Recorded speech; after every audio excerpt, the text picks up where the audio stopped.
Chapter 141. All Things Must End.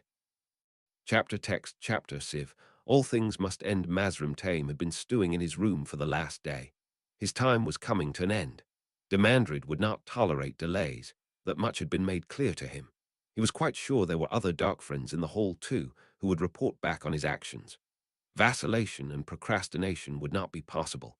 He sat there, turning the angriel over in his hands, ignoring the commotion outside, staring at it with unseeing eyes. Sometimes he wished he had been born without the ability to channel the curse of Sedin. Although then he would probably be dead in some Trolloc raid or other by now. Perhaps his whole life was just cursed. At least Sedin had allowed him to survive for as long as he had. To live in relative comfort now, it would have to be today. The question was which of them to try to kill first. He had no illusions about what would happen in a fair fight. Taija had disabused him of any delusions about that, and that was without the inevitable reinforcements that would descend on any combat. He would get one shot, and he would need to make it work. If he took it and missed, there would be no second chance. He would be lucky to escape with his life. For all that Demandred had said it was no suicide mission, it was clear that he was using Tame as a disposable tool. The man was too scared to attack the hall himself. Of course he was. Taija had personally killed 2 of the Forsaken. No doubt Tell had others to his credit, not that Demandred would tell him. If Tame survived, Demandred would no doubt be pleased, but it was not necessary. In the end, it was obvious which to go for. Taija was the weaker of the 2 of them, but more importantly, she was also the glue holding the whole together. He had seen the way the other Aes Sedai were around Tell. Even if they tolerated him, they did not trust him. He would be unable to lead in her place, and there was no one else with the capability to truly fill her shoes. Such an odd woman, blending weakness and strength into an unpredictable cocktail. She would be alone in her office soon. She always used that time to catch up on paperwork. He would go to see her, and she would welcome him in politely as she always did. Then one quick strike. She would have no idea it was even coming, and that would be that. Tell he could take by surprise afterwards, and then he would run amidst the shock. It was not a great plan, but it was the best he had been able to come up with. Soon it would be time, perhaps another half an hour. No, he was vacillating, being weak. Now, Tame was about to stand when there was a knock at his door. With a muttered curse, he seized Sedin, drawing as much as he could unaided, but ready to pull fully on his angriel if need be. The knock came again. Enter. The last person he expected to see was Noryuan, his face ruddy, panting from exertion. He had not seen the man leave the building he lived in since the trial of those light-blasted Aes Sedai. Well, not other than when he had made Noryuan accompany him on walks.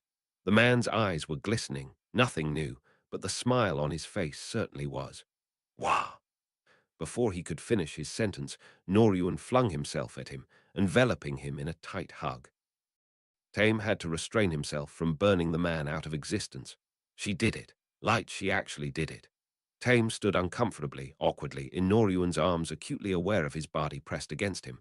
What was the blasted man talking about? What are you talking about, man? Speak clearly. He pushed Noryuan away from him.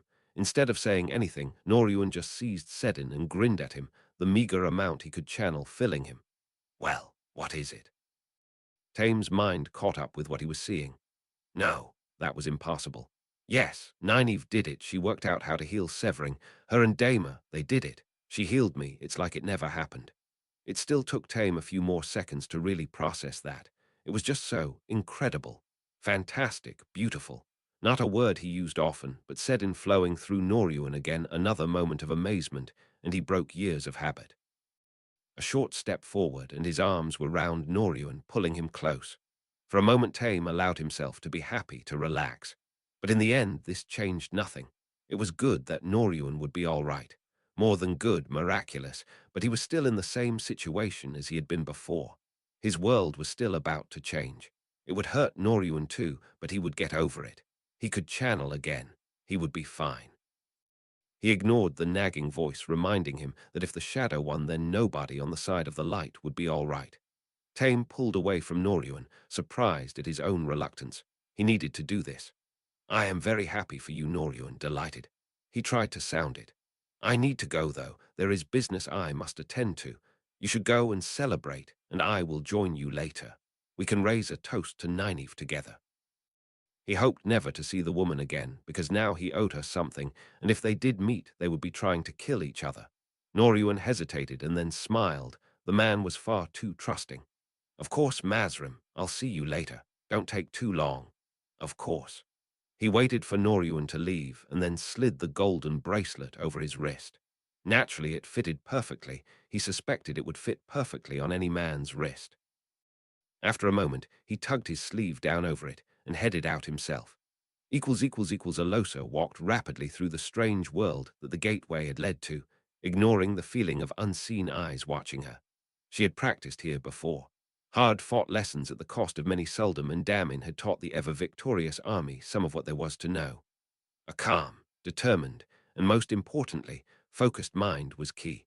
Idle thoughts could change the world around you. Many Suldam, Damin, and other servants of the Crystal Throne had died for that knowledge. Still, they had something of a grasp on the place now. She glanced back at the small army walking with her. 1,000 troops and over 400 Damin with their Suldam. Just as importantly, another 500 Suldam, walking incomplete, numerous Adam draped over their shoulders. If the light smiled on them then, they would all survive this journey. It was a long way, but they had all trained extensively for it, and they would be ready. Egwene released Sedai, feeling the sweet ecstasy of the power fade from her as the gateway closed behind them, looking ahead to the looming white walls of Ebu Dar. They made a small, slightly odd party. Her, Elaine, Matt, Helena, and Eben all on horses, Yer walking beside them because of course he wouldn't ride a horse. The man was ridiculous, like all of the ale. Quite impressive at times, though. There should be no issues with getting themselves established. Queen Tylin had had visits from 2 outreach missions already, so she would be aware of the hall and hopefully at least feel positively towards it. Then the hard work would start. Egwene had sat down with one of the Ebu Dari initiates to get proper information on the city. After all, Taija always said that if you went into something without proper intelligence, you were asking to have your. She shied away from the obscenity, even in the privacy of her own head. It sounded like the area she'd need to be searching was called the Rahad. Apparently it would be dangerous, but at least she had a rough idea of where she wanted to be looking there. The question was whether they should be conducting their searches openly as Aes Sedai or trying to go undercover. Her inclination was towards the latter, given that they didn't want to attract the attention of the forces of the shadow to exactly what they were doing, and they could always search more openly later on if need be. She'd discuss it with Elaine, though, and then see what Helena and Eben thought. It would be good practice for them, being pushed to come to a decision and explain the reasoning behind it, and there was a chance they would have useful insights. It might even be quite funny hearing what thought was a good approach to a wetlander city. Mazrim Tame strode towards Taija's office, resisting the urge to reach out with his left hand to touch the bracelet on his right wrist. Around him, the hall's life went on. Initiates and aspirants moving between classes or to leisure activities, chatting happily with each other, gathering in laughing groups. They were certainly even happier than usual today. It must be Noryuan and Eben. Still, not all of them were. He saw a scowling young man he didn't recognize walking towards an empty barrel holding a cup of water. Probably a new initiate. Clearly, he had transgressed in some way. He wondered if the man had worked out yet that the barrel had a slow leak in it, so he would never fill it, even with the ridiculously small cup. All around him, he saw life, future possibility. He was going to bring it to an end. Not because he particularly wanted to, but because it was his route to safety, to greatness. There would be the collateral damage for his survival. His scowl deepened. In his heart of hearts, he could even admit that they had done something special here. Men were welcomed, able to channel, taught and given positions of honor, although, of course, a woman remained in charge. Still, for all his dislike of her, he had to admit, he did believe Taija when she said she wanted equality for men and women. She might be weak, not as a fighter, but in her attitudes, infested with insane ideas, but she was honest. She had struck back for what they did to Noryuan and Eben. She had promised she would protect the men, and she did. But no one could protect him, no one except himself.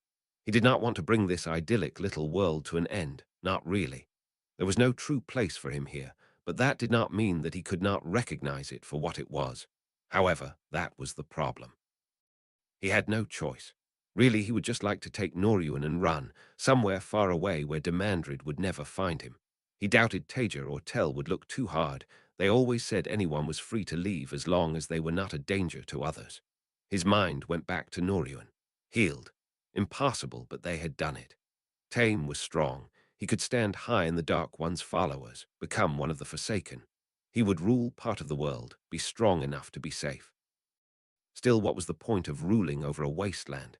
Even if he did not like their attitudes, if the whole could actually continue to improve the world, it would be a better place to live, even without power. Not that it mattered. He had no choice, and even if he had, he expected the shadow to win. With a start, he realized his feet had brought him to Taija's door. His time was up.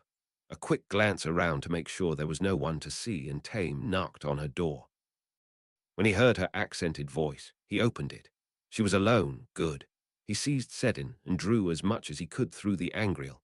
The delegation from the Hall of Servants. The herald's voice boomed across the throne room. Egwinal ver Aes Sedai, Elaine Track and Aes Sedai, Lord Matrim Cawthon of Andor, and accompanying party. Matt kept the scowl off his face at the herald's words. Elaine had better not think he hadn't seen her looking for it. He could play at being a bloody lord if he had to. The three of them advanced into the throne room, the two women in the lead, then him once pace behind, bloody Aes Sedai, and finally the three aspirants. Facing them was a woman on a throne, Queen Tylin he presumed. Her hair was long and glossy, mostly black although with hints of grey showing through. He certainly didn't look at the substantial amount of cleavage that she was showing, a dagger hanging between her breasts. Other than the guards, there were also a few courtiers or nobles in the throne room, watching them as they came in with varying degrees of curiosity. More interestingly, among them were two ageless faces. Matt noticed Egwene's eyes flicking to them too. She didn't show any surprise, good for her, but he knew her and Elaine well enough to sense their unhappiness. They hadn't mentioned any Tower Aes Sedai being here, which suggested they hadn't known. His heart sank at the thought. Knowing his luck, these Aes Sedai would be looking to cause trouble at the first opportunity. Egwene had dressed in the style of the hall. Practical, loose breeches under a finely cut coat. Light only knew how Taija had persuaded her into that. The Egwene he'd known before all of this would have gone running to Nynaeve to have any woman who dared dress like that's ears boxed. Elaine, on the other hand, had worn a dress. It wasn't that she was unwilling to dress like Taija. He'd more than appreciated the few times she did. But she still had all her ideas about dressing like a royal for something like this. Egwene and Elaine both stopped and bowed to Queen Tylin, and Matt hurriedly joined them, giving a flourishing bow of his own. As he straightened up, he realized he didn't like the way the Queen's eyes settled on him at all. They seemed to crawl over him. Egwene Sedai, Elaine Sedai, Lord Cawthon, be welcome to Ebu Dar. You are welcome as guests of the crown in the Terracin Palace for as long as you stay. You need only ask should you require any assistance. The two Tower Aes Sedai did not look happy. He just knew they were going to be a problem. Egwene replied, Thank you, Queen Tylin. We are pleased to be here on behalf of the Hall of Servants. We will also be pleased to assist you and the people of Ebu Dar while we are here. We have a number of skills among us, as have the aspirants who accompany us. Yeah, Eben and Helena. We look forward to discussing what we can contribute to Altara during our stay. Taija looked up when Tame entered the room, eyebrows raising slightly, soft, brown eyes fixed on his, a hesitant smile on her face. He hated it. Mazrim, this is unexpected, especially on a day like this. I'd have thought you'd be celebrating with Noryuan. What was she implying? He ignored his spike of anger. What can I do for you? Tame resisted the urge to snap at her in response, and instead gave her a thin smile and a small bow as he started to weave. It came together, he would strike, and that would be that. She would be gone, it would be over. From outside, he could hear raised voices laughing and shouting. They must be celebrating the hall's latest miracle.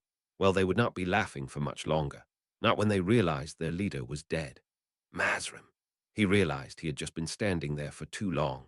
What was wrong with him? Where was his strength? His decisiveness? Demandred was lying to him. The Dark One was the father of lies. Why anyone would believe his promises he did not know.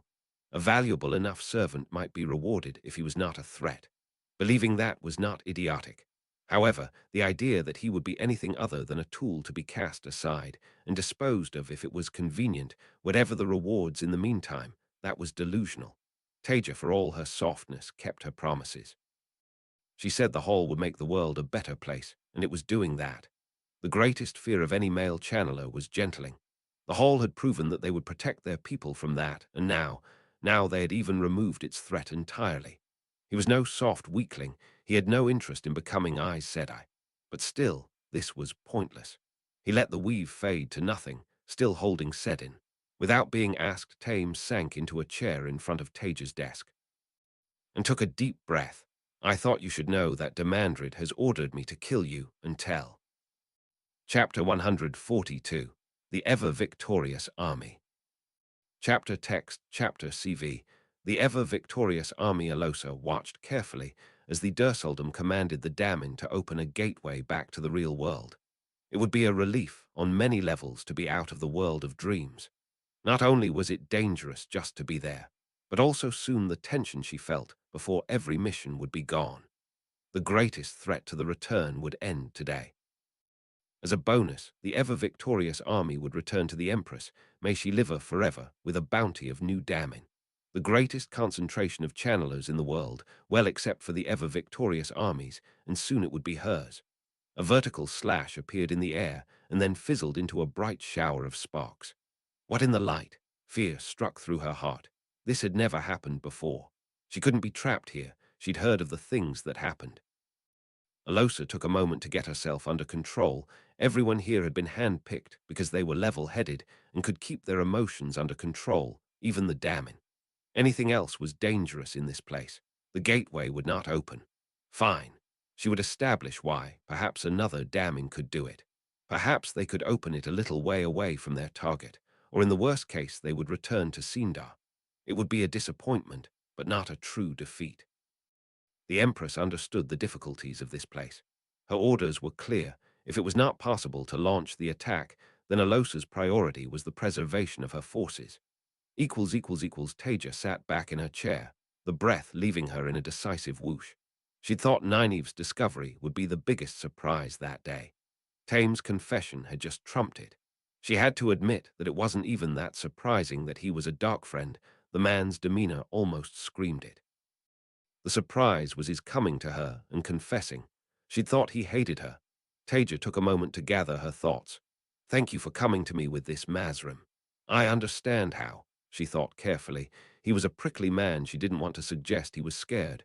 Difficult it can be to escape someone like Demandred if he can find you in a vulnerable situation. I appreciate you coming to me. If you don't mind, I'd like to get Tell and Nynaeve in here so that we can discuss the best way to deal with this. Taija hesitated as his face tightened.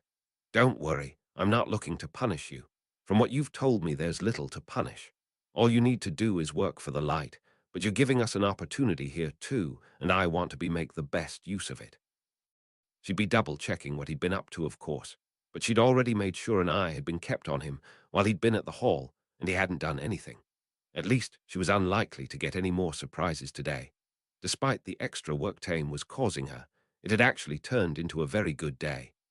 Alosa breathed a small sigh of relief as the hole in the air appeared. It seemed that the Marath Damin had woven something over their home to prevent gateways from opening. She looked forward to getting the knowledge of how to do that from the future Damin. It would be invaluable for the protection of the Empress and Sintian. She stepped through the gateway, along with a small number of Damin and troops. They would need to observe this nest of Marath Damin from the real world and reconsider their plans on how to get to it. Hopefully, they would be able to open gateways closer to it. What she wouldn't give for Raken and Tarakan now, enter. Lelaine put down the papers she had been reading as the guardsman came in. He gave her a low bow. Lelaine Sedai, Vandin Sedai sent me. She is on watch duty today. She said that there may have been some channeling on the Dragon Mount. She said it was too far for her to be sure, but with the far-viewing weave, she thought she saw some movement. A jolt of nervous energy shot through her. She had thought that some of Siwin's proposals had been paranoia until she had seen what the Hall had done to the tower in their absence. It was probably nothing. Probably. But if the whole thought they could repeat their actions with the tower's rightful owners back in place, well, they would find that the true Aes Sedai were no easy meat. Thank you. It is probably nothing significant, but the warning has been noted. You may return to your post and thank Vandine for her vigilance. Buren had already unfolded himself from where he had sat, a reassuring presence at the back of the room as well as in the back of her head, and she turned to him as the guardsman left. Please, could you go and find the commander of the tower guard? Tell him to ready them. For now, we shall treat this as an exercise. It will do no harm to practice. I will go to speak to Megan. Return to me when you are done.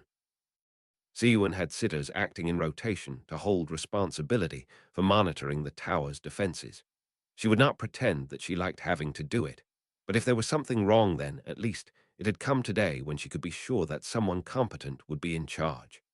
Alosa surveyed Tar Valon in the distance from the slopes of the huge mountain overlooking it. Her farseer allowed her to study it and its approaches in more detail. If they could get close, this would not be a total failure. It all depended on where that barrier was. They had studied the maps of the city made from scouting it in the world of dreams. If they got into the city, they could reach the tower that hosted the Mareth damming quickly. She needed to decide, attack or retreat. In the end, it was an easy decision. The ever-victorious army did not win wars by retreating. The Mareth damming could not be allowed to continue to run free. They could be defeated piecemeal, of course, but this was an opportunity to end their threat once and for all that was unlikely to repeat itself. 400 damming would struggle to hold a city of that size without a true army backing them, but they made a strike force that nothing in the world could stand up to. With a decisive nod, she snapped her farseer shut and returned it to her belt. They would attack. Alam stood at the center of the Daghane Bridge, watching as the guards under his command checked the sparse flow of traffic coming across it. A very quiet day today. Not for the first time, he glanced across at the young man, dressed in white with the colors of the Ages at his cuffs and ankles, and suppressed a shudder. It simply wasn't right allowing that. Not that he would ever voice that opinion out loud after the Amulin's declaration. But in the privacy of his own head, he could think the truth. They should all be gentled as was right and proper.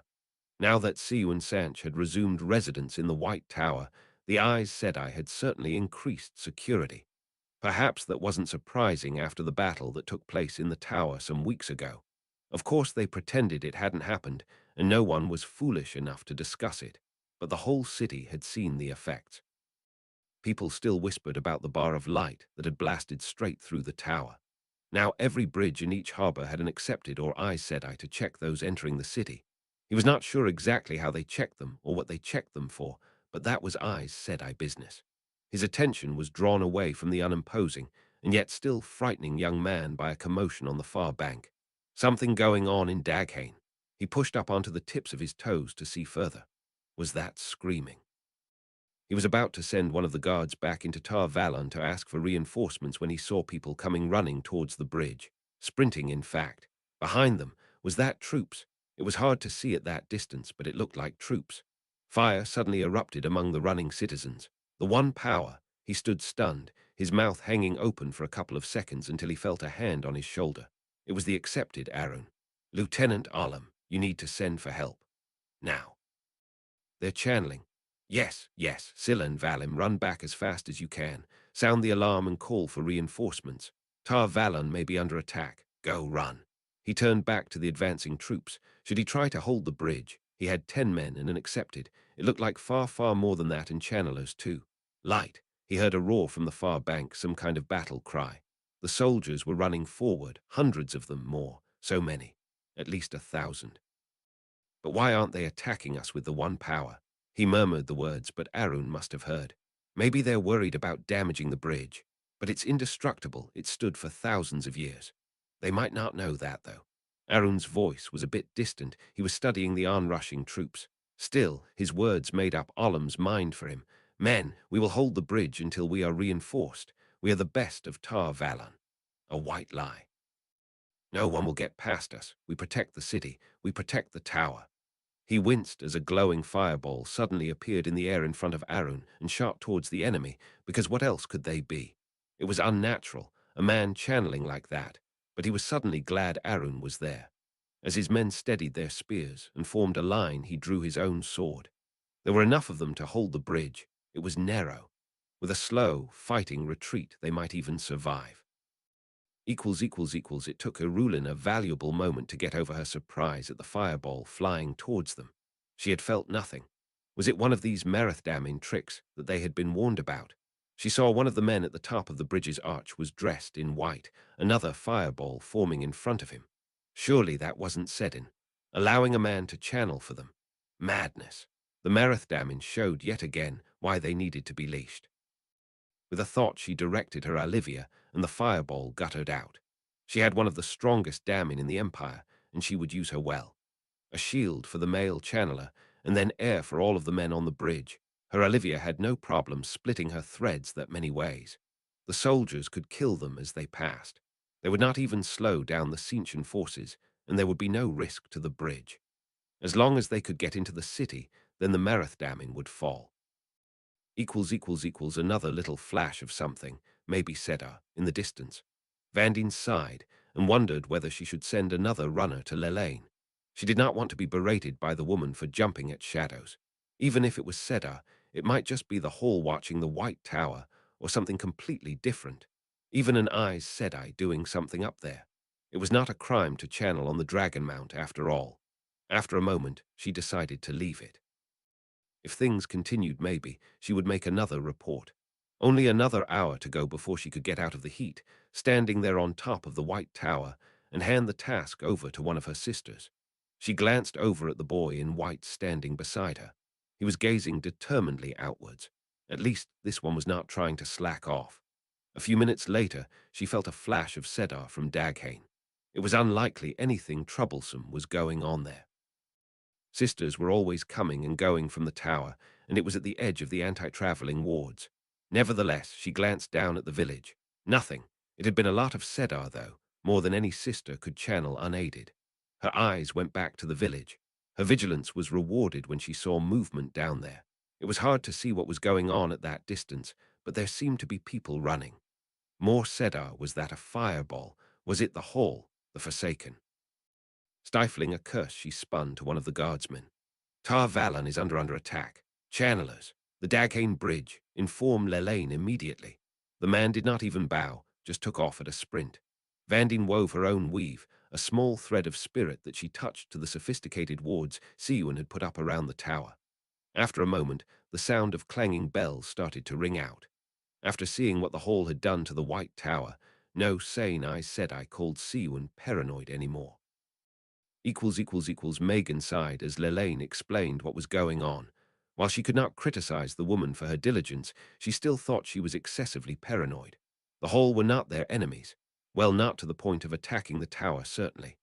Thank you for informing me, but I do not think. She was cut off by the sudden clanging of bells around the tower. The wards. Light. She shared a glance with Lelaine. Go, I will find the Amulin. Lelaine took off at a run. Aes Sedai composure forgot. The bodies of the bridge guards were floating away down the river, and the ever-victorious army had reached the gates of Tar Valon. Unsurprisingly, they were closed, and a desultory flow of arrows rained down on the Cinchen force from the walls. Of course, they were deflected by a barrier put up by the Suldam and their dammen. They were not even facing channelers yet.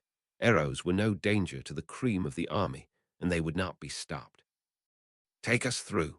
Alosa shouted the command, and the Suldam obeyed. A line of dammen focused, and the gates crumpled in front of them before tearing from their hinges, cast away as if they were nothing. Other Suldam pointed, and fire erupted along the top of the walls. Then they were through, hurrying through the gap in the walls, and on towards the huge tower looming in the distance. They might not have the level of surprise they had hoped for, but the Marathdamine would not expect anyone to be able to strike at them in their very nest. By the time they realized what was happening and organized themselves, the Cinchen would be among them. Myad leapt from her desk when the bells started to ring. She still felt out of sorts a week after she had completed the test to become accepted, but she knew what those bells meant. They had practiced often enough in the village, and the Amulin had insisted on further drills when they reoccupied their rightful place in the tower. Was this another? She came out of her room, intending to walk with the dignity of an Aes Sedai to her meeting point by the office of the Mistress of Novices. Then she saw a pair of Aes Sedai hurtle past her at a full sprint. She had never seen an Aes Sedai run before. If they were running, she accelerated to a jog, and then a run. Alosa jogged through the streets of Tar Valon, surrounded by the troops of the ever-victorious army. They had their orders. Anyone who got in their way died. It was a pity to kill future subjects of the Empress. They had not done anything wrong beyond being born outside the protection of the Cincian Empire. However, at that point speed was of the essence. Their deaths would be for the greater good of the world. Ahead of her another clump of panicked civilians exploded into fire. Erenia reached her rally point, gasping for breath as the bells continued to sound all around the tower. She was not fit enough for this. Lelaine gave her an inscrutable look, and a second later she had joined the circle. A quick count of the women around her told her that she had completed it, 13 of them overlooking the tower's grounds and the city beyond it. Sedar flowed through them, coming together under Lelaine's control. Looking out over the balcony, she could see smaller figures below her, women moving to the tower's walls. Soon they would see how Siwyn's preparations had worked out. She was under no illusion she had seen Ulthor fight, or would it be the Forsaken this time? At least they would put up a better showing than the turned Aes Sedai had. Her job was just to provide Sedar for the circle and to be ready to move as soon as they struck. Numerous Aes Sedai, mostly greens plus a couple of the few remaining reds, had interviewed her at great length about what she had witnessed in Ulthor's fight. It had been combined with the knowledge the tower had gained from other battles at the hall's side, and this was what they had come up with. One thing was absolutely clear: the importance of mobility, where possible. That was why the Amielin, Siwyn of course, not Elada, had layered the anti-traveling wards. The hall would have a nasty surprise when they reached the tower's walls, manned by sisters strong enough to travel and in a gap between layers of wards. The attackers would be hemmed in, unable to move around, while the tower's Aes Sedai could travel along the walls or to the space immediately behind them to evade retaliation. It must be the hall. They're coming for us, finally. We're going to die.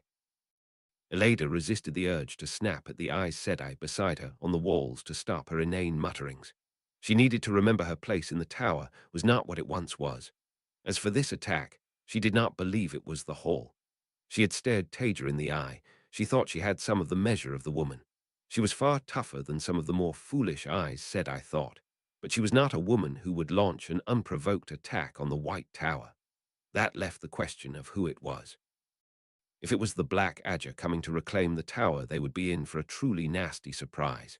If it was the Forsaken, though, if they were even close to Ulthor in capability, Siwyn glanced behind her at the scared huddle of novices and accepted behind her.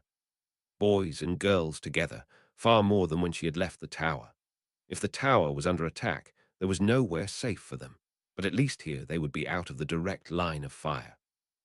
She drew a trickle of the power from them. Her job was to command and coordinate, not to fight on the front lines. But if she saw an opportunity, she might only get time to make one strike, so she would need to make it count. As soon as she drew fully on the circle behind her, whoever was attacking would no doubt target her location. So be it. She was under no illusion that the tower would win this battle anyway. The only thing that confused her was why. Was it the Forsaken or Taija? The Forsaken had shown no inclination to engage in head-on battles, other than at the cleansing. As for Taija, she had always struggled with her, but the woman was not violent to those she considered allies. If some of the tower's Aes Sedai had done something to offend her, she would have come to speak about it with Siwyn before taking action. Their relationship was not that bad. Could the Forsaken have manipulated things somehow? How could they have, if they had killed Taija and made it look like the tower? Siwyn caught her first sight of the attackers, a group of them hurrying down one of Tar Valon's wide streets towards the tower. Sedar blazed, and a group of fleeing Tar Valoners disappeared in fire. They did not look like the hall. All the women wore dresses for one thing, and there were no unarmored men. Grey dresses, pairs of women.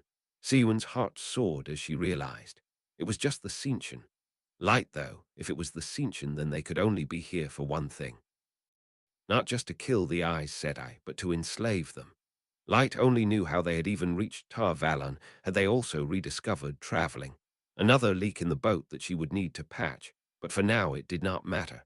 If the Tseentchen were attacking then, that meant the Hall was not, and that was important. Megan knew the limits of each of the wards. She was strong enough to travel.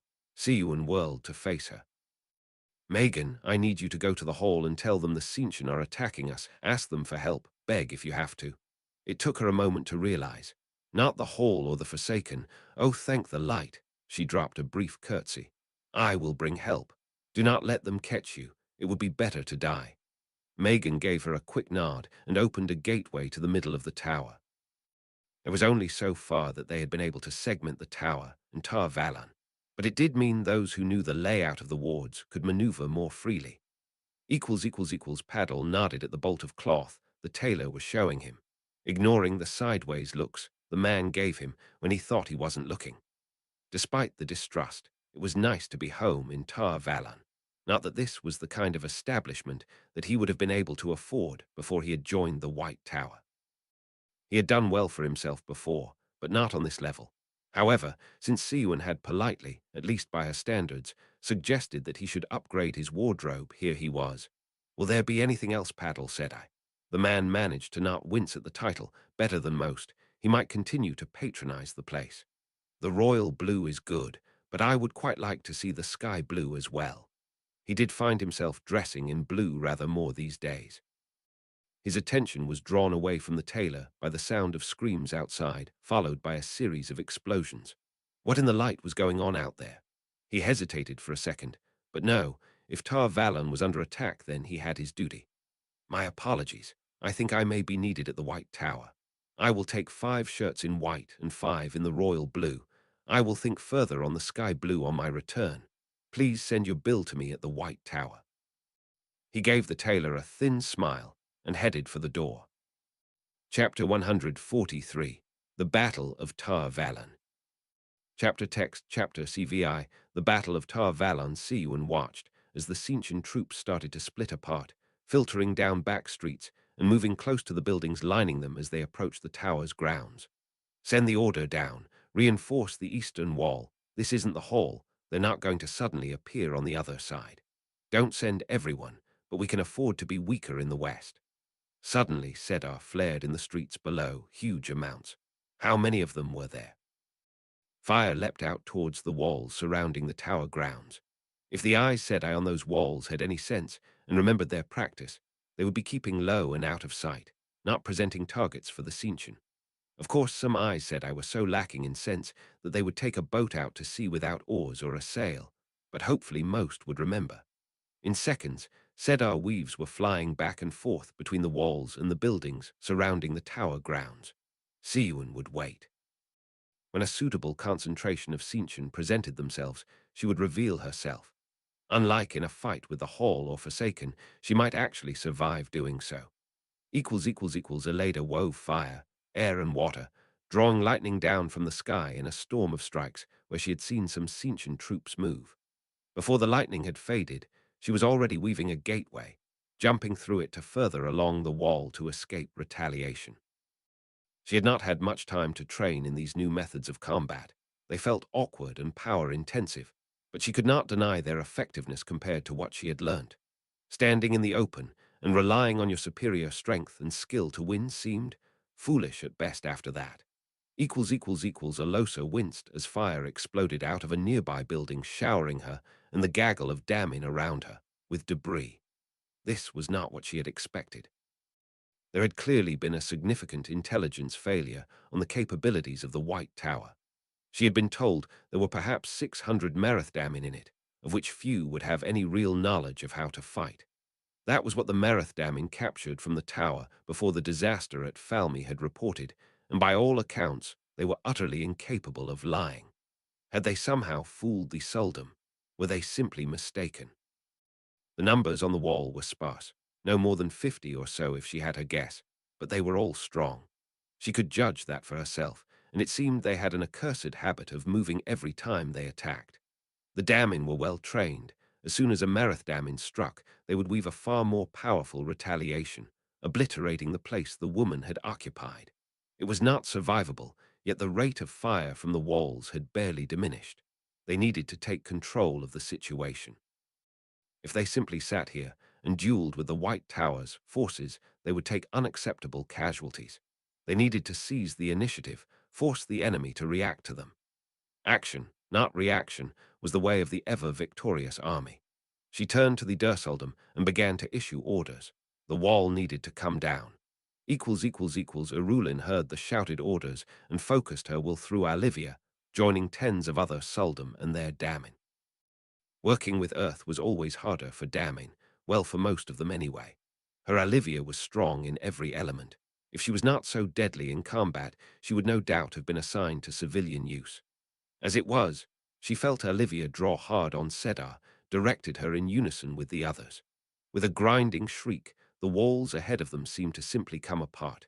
There had definitely been Merith damning on that section of wall, now buried under rubble. Soldiers sprinted forward as Suldom and Damane sent weaves spiraling over them to suppress the defenses. She was an experienced Suldom, one of the most experienced.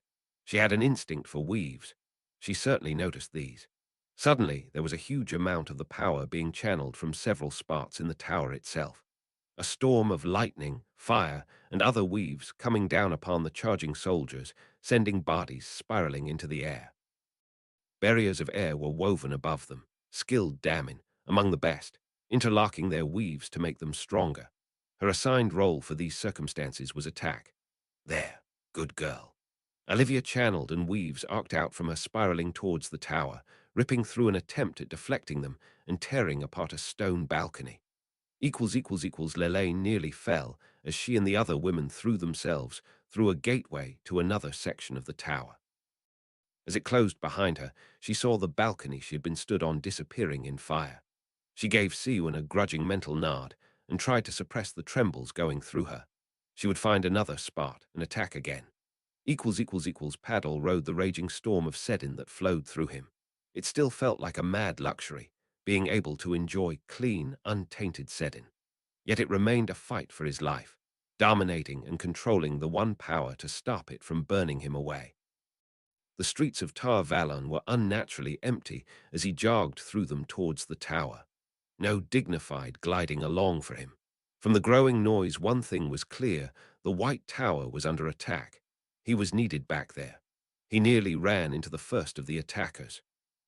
He didn't recognize them at first. Two women in lightning-paneled dresses, one with strange, segmented silver draped over her shoulders, and the other with a third woman on some kind of leash, along with a pair of soldiers with odd insect-like helmets. One of the women saw him and shouted something. Almost instinctively, he lashed out with fire and spirit, meeting momentary resistance as his weave cut through something. There was no time to think. He was already weaving. Simple earth and fire, ripping apart the flagstones under them. Broken, bleeding bodies tumbled away. He stopped dead. He just killed them just like that. They'd been alive and now they were dead. This wasn't him. He never killed anyone before. He hadn't even warned them. Paddle shuddered convulsively, unable to look away from their mangled bodies. Aleda found herself on her hands and knees. What had just happened? Why were her ears ringing? With an effort, she raised her head. She was on rubble, the wall. She gave her head a shake. She needed to pull herself together. One of her sisters lay a few feet away, and she crawled over to her. With a sinking feeling in her stomach, she realized the woman was dead. Her neck at an unnatural angle, eyes staring emptily at the sky. For a second, Aleda let herself slump. Then, despite the ongoing chaos of combat, she felt a presence by her. Turning to look, she saw a soldier's boot flying towards her. A moment later, it impacted with her side, sending her sprawling as the breath left her. Disoriented, she frantically looked around. A woman with a silver collar outstretched advanced on her. What? Why, light! Terror made her pull herself together. She reached for the source. She was shielded. She pushed against the shield hard. She was strong. She had to be strong enough. The Suldom reached out with the collar. With a gasp of relief, Aleda felt the shield shatter. Sedai flooded into her. Instantly, she was weaving. The Suldom was flung away with air. A fireball sent at the Damin who had shielded her. Then she was crawling through a gateway, back to an intact section of wall. She couldn't travel away from the walls, not with the wards. She stood on tottering feet and then threw herself back down with a shriek when a bar of fire speared through the space her head had just been in. Elada lay on the floor of the wall for a few seconds, panting for breath as she tried to pull herself together. Below her, men and women fought and died. She needed to move. How many of the Sintian were there? They were past the walls, hordes of them, so much channeling all around her. She was no coward. She had survived the Black Adger. She would survive this. After a long moment, Elada looked up and picked her first target. If she stayed lying down, she would be harder to see, and perhaps she could just roll through a small gateway after she struck. Her face set into a grimace. She channeled a blade of air straight through one of the damning. Irulin struggled forward through the rubble of the wall. For a second, she felt an oppressive weight all around her, and then it was gone. Olivia had fended it off. Good girl. She patted her Damon's shoulder. A moment later, they were retaliating, Olivia tearing apart a section of that huge tower with lightning. With a tug on the leash, she pulled Olivia along. If they stayed out in the open, they were dead. Bodies of Suldam, Damon, and soldiers were already spread around the open ground. Some burnt or battered beyond recognition. Worryingly, few of the Marathdammin were among them. Siwan looked down from near the top of the tower, occasionally barking orders to be relayed down its stairs. Perhaps this had been a mistake. She was out of the action, too far away to control her forces. Not that she was sure there was much controlling to do in this chaos. The plan had made sense against the Hall or the Forsaken. The novices and accepted would be kept safe, and the strongest among them would be available for an emergency.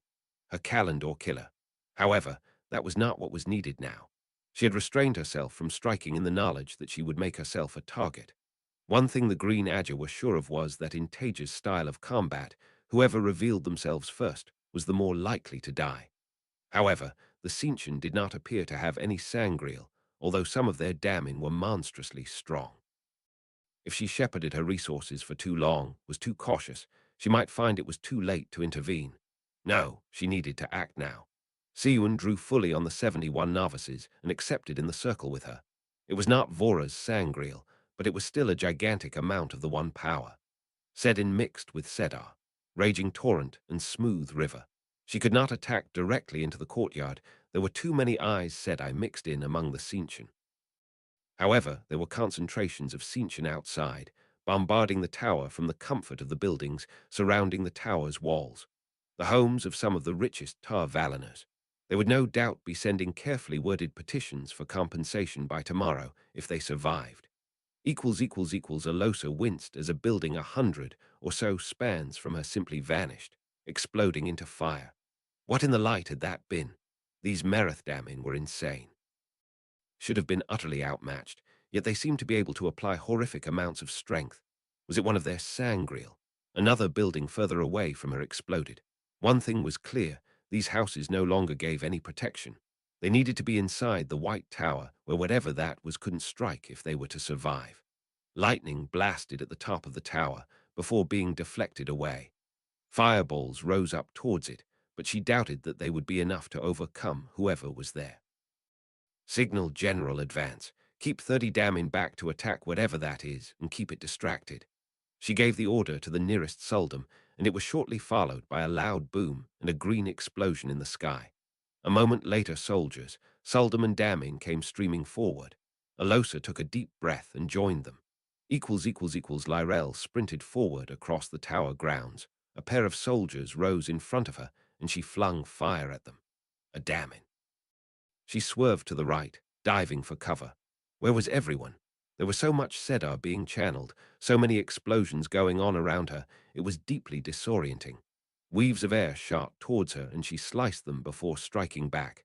Then a shield hammered at her connection to Sedar. No, she sliced the weave and drew lightning down on where she thought the damning was. It was deflected, and then with no warning, a fist of air hit her in the stomach, sending her tumbling backwards, Sedar slipping away from her. It took her valuable seconds to recover herself, looking up with bleary eyes to see a silver collar descending on her. It closed around her neck with a definitive click. Siwan continued to hold off the almost constant stream of weaves blasting at her position. She knew she had killed a lot of those Sintian, but now those remaining outside the tower were focusing their fire on her. It was all that she could do to hold them off. Still, the link had been a success. The novices and accepted would have been useless in combat without it, but with her and the link they had made a significant difference. The only problem was most of them were weak. The circle did not come close to fulfilling the sheer potential that it could have had with some truly strong channelers in it. Regardless, she was being useful. There must have been 30 damning, all strong, trying to kill her. Those damning were not attacking the rest of the tower. She would take that. Next time, though, there were enough novices, and accepted now, and their numbers were growing. One link to defend, another to strike. Zariad resisted the urge to clench her fists as her Lily dueled with one of the Marathdamin inside the tower. Weaves flashed back and forth between them, occasional explosions ripping chunks out of the corridor's walls. She thought they were evenly matched, but then Lily staggered backwards as something got through. With a gasp, Lily looked back at her. "I am shielded." Aiden adjusted her brown shawl nervously. She was no fighter, nor was she strong in the power, but Siwan had tasked her, among others, with considering emergency uses for the tower's Turangriel. Her own research had involved a few interesting ones, and she thought this might just work. If it did not, she was likely dead, or worse anyway. She carefully shifted the black box so that its grill faced away from her and picked up her loot. A small weave of air and spirit connected the two, and the back of the box lit up before growing outwards, buttons and symbols appearing on it. She had not been able to work out everything on there, but there was one little knob where if you turned it. She had never put it past the old tongue symbol for 7 before. That had been bad enough. Now she turned it all the way to the right, where it was marked with an 11 in the old tongue's numerals. There, now she just needed to make very sure she stood behind the box. A Suldam and Damning came running round the corner, followed by another Suldam. The Damning was stronger than her, much too strong. She could see the shield being woven. With a decisive movement, she brought her hand down, across the loot strings. Cairn sunk to her knees as she heard the most indescribably loud noise she had ever heard in her life. Was that music? She scrambled back to her feet and hurried towards it, her ears still ringing. Rounding a corner, she nearly tripped over the battered remains of 2 or 3 women, blood seeping from every orifice. Horrified, she looked up from them to see a stunned-looking Aiden at the far end of the corridor, a lute in her hands, and some kind of box on the ground in front of her. Aleda staggered into the tower. She was almost surprised. She had survived the killing ground that was the courtyard in front of it, but too many of the Sintian had made it inside. She needed to be there too, to help the others.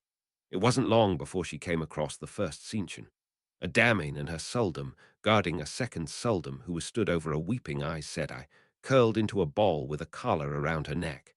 That would not stand. She would give no warning. Wove air, bisecting the Damane and her Suldam. Another weave lashed out, unlocking the Adam from the Aes Sedai's neck.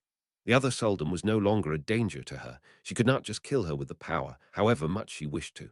So she wove air, tying it off and leaving her as a statue to be dealt with later. Eleda hurried over, grasping the weeping Aes Sedai and helping her to her feet. "It is all right, Merima. You will be all right. You are free. You are," she was going to say safe, but the oath stopped her. "I'm here." She was not the most comforting of women, but she tried, awkwardly patting Merima on her back. Fortunately, after a few seconds, her sister gathered herself. "Thank you, Eleda." Her voice trembled, but she seemed to be functional. She shivered under Eleda's hand before straightening up. "We should see if more sisters need help." Excellent. This was how an Aes Sedai should be. Rosiesh advanced through the corridors of the Marathdamin's White Tower, her Mali beside her. They were ready to take any Marathdamin that showed themselves. A terrified servant ran out of a side corridor, and Mali flung him into a wall with air. Anyone who was willing to serve among the Marathdamin did not deserve to live. There, a dumpy, grey-haired woman wearing brown had stepped out into the passage ahead of them. "You do not need to do this. We can free you." The foolish Marathdamin seemed to be addressing Mali. Laughable. Shield her. Mali was a good Damin and a strong one. She did as she was told. Panic suddenly appeared on the woman's face. A moment later, a hard-faced man came charging out, sword outstretched. Mali smashed him into the wall, leaving him to slump bonelessly to the ground, bloodied and broken. The woman shrieked in apparent agony, even as Denoir advanced from behind Rosiesh, the open collar in her hands. How odd. If Rosiesh hadn't known better, she'd have thought Marley had done something to the Merith Damin to make her react like that. As Dinoir approached with the Adam in her hands, the Merith Damin fumbled in her dress for something and then pulled out a small, golden sphere. "Stop her!" Rosiesh barked the order. She had no idea what it was, but she was not going to allow the Merith Damin to do it. It could be nothing good for them. Before Marley could do anything, the Merith Damin had screwed her eyes shut and pressed a button on the sphere. Weaves of air sprang towards her, and then the world around them vanished. Rosiesh blinked. They were now in a dark room, guttering torches on the walls. Torture implements scattered around them. All of them were there. Her, Marley, Dinoir, and the Merith Damin. "Bind her!" She snapped the words at Marley, who cringed. "I cannot. The power is gone." Her stomach sank. The Merith Damin must have done this with that sphere. But if the Merith Damin was free, why was she trembling in terror like she was about to die? Then a smooth female voice spoke, announcing incomprehensible words across the room. "Welcome to Captain Kropp's Dungeon of Pleasure and Pain. Scenario setting level, extreme. Realism maximum. Warning, safety protocols are non-functional. Urgent maintenance is recommended. To terminate scenario, please say the safe word." Was that the old tongue? "What in the light?" Dinoir words matched Rosiesh's feelings. Before she could say any more, a deep, rolling chuckle echoed across the room. They found themselves followed by a man's voice, deep, dark, and smooth in a way that sent shivers down her spine. "Welcome, my sweetlings. We are going to have such fun." "Well, I am anyway." What were these voices saying? Paddle forced himself to keep going. He didn't want to kill anyone else, but his sisters were in danger. The novices and accepted, in fact everyone who lived and worked in the tower. He could not call himself Aes Sedai and not aid them. With a shudder, he turned away from the corpses of the women he'd killed and started to make his way closer to the tower, closer to the sounds of battle that echoed across the city.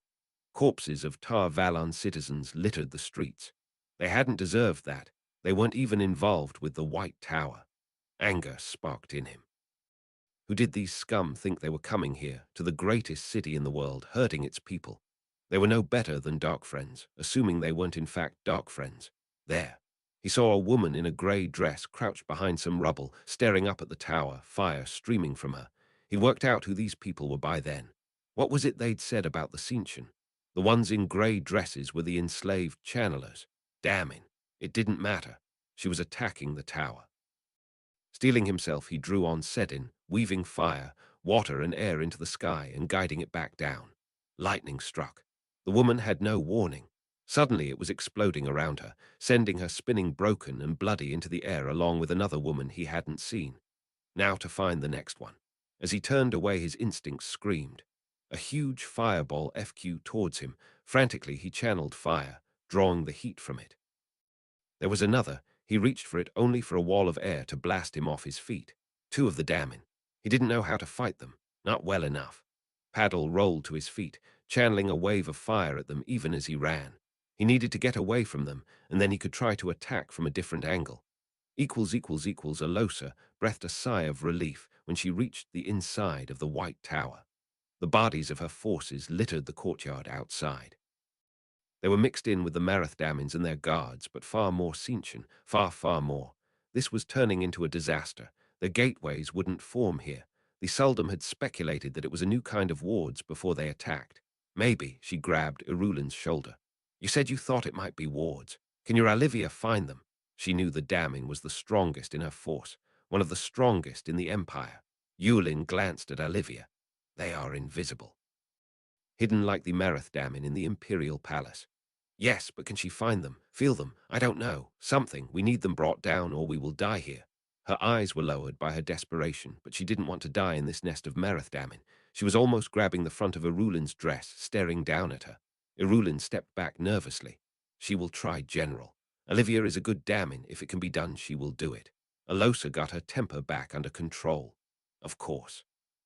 She glanced at the other two Suldam and their Damin and the accompanying squad of soldiers. "Guard her with your lives. The Damin is not to be bothered." Olivia seemed to be staring into the distance. Hopefully what she was doing something. Another pair of Suldam and Damin joined them, along with another Suldam dragging a coloured Mareth Damin behind her. Good, they would help protect Irulin while she worked through Olivia. A loud gong sounded through the room they were sheltering in. Immediately afterwards, Alosa heard a gasp and spun back towards Irulin and Olivia. The Sultan spoke quickly. Olivia has brought down one set of wards. She says there are more, though. She will keep working. Alosa resisted the urge to tell her to hurry. Irulin would be aware of the urgency. She would work Olivia as fast as possible. If they were found, hopefully, the other damning would be enough to defend them. Lelaine looked up with a jerk from the healing weave she had been putting through one of her sisters as a gong sounded through the tower. One of the anti-traveling wards had fallen. If she remembered the sounds correctly, it was the one covering the lower floors of the tower. The Cincian must be bringing them down. Where from, though? Another gong sounded in a higher tone. The upper floors. Light. They needed to be stopped. Who knew what would happen without the protection of those wards? There was no time for discussion. We move, she wove Sedar, opening a gateway to the lower floors of the tower. That was where the first ward had fallen. Most likely that was where the Cincian were. They needed to die. She stepped through the gateway, head held high, gliding like an Aes Sedai should. Light. She needed to get her head straight. What was she thinking? She flattened herself against the wall and started to advance cautiously. There was a great deal of Sedar being channeled nearby. Nearly as much as her link could produce. Nearly, but not as much. That was her best guess for who would be taking down the wards. If not, well, they were still almost certainly Cincian. She quickened her pace, but still kept to the walls, trying to make herself as small a target as possible, the other sisters trailing behind her, hopefully out of reach of trouble. If they got into a fight, they would just be targets. They reached an intersection movement. Lelaine took a breath and then leapt out, Sedar hurtling through her, already weaving all of the elements, splitting the threads multiple ways. There, two Suldam and Damin. She hit them with fists of air, fireballs, and a chunk of rock pulled from the wall, all at the same time. They did not even have time to react. A clang rang out, different to the two gongs that had sounded before. That's one more. Irulin went back to whispering encouragement to her Olivia. Alosa resisted the urge to bite her bottom lip, a nervous tic that only manifested itself at the worst times. How many light-damned wards were there? With easy practice, she tuned out the weeping of the newly collared Damin in the corner. In there. Lelaine could feel huge amounts of Sedar being channeled behind the closed door to one of the many holes in the lower floors of the tower. She took a breath, readied her weaves, and then tore the door away with air. She only took a moment to assess the situation in the room. Several Damin, some soldiers, what looked like an officer, and one of her sisters weeping in the corner with a collar round her neck. Lelaine channeled, drawing on the full power of her link. She could not simply fill the room with fire. She sent precise weaves flying at the Damin. They were all cut or deflected, and she found herself having to defend against their counterattacks, rapidly slicing and blocking weaves. The four of them were strong. Stronger than any Aes Sedai in the tower. Alosa winced as the door was suddenly ripped away. An angry-looking Merith Damin appearing in it. Nothing seemed to be happening, but she was staring intently into the room, and the Damin, other than Olivia, were staring back. They must be fighting, but careful not to use overly large weaves because of the danger of killing their own allies. The woman took a step back. She looked like she was under strain. That was a relief. Those four Damin were strong. No single woman should have been able to stand up to them by herself. Another bell rang. A moment later, Irulin looked up from her Olivia, glancing at the struggle going on next to them. That's not all of them. Some areas of the city are still covered, but Olivia says it's enough that we can escape. Thank the light, Alosa muttered, then raised her voice. Sound the general retreat, then take us to the world of dreams. Irulin nodded. A second later, a small window blew out, and a loud gong of their own sounded, followed by red light streaming from the window. That would have to do. Hopefully everyone had heard and seen. As the gateway opened at the side of the room, Alosa hurried through it to be followed by the Suldam and Damin accompanying her, the Damin going through backwards, still battling the Merith Damin. Paddle crept through the deserted streets of Tar Valon. He could hear battle raging nearby, but since that last loud boom, it had been diminishing. He thought he'd killed two more Damin and their leash women, but he wasn't sure about the second pair. He'd already learnt to strike and then run, so he hadn't hung around to check. They didn't seem to expect to face Sedin, but once they realized what was happening, they were deadly. He heard movement ahead of him and flattened himself into an arched doorway. Peering out carefully, he saw a group of enemies jogging down the street. Two of the damning, a squad of soldiers, and was that two sisters over soldiers' shoulders. There were women in lightning dresses running beside them, silver cable running from their wrists to the Aes Sedai's necks. Rage flared in him. How dare they? To do that to an Aes Sedai was unspeakable. He wasn't sure he could take on that many enemies at once, but he couldn't let them past him. If they got past him, there was likely nothing left in the city to stop them. Fine. He had been honored to be the first true male Aes Sedai since the breaking. He would live up to that honor. He took a deep breath. It might be one of his last. Then he pulled Sedin through him as he stepped out onto the street. He wove instinctively, as fast as he ever had. Fire, earth, water, and spirit came together on the first of the damning, and she vanished in a bloody explosion of gore. He didn't let himself shudder at the sight. The other one needed to be dealt with. He was already moving, sprinting sideways. The damning paused for a moment, clearly confused, and that probably saved his life, because a second later the space he'd been in vanished in a storm of fire. He wove fire of his own. He had to be careful. He didn't want to hurt the Aes Sedai. Ouch! Paddle winced as his weave snapped back into him, cut by unseen Sedar. The grunt, he tore a huge chunk of stone from the wall of a house with earth and air and flung it at the damning. She had a moment for her eyes to widen, and then it froze above her as she staggered under the strain. He didn't give her time to recover. Fire, earth, water, and spirit again, and she died. Just the soldiers now, only they were running with his sisters. He wove air, razor sharp and precise. One by one, the soldiers fell, leaving only the women holding the leashes. Them he didn't need to kill. He froze them in air. Now to get those collars off. Equals. It had taken Alosa and her party the best part of an hour to reach their rally point in the world of dreams. They had made sure it was not too close to the White Tower. The last thing they wanted to do was to find that they had been followed. Once they had reached it, they had made camp and waited. 6 hours. That was the agreed time. To stay longer in the world of dreams would be to invite disaster. After that, they would head for Sindar, and anyone who was late would have to make their own way back. It was a depressing 6 hours. Seldom and damning, even a few soldiers trailed back over it. A thin trickle.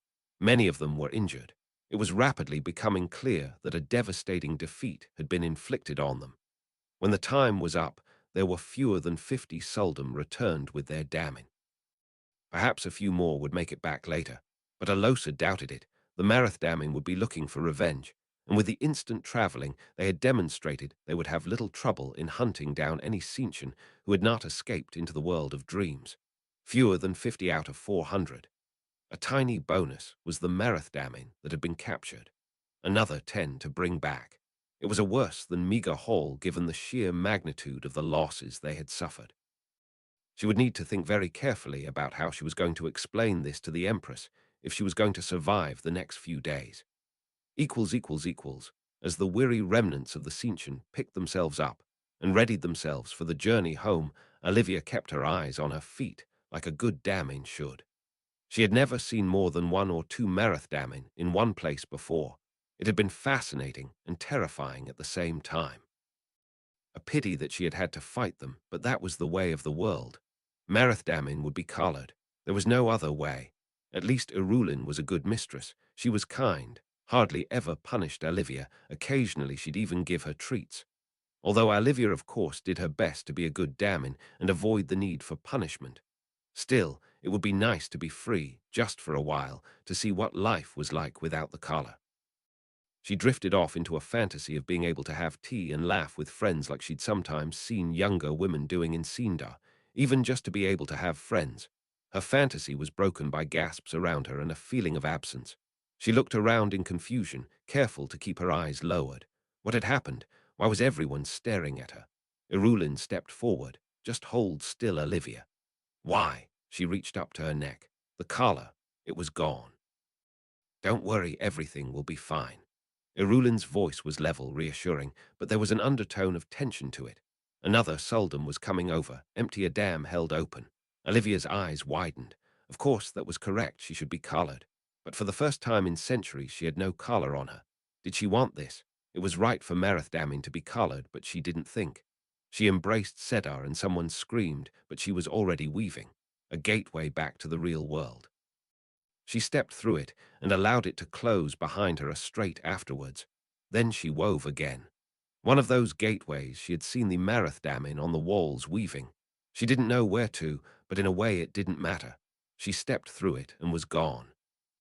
Chapter 144, The Aftermath. Chapter text Chapter Siva, The Aftermath. As the sound of partying echoed across the hall late into the night, Taija was lying in bed with Tel still feeling a bit stunned. Healing, severing, and tame, both in one day. What could be next? With a sigh, she spun a web against eavesdropping around the room, and the sound faded away. A good night's sleep would help settle her mind. One consequence of Nynaeve and Damer's discovery was that Taija needed to consider what to do about the Aes Sedai that she'd severed for their crimes against Eben and Norion. It kept her up the night before, thinking about what she wanted, but obviously it wasn't just her decision. The Hall wasn't the White Tower. Decisions like that required some level of consensus. That was why the next day she was sat down with Tel, Alexei, Nynaeve, Rand, and Damer. Was lucky Rand was around actually. He was becoming quite hard to get hold of, but Taija did feel this was something that he should get a say on since he was actually a victim of their crimes, although not the one they were severed for. While Cadsuane had been one of the judges, Taija didn't invite her. The meeting wasn't judicial, and it was purely the Hall's business. Damer, on the other hand, despite not being Aes Sedai, had been invited since Nynaeve insisted it was just as much his discovery as hers. The arguments went back and forth. Taija's comrades' positions weren't what she'd necessarily expected. Rand and Tel were inclined towards mercy. Rand mostly because the light needed every channeler available to it. Tel because he thought they should have the chance to redeem themselves, which made sense, although Taija preferred not to think about that. Alexei, on the other hand, despite his usual compassion, had no sympathy. As far as he was concerned, they'd made their bed and they could sleep in it. Nynaeve had a similar view, although Taija suspected it was because she'd spent so much time with Eben and Norion trying to heal them and saw the way they suffered. Beneath her gruff exterior, she was a deeply compassionate woman, but Taija supposed that was manifesting itself in a lack of sympathy for the severed Aes Sedai on that occasion. Damer leaned towards Rand's point of view. Maybe it was his age that made him more sympathetic to the Aes Sedai's failings. The others, excluding Tel, really were quite young. As for Taija, well, she was torn. On balance, though, severing was a terrible fate. If those women were left as they were, they'd most likely be dead soon. Was that excessive given that Eben and Norion had been healed? Maybe. What swung it for her was Rand's arguments. She had limited sympathy for the Aes Sedai. They'd fucked around and they'd found out, but the light did need every channeler that it could get. If they'd accept the same punishment as Tirana, then they could be healed, that was her view. Nynaeve wasn't so against it that she was unwilling to heal them. Taija wouldn't try to force her. However, with Damer having a more moderate view, it made sense for him to do it. It would also make a nice point to those Aes Sedai that they were only regaining their channeling by the grace of a man like the ones they'd severed. With that proposal from Taija, the consensus was that she should make the offer, although no one was desperately enthusiastic about it. She'd have to set up a meeting with Siuan.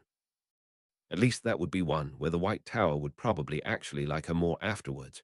The next day Taija was pondering who to send to speak to Siuan when a breathless aspirant ran up with a tower Aes Sedai, Megan. She looked like she was on the verge of collapse, not as fit as she could be clearly. As soon as Megan saw Taija, she started to talk a garble of words. Stop, take a breath, slow down. Sorry, she breathed deeply. The White Tower is under attack. Inchin, I do not know how they reached it, but they're attacking it. Hundreds of leashed. Please, we need your help. Oh, fuck me. Taija's mind flashed back to Falme. Had the Cinchin discovered traveling? It didn't matter. She couldn't let the White Tower fall. Taija briefly considered whether it was a trap for her, and then dismissed the idea after discreetly running an inverted slicing web across Megan. The aspirant should have done it when she arrived, but it was good to be careful. Of course, we're coming. As soon as possible. She turned to the aspirant. Please find Megan Sedai some water and anything else she needs. What did Taija need? How much did she want to take?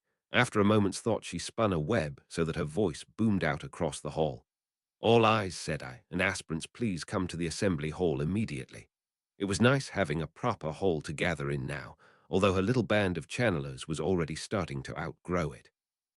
Luckily, it was very easy to build bigger when one had hordes of channelers eager to practice using the power. Now where was Alexei? She was going to want Kalendor for this, and it would be better not to have him waste time looking for it. Then Tell. He was better placed to command a big force. She'd need to leave some heavy hitters behind too, just in case it was a distraction. She couldn't leave the hall undefended. Fucking Sinchan. Half an hour later, Taija was alternating between jogging and traveling to the edge of the hall's anti-traveling wards with about 30 aspirants beside her, along with Nynaeve, Alexei, and Megan. It was a small force, but highly skilled. In the end, she needed to leave at least one full Aes Sedai behind to protect the hall, and Tell seemed to be the best one. She couldn't have him in charge of the rescue force without her there, given the tower's possible reaction to him. Nynaeve Taija wanted for her healing skills. The severed eyes said I could wait, but there would no doubt be large numbers of injured people. Alexei she wanted for Kalendor. It would be a waste of Tell's capability to have him sitting at the back in a circle led by someone else, so Alexei was a better choice there. Unfortunately, with Rand and the girls away, that was it for full eyes, said I. Taija stepped out of the gateway outside Tar Valon, already feeling for the anti-traveling wards Siwan had no doubt put up. They were gone. Some of them anyway. She needed to be careful. She didn't want to end up in a friendly fire situation with the tower. It was lucky the Sinchan couldn't really disguise their leash. For a moment, Taija paused, listening. She couldn't hear the sounds of battle. Could it already be over? Another, more difficult consideration was that she didn't want to leave aspirants fighting on their own. It might be necessary at some point, but some of them were basically kids. We're going to have to go in unsubtly. Silen and Callan, you travel with Megan to let them know we're coming. You're to obey her orders until the battle's over. The rest of us will travel into Tar Valon and then make to the White Tower on foot. Nynaeve, you take the Kalendor circle. Keep us covered from any attacks. The rest of us will provide offensive capability. If we come under heavy attack, I'll give the order to split, and then we fight in small units like we trained. I'm hoping there's nothing there that can come close to stopping us while we're together, though. Everyone nodded, and Megan opened her gateway, followed by Silenin and Callan. A few seconds later, Taija opened her own gateway into the city, a safe distance from the tower. As she emerged, everyone was on high alert, scanning their surroundings, and there was a haze in the air from whatever barrier Nynaeve had spun around them. With that in place, they advanced on the worryingly quiet tower, passing through streets littered with the bodies of Tar Valoners. Siwan breathed a sigh of relief when Megan stepped out of a gateway, accompanied by two young men. She had survived. Thank the light. She curtsied, and the two young men gave deep bows. Mother, Taija and the hall are in Tar Valon. I fear we are too late, though. Sadly so, the fighting is largely over. However, it was a victory. The Sinchan have fled. There are just a few holdouts, and the tower has survived. She resisted the urge to look around at the rubble and still burning fires that polluted much of the space around her. One of the young men stepped forward and bowed again. Mother, he hesitated slightly at the title. Taija said I has brought a number of skilled healers. I can fetch her to the tower, and we can also help with any holdouts. Thank you. Siwan resisted the urge to call him son or child. She knew the hall did not like that, and now was not the time to play games. If you could bring her here, we can coordinate better. With a final bow, he stepped away and wove a gateway. When a gateway opened in front of her, Taija held up her hand, everyone coming to a halt, ready to lash out with the power. Fortunately, it was just Callan who stepped through it, hurrying up to her with a bow to explain the situation. In no time, they'd all traveled to the tower proper. Taija hurried over to Siwan and gave her a perfunctory bow. Siwan, I came as fast as I could. What can we do? We're at your disposal. Siwan gave her a relieved look. Thank you, Taija. If you have healers, Romanda is organizing the efforts. Send them to her. There are also a couple of places where there's still fighting going on. If you have some way of dealing with those. She glanced at Alexei holding Kalendor. Taija started barking orders. There was no consensus decision-making in a combat situation. Nynaeve, drop the link with Alexei. take the aspirants who are skilled at healing and go to Romanda. Please do whatever she asks. She'll have a better idea of the situation than we do." She paused and glanced at Siwan. "If she gives you any disrespect, just put up with it. This is too important." Siwan's face darkened briefly. "She will not, rest assured. Megan, please accompany them and let Romanda know they are here at my request." Nynaeve gave Taija a quick bow before heading off with Megan and about 20 of the aspirants in tow. Taija really hoped none of the Aes Sedai would have issues with being healed by men. That left her, Alexei, and another 10 or so of the aspirants. "So where do you want us?" Siwan hesitated, then says, "There are 2 places. One mansion in the city where we think a number of them have holed up, and there's an annex of the tower that they are still occupying. We are reluctant to risk more casualties attacking them when so many of us are already dead or injured." Taija nodded at that. "How many did you lose?" "I am not entirely sure yet, but I think around 30 Aes Sedai dead and some captured." Taija winced. That was a devastating number considering the tower's already diminished position. They'd all have lost friends. "I'm sorry, Siwan. Do the remaining Tzeentch have any prisoners?" "I think the ones in the tower have. The ones outside, I would be very surprised." "Fine." Which one of the female aspirants was the most responsible? If she didn't trust them, she wouldn't have made them aspirants, but still. No, she didn't have time to worry. Efficiency was needed. "Dolna, you're to lead the link with Aes Sedai, but he's in charge. You'll obey his orders to the letter. I'm giving you a great responsibility, don't abuse it." The middle-aged woman gave Taija a low bow. "I won't disappoint you, Taija Sedai." "I know." Taija looked them over and then pick out 6 more aspirants to go with them. "Alexei, take them and deal with the mansion. Don't risk yourselves." "I'll deal with the Tzeentch in the tower myself. We can't just batter them with a sangreal without risking their captives." Taija pointed at the last 2 aspirants. "You're with me. Keep behind me and watch my back." Orders given, she whirled around and headed for the tower. If the situation wasn't so serious, she'd wish she had a cloak to swirl. Alexei stepped out of the gateway, Sedin hammering through him. It was becoming a little frustrating, always acting as the battery for Kalendor. He understood the reasoning.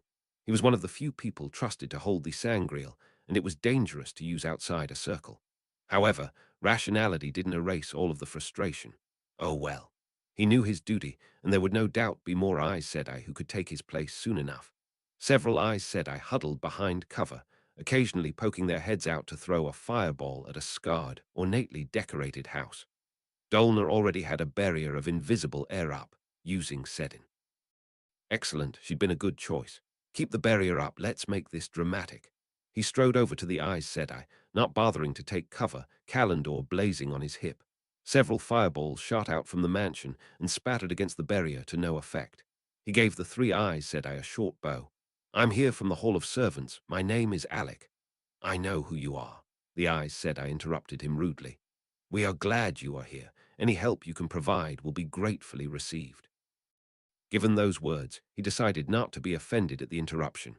He glanced at the mansion. "Are there any innocents inside, and do you care whether you get the Tzeentch alive or not?" She glanced at the glowing crystal sword on his belt and then back up at him. Was that a smile? It was always hard to tell with Tower Aes Sedai, and her face was covered in dirt and blood. "They have been killing everyone they could find. There are likely no innocents left there, except the damning, of course. If you can, it would be better to take them alive, but if not, I believe few tears will be shed." "Fine." Alexei gestured with his head to Dolna. "Let's go." They both walked out in front of the mansion, blasts of the power sparking against the barrier she had woven. "Take it down, gently." Dolna drew on Sedin through him, mixing it with unseen Sedar. Kalendor blazed brighter. In front of them, the mansion started to come apart. Flagstone by flagstone, but with terrifying speed. It almost seemed to unravel as Dolna deconstructed it from the top down, stacking piles of detritus beside it. As she worked, Tzeentch were revealed and bound in air, shielded where necessary. With the amount of Sedin available through Kalendor, the Tzeentch's attempts at stopping her were about as effective as a toddler trying to overpower a fully grown man. A couple of minutes later, with nothing left of the mansion, Alexei turned away and returned to the Aes Sedai with a small bow. "Your prisoners." He gestured behind him at the bound Tzeentch. Taija followed the Aes Sedai assigned to lead her to where the Cinchen were holding out, pondering her options. They'd said that some of the leashed were quite strong, but it seemed that the anti-traveling wards were still in place over this annex, so they couldn't travel away like the rest of the surviving Cinchen. She had to wonder how many leashed the Cinchen had thrown at the tower. It seems to have been a devastating battle. She quickly reached the area. There were a few Aes Sedai around, although they didn't seem to be doing much to try to defeat the remaining Cinchen. She supposed if they were trapped there, then there wasn't much point in the Aes Sedai risking their lives to try to get rid of them. Better to let them stew. Fortunately, Taija was a bit more capable. This wasn't going to be something for the aspirants, though. You two stay back with the Aes Sedai. If I need help, I'll shout. Taija got a quick briefing on the layout inside and where they thought the Cinchen were in the rooms ahead of you. She'd need to be careful. She really didn't want to kill any captured Aes Sedai, and she'd rather not kill any of the leashed. It wasn't their fault. She'd killed more than she really wanted to in Falme, and while she didn't think she could have done anything differently, that didn't mean she didn't sometimes wake up in the night thinking of them. Taija cast those thoughts out of her mind. It wasn't the time. She'd passed under the limits of the remaining anti-traveling wards already. She could just use a gateway to get amongst them, but without line of sight, that was a lot harder. She could just walk in and trust that she could take anything they could throw at her, but that was a bit risky. Taija expected she could, but the last thing she wanted to find was multiple leashed in there who could match her for strength. That left shock and awe. No time like the present, Taija glanced round the corner, saw empty corridor, scarred with potshots taken from both sides. Great. Cover your ears. She waited a second and then spun a gateway, sending another web through it to go off as it closed. She didn't see the flash of light round the corner, but the thunderous crash of the explosion shook the walls around her. Taija was already moving, round the corner and then sprinting. A leashed and leash holder staggered out into view, bleeding from their ears. Taija lashed out with the power. The collar came open, a shield forced into place on the leashed and air around both. She skidded into the first room. Clear. The room across the corridor's door was shut. It crumpled in front of her. That one was clear too. Forward, Taija ducked a razor-sharp web of air, fire following it, crude and slow. She sliced the following webs, hooked an inverted web of air round the leasht's feet, and pulled them out from under her. Her collar came off in mid-air, and Taija had her shielded and bound before she hits the ground next to her leash holder. In front of Taija, the final two stepped out. They were quite strong. Maybe on Egwene or Elaine's level. They were also slow, responding to commands from the leash holders. Seconds later, it was all over. In less than a minute, Taija was helping a weeping, captured Aes Sedai to her feet, muttering comforting words to her as she led her back out. Samitsu shook her head. She is too far gone. I cannot help her. As she straightened up, Romanda sighed. If Samitsu could not do it, then no one could. Stop. What are you doing? She resisted the urge to sigh as Nynaeve, the wilder runaway, shouldered her way in. We cannot spend the effort on someone who will not survive. There are too many wounded. The girl just gave her a look and came closer. I'll be the judge of that, thank you very much. She looked down at the Aes Sedai who lay there, pale from loss of blood, a deep gash across her belly and one of her legs missing above the knee. The light of Sedar never lit up around Nynaeve, but then a storm of threads came out in a weave of incredible complexity. All 5 elements coming together in an explosion of Sedar. In front of Romanda's eyes, flesh knit together, color returned to the injured woman's cheeks. It was impossible, not that the wounds could be healed, but that it could be done without killing her. How? That was Samitsu. Romanda wanted to echo her. Did Taija teach you that?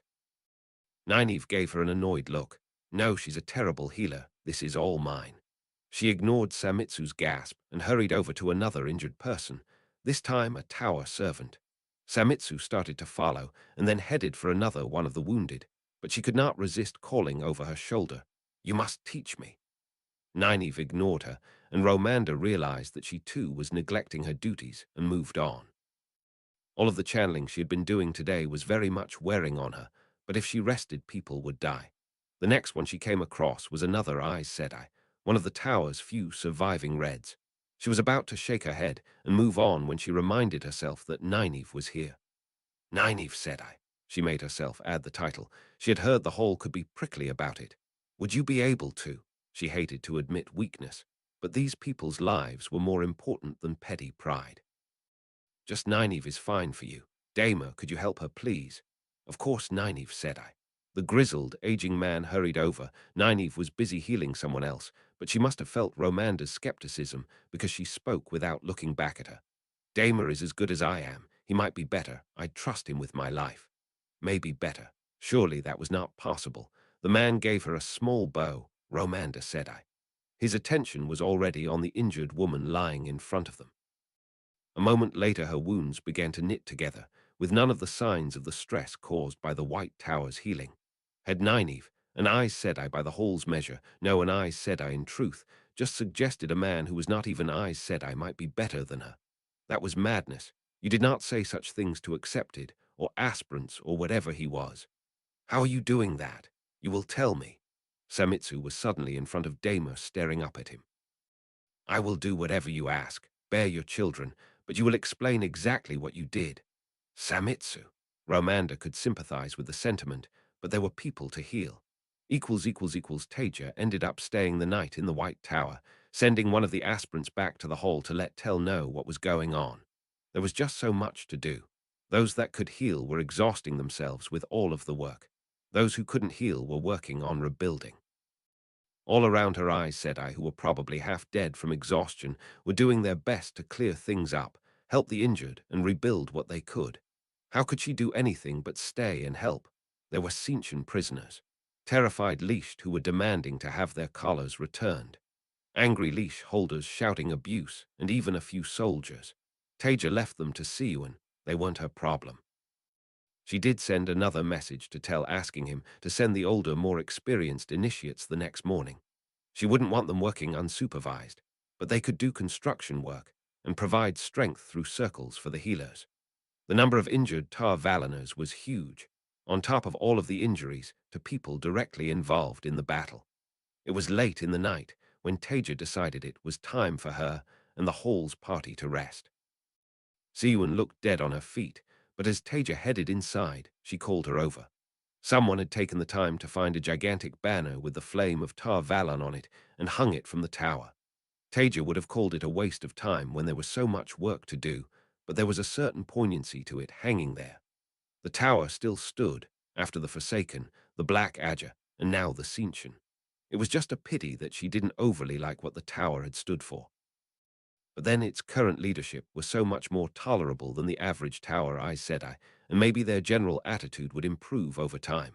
Sometimes people just needed time to adapt. When Taija came over, Siuan pulled out a small flask from somewhere in her dress, unscrewed it, and took a deep swig before passing it to her. Taija took a sniff and then raised her eyebrows at Siuan. I didn't know you drank. I do not. Not normally, but when your ship has survived a storm. Taija shrugged, took a swig, and immediately started coughing. Fuck me, how strong is that? She took another, smaller sip, ignoring Siuan's small smile when she passed it back. I just wanted to thank you for coming. While the battle was largely over by the time you reached here, without your assistance, far more Aes Sedai would be dead. Many of them owe their lives to you. Taija shrugged, slightly awkwardly. Of course I came. Just because we don't see eye to eye on some things doesn't mean we have to be enemies. The only true enemy is the shadow. Well said. The two of them spent a silent moment staring at the night sky. So how bad was it in the end? 42 dead or missing Aes Sedai, more warders and hundreds of guards, civilians and servants. Taija hissed. That's a lot. What about the Accepted and novices? One Accepted died guarding the bridge, other than that they all survived. That was a relief at least. How many of them did you get? It is hard to say. We estimate perhaps 500 leashed attacked the tower. We have found more than 300 bodies and have captured almost 20 of them. There was a certain pride overlaying the sadness in her voice. We sent them running back to their masters. Yes, Taija nodded. You won this battle decisively. But even the greatest of victories hurt when it's your friends and comrades dying to achieve them. She couldn't quite keep all of the sadness out of her voice. And Tiro's last words echoed through your head. The last thing she heard in her own time, one of her best friends desperately shouting them before he died. Siuan glanced at her. Yes, you of all people would understand that, to absent friends. She took another swig and passed Taija the flask. We'll never see their like again. Taija took a sip of her own. In the end, Taija stayed in the tower for 3 days, with a large party of aspirants and initiates helping. Her strength with earth and her angriel helped, and she spent some time teaching some of the webs she knew for shaping and strengthening stone to the tower Aes Sedai. With circles providing strength, it already looked somewhat recovered from the devastating battle. Taija had discussed it with Siwan and agreed that it would be the last day before she headed back to the hall. There'd be plenty more to discuss in the near future, including what to do about the Cinchen, but she had her own affairs to deal with. If the Cinchen had traveling, something would need to be done to prevent a repeat of their attack. One thing they'd both agreed on already was a faster communication system. Someone capable of traveling waiting at the edge of each of their respective wards, ready to immediately go to the other's home to ask for help if needed. All it would take was a flare of the right color being sent up from the tower or hall, and off they'd go. Really, after this, Taija felt much better about the tower. It was hard for the tower Aes Sedai to keep up their haughtiness when they were exhausted, and her people were helping them to rebuild their home. It was also hard for her to dislike them as much when she was there with them at such a bad time. Before it was time to leave, Taija just had one more thing to discuss with Siwan. She took her aside, pulling her away from a group pushing stone back into place in the tower's walls. I wanted to tell you, Nynaeve and Damer have worked out how to heal severing. Excuse me. Taija repeated herself, trying hard not to look smug. We have healed severing. So Eben and Norian, she nodded. Yes. Well, she'd never seen Siwan look this stunned before.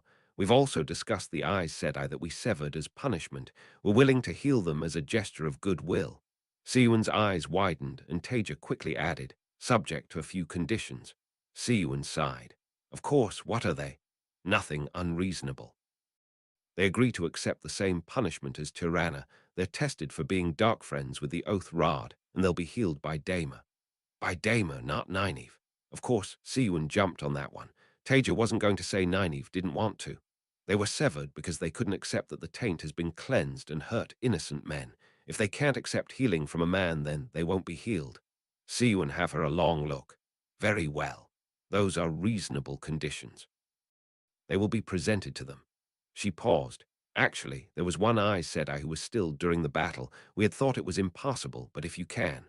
Oh, yes, of course. No conditions. I think Nynaeve's over there. Let's grab her and go now. Olivia followed the crowd of people through the city's gates. She didn't really feel that she fit in there. She stood out in a simple grey dress, stained with dirt and burn marks from the battle.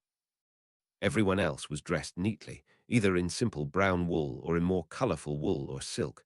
Still, hardly anyone looked at her. She wanted to cringe whenever anyone did. They would know she had been damning. They might tell her to go back to the Sul'dam. She wasn't ready for that yet. She wanted to experience freedom first, just for a little while before she was sent back. Someone jostled into her and scowled at her. She looked down and muttered a profuse apology.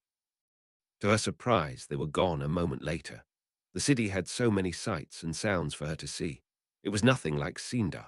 Much dirtier, far smaller, but it was still hugely exciting. To be able to walk wherever she wanted, without being directed, without having to keep her eyes on the ground. There were no punishments here when she stopped to admire a hawker's wares. No one tugged on her leash to move her along when she decided she wanted to walk slowly.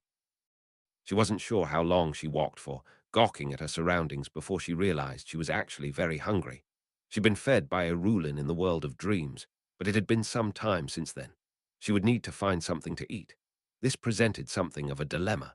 Her Sul'dam had always made sure that she was well fed. Nothing particularly tasty, unless she deserved a treat, but plenty of good healthy food to maintain her. But there were no Sul'dam here. Was that a problem with freedom? What did normal people do? She tried to think back to her childhood, but it was so long ago. What did people do here? There were lots of stalls with delicious-smelling food. People lined up, they talked, and then the stall holders gave them food. She had even seen her Sul'dam do that on occasion, although obviously that food was not for damning. But she wasn't damning right now, was she? Maybe that was a solution.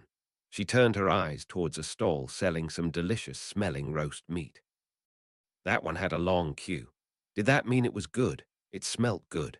After a moment's thought, she joined the queue. Hopefully the stallholder wouldn't realize she was damning and would still give her food. It took a little while to make her way to the front of the queue, her stomach rumbling as she went, but finally she was there. She looked over the man's goods and then did her best to meet his eyes, eventually settling on somewhere around his collarbone. "I would like 2 of those, please." Pointed at skewers of meat cooking over his fire. He looked at her, a hint of contempt in his eyes. "That'll be 2 silver pennies." Silver pennies? What were those? She looked around in confusion, not sure what to say. Was that a free person thing? She didn't remember anything about pennies from when she was a child, although it was all a bit foggy, but she was sure her parents just gave her food. Maybe she should ask. She didn't want to reveal her ignorance, but the man was clearly getting impatient. "What's a silver penny?" There was a moment of stunned silence, and then someone behind her started laughing. The stallholder, however, was not amused. "Get out of here, wench. I don't have time for beggars. Go, before I call the guards." Chapter 145. Where's that bloody bowl? Chapter text chapter CVI. Where's that bloody bowl? Egwene resisted the urge to grumble as they made their way through the streets of the Rahad. She'd been so confident that she could find the building again when she first went there in the world of dreams, but that optimism had quickly turned out to be misplaced. The place was a complete maze. A dangerous one, too. The buildings were decrepit, groups of rough-looking men lazed in doorways, staring at them as they passed, and she'd already seen 2 knife fights. Elaine, of course, looked fascinated by it all, although she at least had the sense not to make that too obvious. Egwene had changed back into a dress before coming here. She didn't think her mode of dress would mark her as affiliated with the hall away from it in Keemlin, but there was no point in making her status obvious to anyone who did know what they were seeing. Anyway, she liked wearing a proper dress. What was it Taija sometimes said? Variety is the spice of life. It was getting frustrating, though, the number of days they'd spent searching. She had her duty. She wouldn't allow frustration to overwhelm that, but it was still aggravating. Another of those women with the red belts went by. She could channel. Not very strongly, but she could definitely channel. Did that mean she was a wilder? Egwene wasn't sure. She would have said yes, although Taija wasn't keen on the term, but she'd seen 2 other red-belted women who were also channelers. Were they organized in some way? She'd have to discuss it with Elaine later.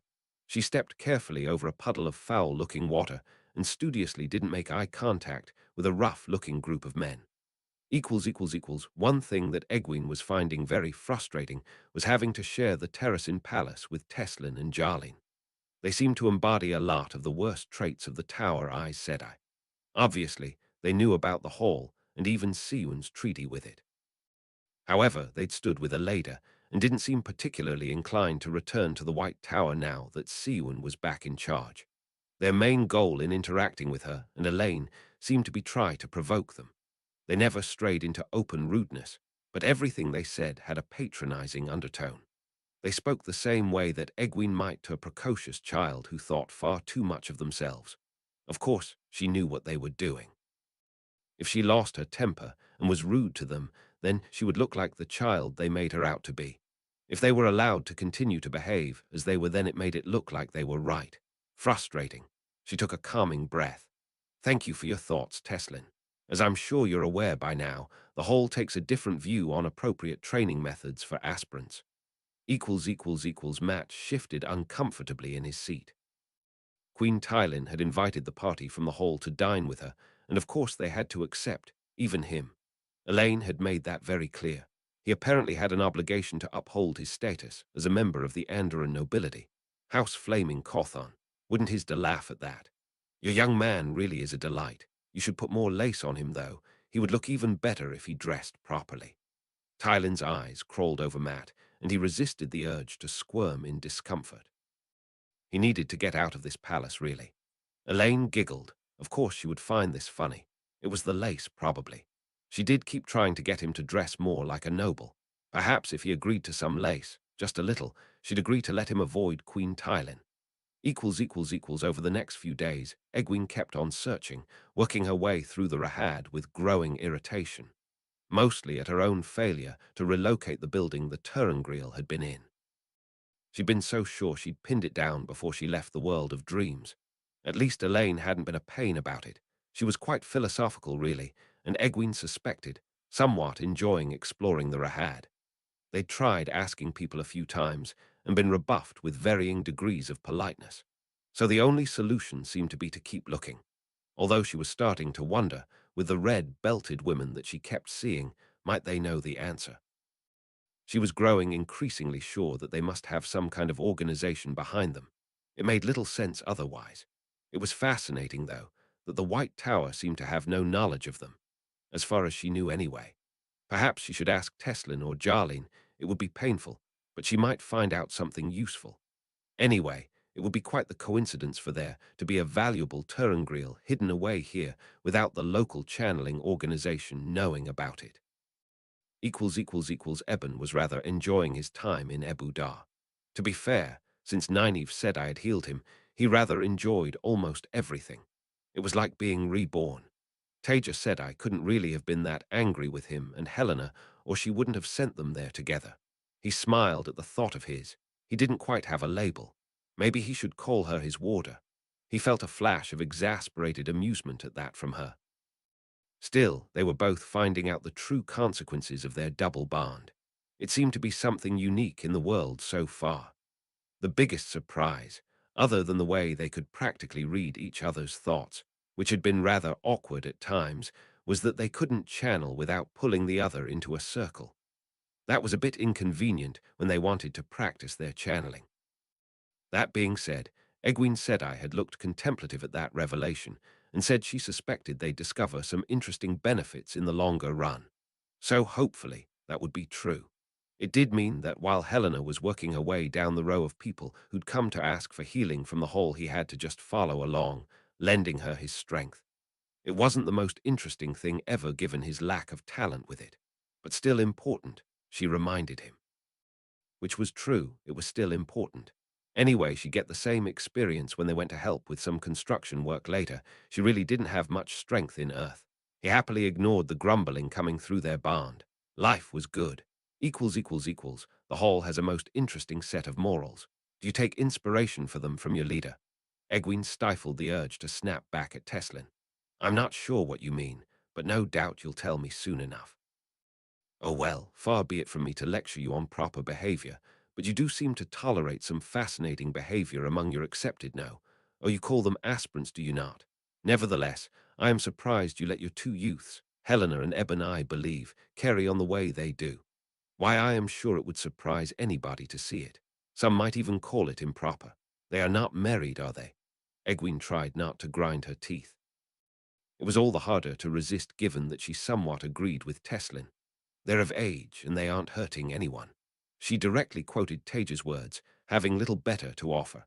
I suppose it is difficult to impose discipline when you are younger than Helena. Elaine carrying on with Lord Matt cannot be helpful either. I wonder if her mother knows. Breath in, breath out. So much for asking them about the wise women. You remind me of many of your sisters, Teslin. If you put as much effort into helping people as you do into interfering in their business, the White Tower might not have left Aes Sedai quite so distrusted by the world. That might not have been as diplomatic a response as she wanted, but she certainly meant it. Much as Helena and Eben mooning over each other irritated her, Teslin had certainly made sure she wouldn't be saying anything about it to them. Another day, more searching in the sweaty summer heat. Elaine sighed to herself. Egwene was becoming increasingly irritable, as if she took the failure to find the Turangriel as her personal responsibility. This time, they had split the group into two to cover more ground.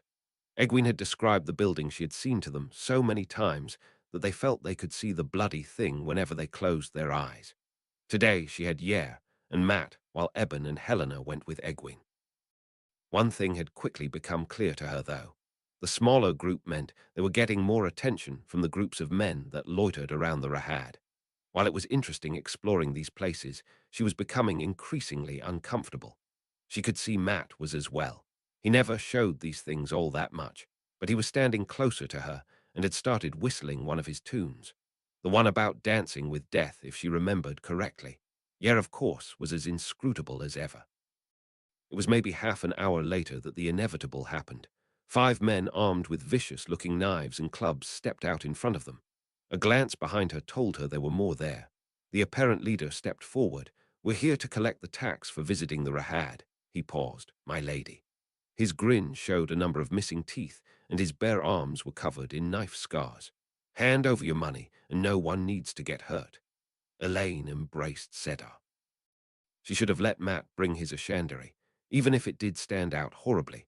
The staff he carried was far less intimidating without a long, black blade on it. Before Elaine could reply, Yer stepped forward, looming much taller than any of the men he faced. Not a sign of nervousness on his face, despite his only weapon being a belt knife. Stand aside, wetlanders, unless you wish to wake from the dream. While Elaine agreed with the sentiment, that was unhelpfully provocative. There is no need for conflict, good sirs. Please let us pass. The leader ignored her. Shut up. Alan, teach the big one a lesson. We don't need no disrespect on our turf. For fuck's sake. Yeah, back off. She put the crack of command into her tone, and he hesitated before stepping back. You too, Matt. There was no point in letting this degenerate into a knife fight. She met the leader's eyes. It was not like she would be able to escape this situation without revealing herself, but maybe she could. I am Aes Sedai. You are interfering in my business. Step aside or face the consequences. The leader hesitated for a moment and looked her up and down. Nah, you're not. Take them. Elaine nearly spun illusion and then remembered she was trying not to let half the Rahad know there were Aes Sedai in it. She twisted her web instead, and fire erupted in a rotating ring around her, emitting a low whine as it spun. At the same time, she spun air and earth, yanking the leader's knife from his hand and twisting it into a loop. Leave before I become annoyed. The robbers wavered for a moment, and then suddenly they were running, scattering like a flock of birds. Yeah, watched them go. You are too merciful, Elaine said. They will only rob more people because you let them go. Perhaps, but I cannot go killing people without a trial. Yeah, really could be bloodthirsty sometimes. It reminded her of some of her conversations with Avienta. Elaine gave herself a shake. This was no time for remembering the dead. They needed to move on quickly. Another woman with a red belt hurried past them. They'd been having so little luck in their search, without revealing themselves, that Egwene couldn't bring herself to be annoyed at Elaine, openly announcing she was Aes Sedai. However, since then she noticed that wherever they went in the Rahad, they were shadowed by groups of men. Someone had clearly assigned them to the task, and she suspected she knew who. Perhaps it was time to take a different tack and act openly. That was why today she was wearing the black coat of the hall, the divided circle proud on her left breast. Elaine had the patch on her dress, but had declined to wear the coat. With them were Matt and Yer. She decided Eben and Helena were better placed as backup, ready to go for help if they didn't return. Of course, now that she was looking, there were none of the red-belted women. In fact, people seemed to be trying to avoid them, other than their constant shadows. Eventually, her frustration hit the point that she just turned round and strode up to them. You, find one of your wise women and inform them that Egwene Sedai wishes to speak to whoever leads them. Perhaps it was time to start leaning on her title. She saw the smirk start to grow on the man's face and spun Sedar into a small flame in front of her. That wiped away any suggestion of disrespect and sent him running. Rian shot Avel another furious look. They were going to be having words later, more than words. What in the light was she thinking bringing these two girls here? They had been swanning around the Rahad for far too long, and the kin had been going to approach them discreetly. Now the fool woman went and brought them straight to the home of the knitting circle, along with their two men, going on about Aes Sedai, as if the girls were not obvious runaways. She tuned back into the nonsense that the dark-haired girl was spouting. They clearly had had some training at the tower. They had been able to answer some of the questions put to them before they lost their patience and refused to answer any more. With attitudes like that, it was no wonder they had run away and were now pretending to be Aes Sedai. It was just a surprise they had not yet been caught. More of a surprise was that they apparently could channel, given she could not feel the ability in them. Enough of this nonsense. I do not know why you persist in your claims. You may have trained at the tower, but you are far too young to be Aes Sedai. You have not slowed yet. You lack the rings. I doubt you even know what the accepted test is. A Turangriel, 3 archways. You have to go through them and experience something horrible and unpleasant 3 times. Some people die doing it. It's almost certainly a virtual gaming system being misused. Rianne blinked in surprise at that. Who would have thought that the girl would know that much? Although she had no idea what they were talking about it being misused, or what a virtual gaming system was. Clearly, the girl remained ignorant despite her answer. That is as maybe. You are clearly not Aes Sedai. Only the White Tower can raise Aes Sedai, and no doubt it will deal with this Hall of Servants in due course. Now you are going to leave and be grateful that we do not punish you. The Aes Sedai in the Terracin Palace will be informed of your presence in Ebu Dar, so if you have even a modicum of sense, you will leave the city today. She gave Barrowen a nod. You think you can shield us? The darker one, Egwene she called herself, sounded incredulous. Then a moment later she looked worried. Barrowen smiled. Unlike you, we do not try to reach above our station, but skills are honed with time, and this was always nearly a talent with me. I could hold one of the Forsaken.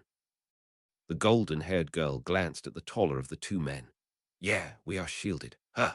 She pointed at Barrowen. Rianne immediately prepared herself to weave air to restrain the man if need be. A moment later, the light of Sedar winked out from Barrowen and appeared around the two girls. What had just happened? Oh, they were strong.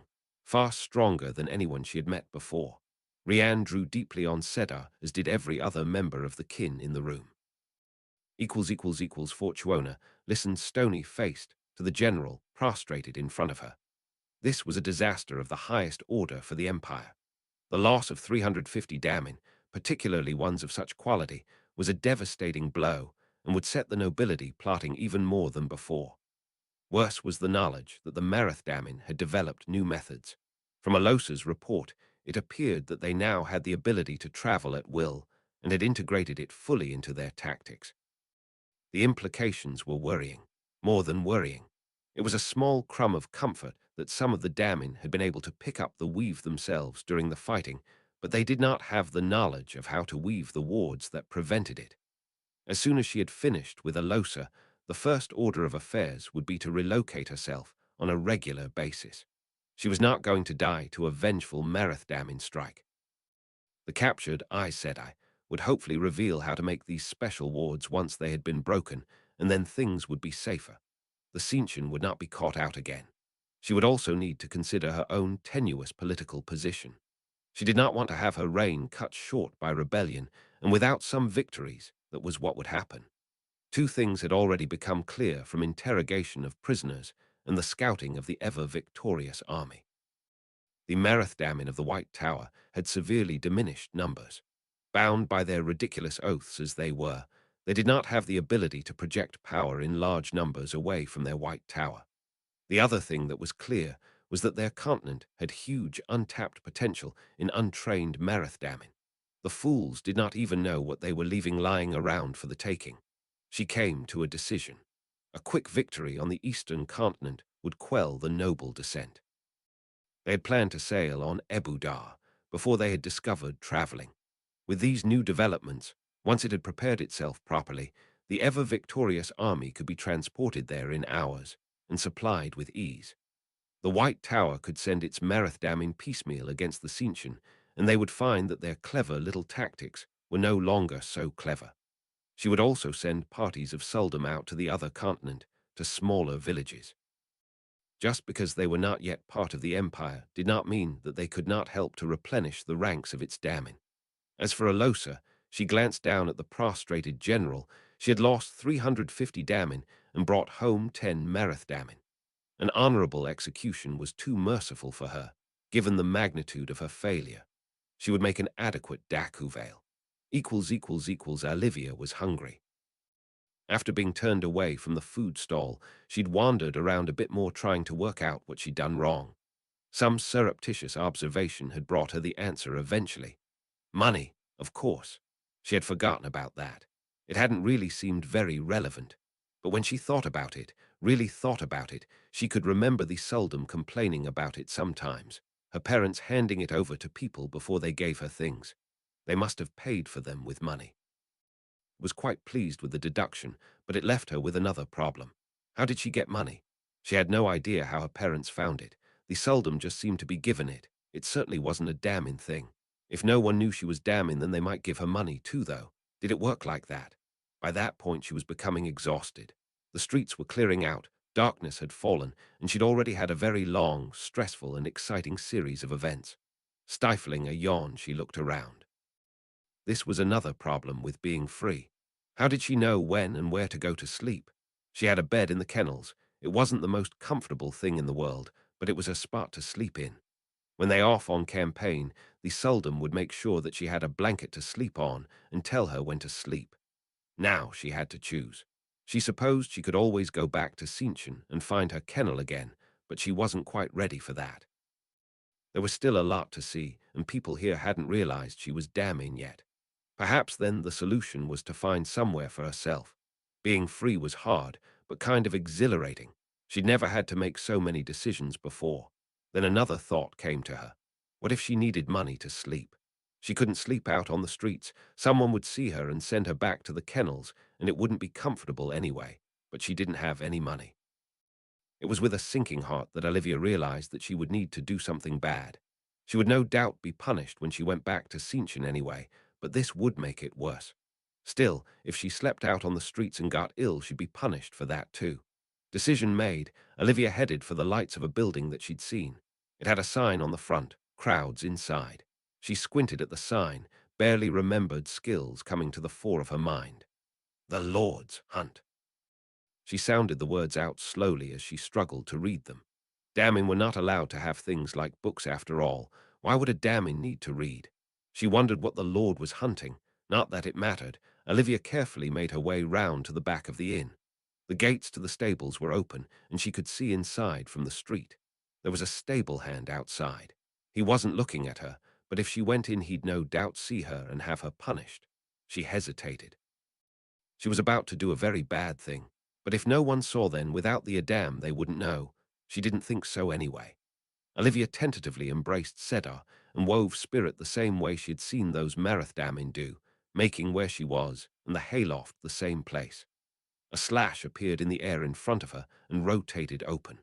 With a quick look around, she hurried through it and let it close behind her before she collapsed into the hay. Olivia woke to the sound of an angry man's voice. What in the light do you think you're doing in my hayloft, woman? Her eyes widened, and she scrambled backwards. He was a big man, and she didn't normally interact with men. Really, she only interacted with Suldam, and that one time when one of the blood had spoken to her. That had been exciting and scary. He took a step forward, looming over her. Well, she realized she hadn't answered. Should she run away? But he'd see if she channeled, and then there'd be no visiting a tea shop for her. Maybe if she explained to him, he might be less angry.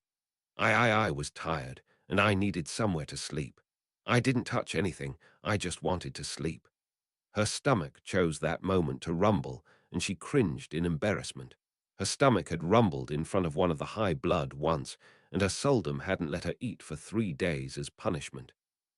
For some reason, the man's facial expression changed to one she didn't really recognize. It felt a bit like when one of the Suldam was pleased with her, but not quite. You haven't touched anything, she shook her head. When did you last eat?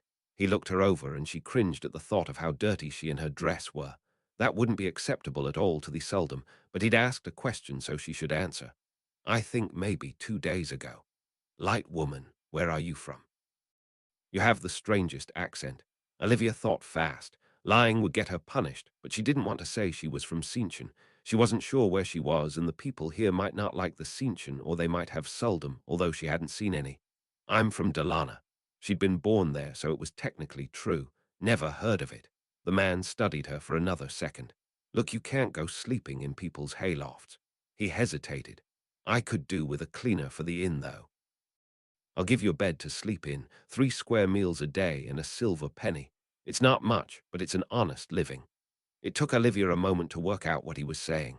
So you would give me these things, and in return I will clean for you, but I can stop if I want to. Like a servant. He looked a bit bemused. Yes, that's how it works.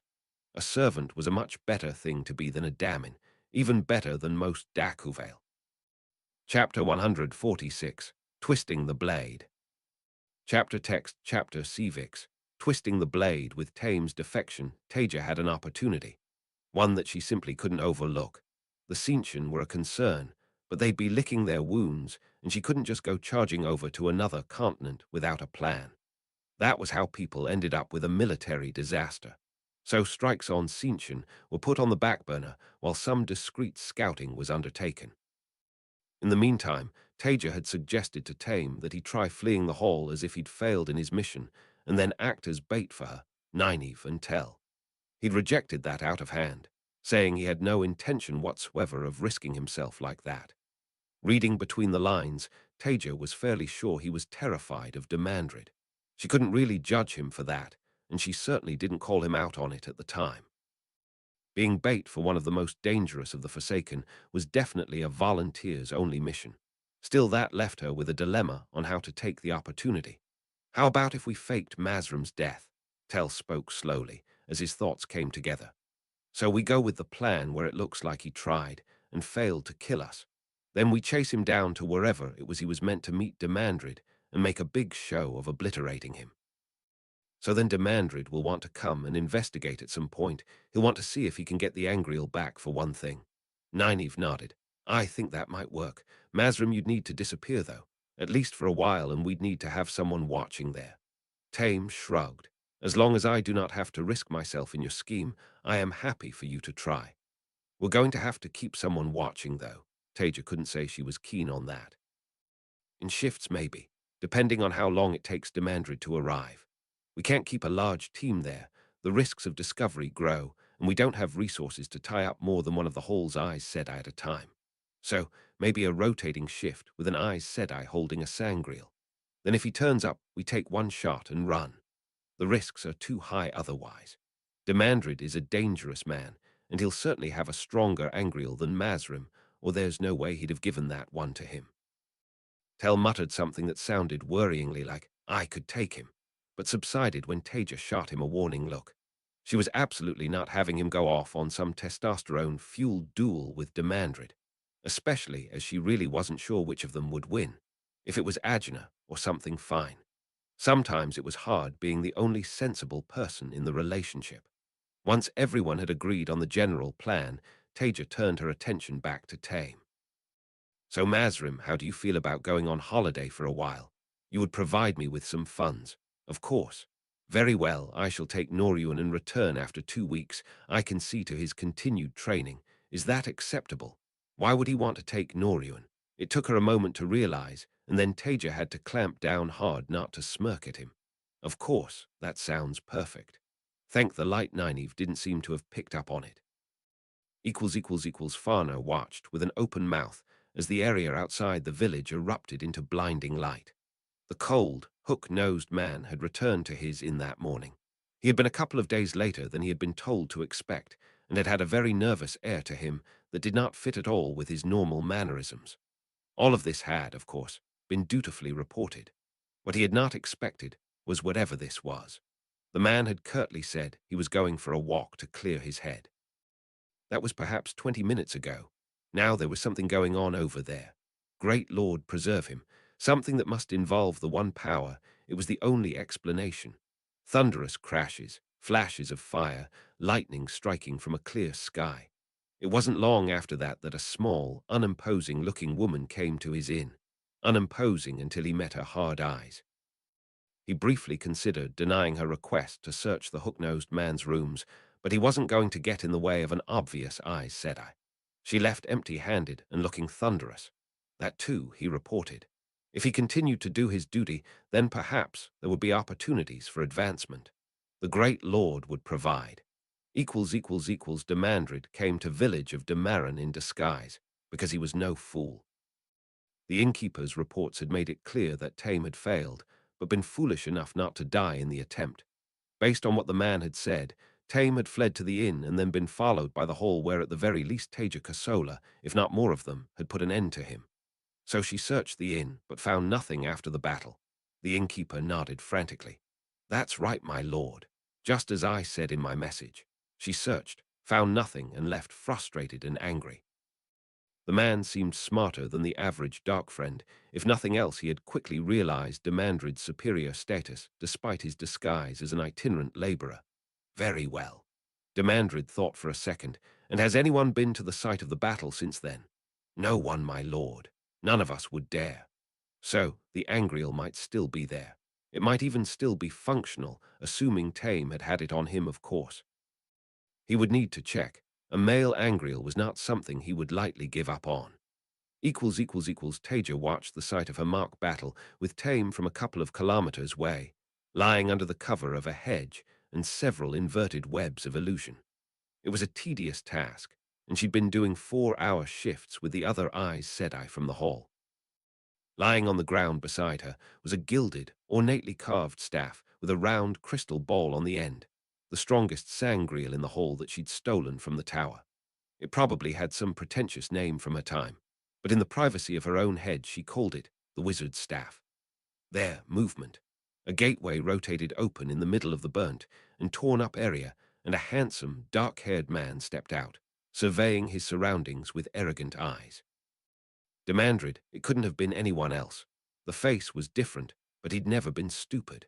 Taija drew hard on Sedar, taking in the full power of the sangreal, and spun all of the elements together. Not balefire, not after what Tell had told her it did to the pattern. She'd only used that in small amounts now, but when she had a sangreal, she could do plenty of damage with almost anything. Demandred never even had time to react. The air around him turned to fire in an instant, obliterating him and the surrounding area. Hard-learned habits kicked in, and Taija was already moving, spinning a small, low gateway beside her and rolling through it to another location out of sight. She immediately got up and traveled again to a well-concealed vantage point in the nearby hills, overlooking her previous position. A few seconds later, her paranoia was rewarded when she saw her previous location erupt into white-hot fire. Shit, she must have missed him, although she wasn't sure how Taija spotted a flash of movement around there. One more shot, and then she was gone. She didn't know what Demandred had on him, or if he had allies with him, and it wasn't worth finding out the hard way that he prepared for this. Taija spun again, a wide-area attack, taking advantage of the massive well of power available to her. It was no Kalendor, but a sangreal was a sangreal. A huge swath of ground erupted into an explosion of earth and fire, but Taija was already traveling, not waiting to check the results. She'd just have to assume it was a miss. Demandred took a second to let the shakes subside. That had been far too close. Before his natural paranoia had kicked in, he had been seconds away from traveling to investigate the site of the battle. Thank the great Lord that he had been too clever to do that. It was a pity that the innkeeper was dead. He had served well. However, there could have been no greater service he could provide than saving Demandred's life like that. He had never been the best of the chosen at compulsion, but he knew enough that, combined with a web of illusion, it had been easy enough to have the man impersonate him. Briefly, he had to assume it was Taija Kosola. Certainly that was Sedar being channeled. He had underestimated the woman. It was not the first time he had done so. He would have to take her more seriously before he found himself in a more difficult situation. The hall was continuing to expand, and while Taija's plans for Demandred had been a priority until her failed attempt at killing him, there was always more work to be done on her day job. She'd already started testing everyone for various talents, which was taking time. The growing numbers were also needing more and more teaching. Obviously, delegation was helpful. Aspirants were teaching many of the basic classes and generally being helpful. It was necessary just to deal with the hundreds of initiates that the hall now had, but it was also good training for them. Teaching something could really help a person to understand a subject properly. However, she needed more. Some of those aspirants had really proven themselves. Faultless behavior and impressive skill in the one power. In some cases, almost unbelievable skill, given how little time they'd had to learn. That was why Taija found herself once again in front of a crowd of black-coated initiates and aspirants. Almost every single member of the hall, in fact. More than 500 channelers in front of her, and the number growing every day. The huge banner of the Aes Sedai hung behind her, and Nynaeve and Alexei were at her side. Dama Flynn, you have proven yourself worthy under the eyes of the light and of the hall. Taija floated the patch over to his coat. You knelt an aspirant. Now stand and be welcomed as my brother. You are Aes Sedai. Dama climbed slightly painfully back to his feet, and Taija embraced the grizzled old man. He'd be off to heal the severed Aes Sedai with Nynaeve in a couple of days. Hopefully, that could turn into a bit of an exchange of knowledge. The White Tower must have had some interesting healing webs. Surely they couldn't be completely useless. And healing was one thing that Taija wanted to spread as widely as possible. Rivalry with the White Tower be damned. So she was happy for Nynaeve and Daema to share theirs. It would no doubt also be helpful for Daema to have the official title as well. The Tower Aes Sedai had a far steeper hierarchy than the Hall, and were much more likely to dismiss anything said by an aspirant. Nynaeve followed Taija to embrace Daema, whispering something to him. The prickly young woman had developed quite a close friendship with the older man. Taija supposed they were probably the only two who really understand what the other did with healing. Alexei came after her. Right, onto Jaha, and then there were 4 more. Sooner or later, Taija wouldn't have to do these ceremonies, but for now, with the hall the size it was important that she led them. There were so few true Aes Sedai after all, just 13 after today. Taija was walking across the hall's grounds when she heard a bit of a commotion. She diverted towards it to find a young woman, a girl really, arguing with one of the aspirants. No, I want to speak to whoever is in charge here. And I have already told you that that is not possible. The Aes Sedai are busy, and in any event the Horn of Valor is not here. What's going on? The aspirant jumped at Taija's appearance and gave her a low bow. Oh, Taija, said I. This woman says she is a hunter for the Horn and is insisting that she wishes to speak to you. Oh, well, it looks like it's her lucky day. Taija turned to her. I'm Taija Kosola. What can I do for you? The girl gave Taija a bow, and Taija noted that she was dressed in a rather more masculine and practical way than most of the women of her time.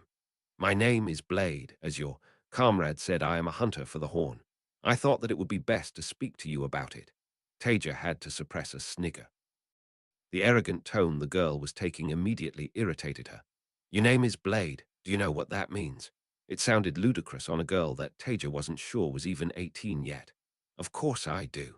Now you will tell me what you know of the Horn. Taija sighed. She could really work on both her manners and her subtlety. Given the quality of her clothes, she probably came from wealth and would presumably have been taught better. We don't have the Horn of Valor, and I don't know where it is. All true, although Taija knew who to ask if you wanted that information. Now, unless you want to take the test and see if you can become an Aes Sedai, I think there are better uses for your time than bothering my aspirants.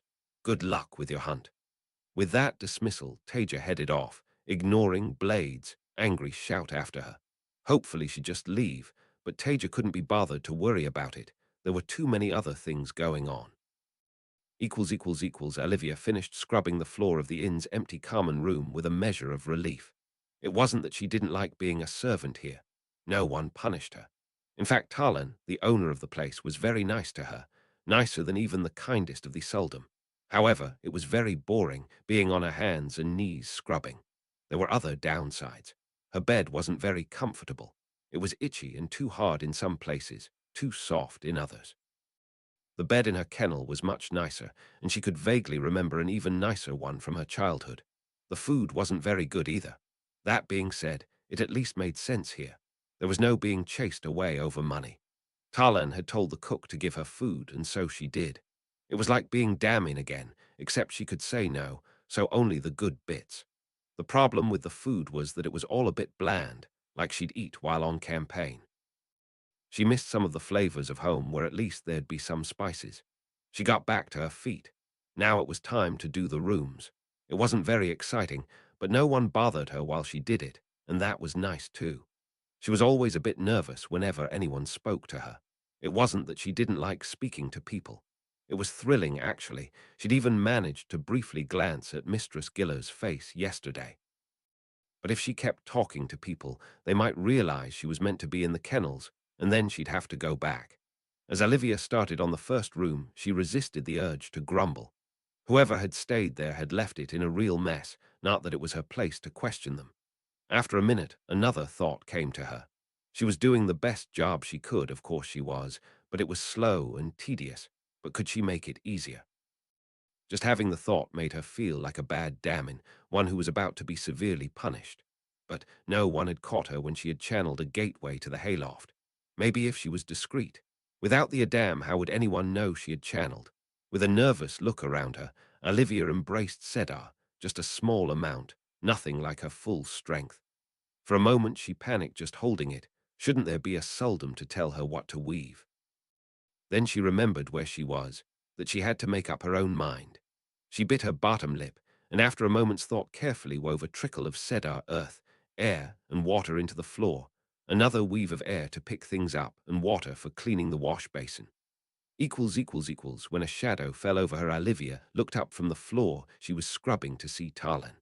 She had to resist the urge to put her forehead on the ground. He wasn't a Suldam or one of the blood, and they didn't do that here anyway. He'd been horrified the first time she'd done it.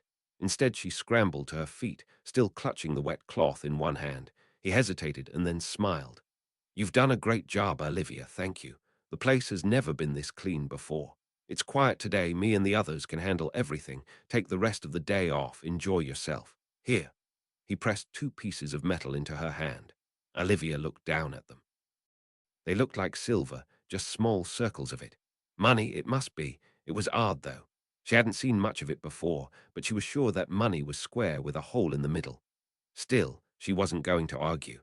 She glanced around to make sure that no one else was going to get annoyed with her if she left. There was only one of the waitresses and Talon's wife around. The waitress was busy herself, and Mistress Giller just smiled and nodded at her. One thing was clear, being a servant was much better than being Dakuvale. "Thank you, Master Talon." She ducked her head and moved towards the door. These people were so nice to her, it was lucky they hadn't realized she was really damning. She hoped they wouldn't be punished for helping her. She thought about it for a few seconds. No, they'd probably be given a reward.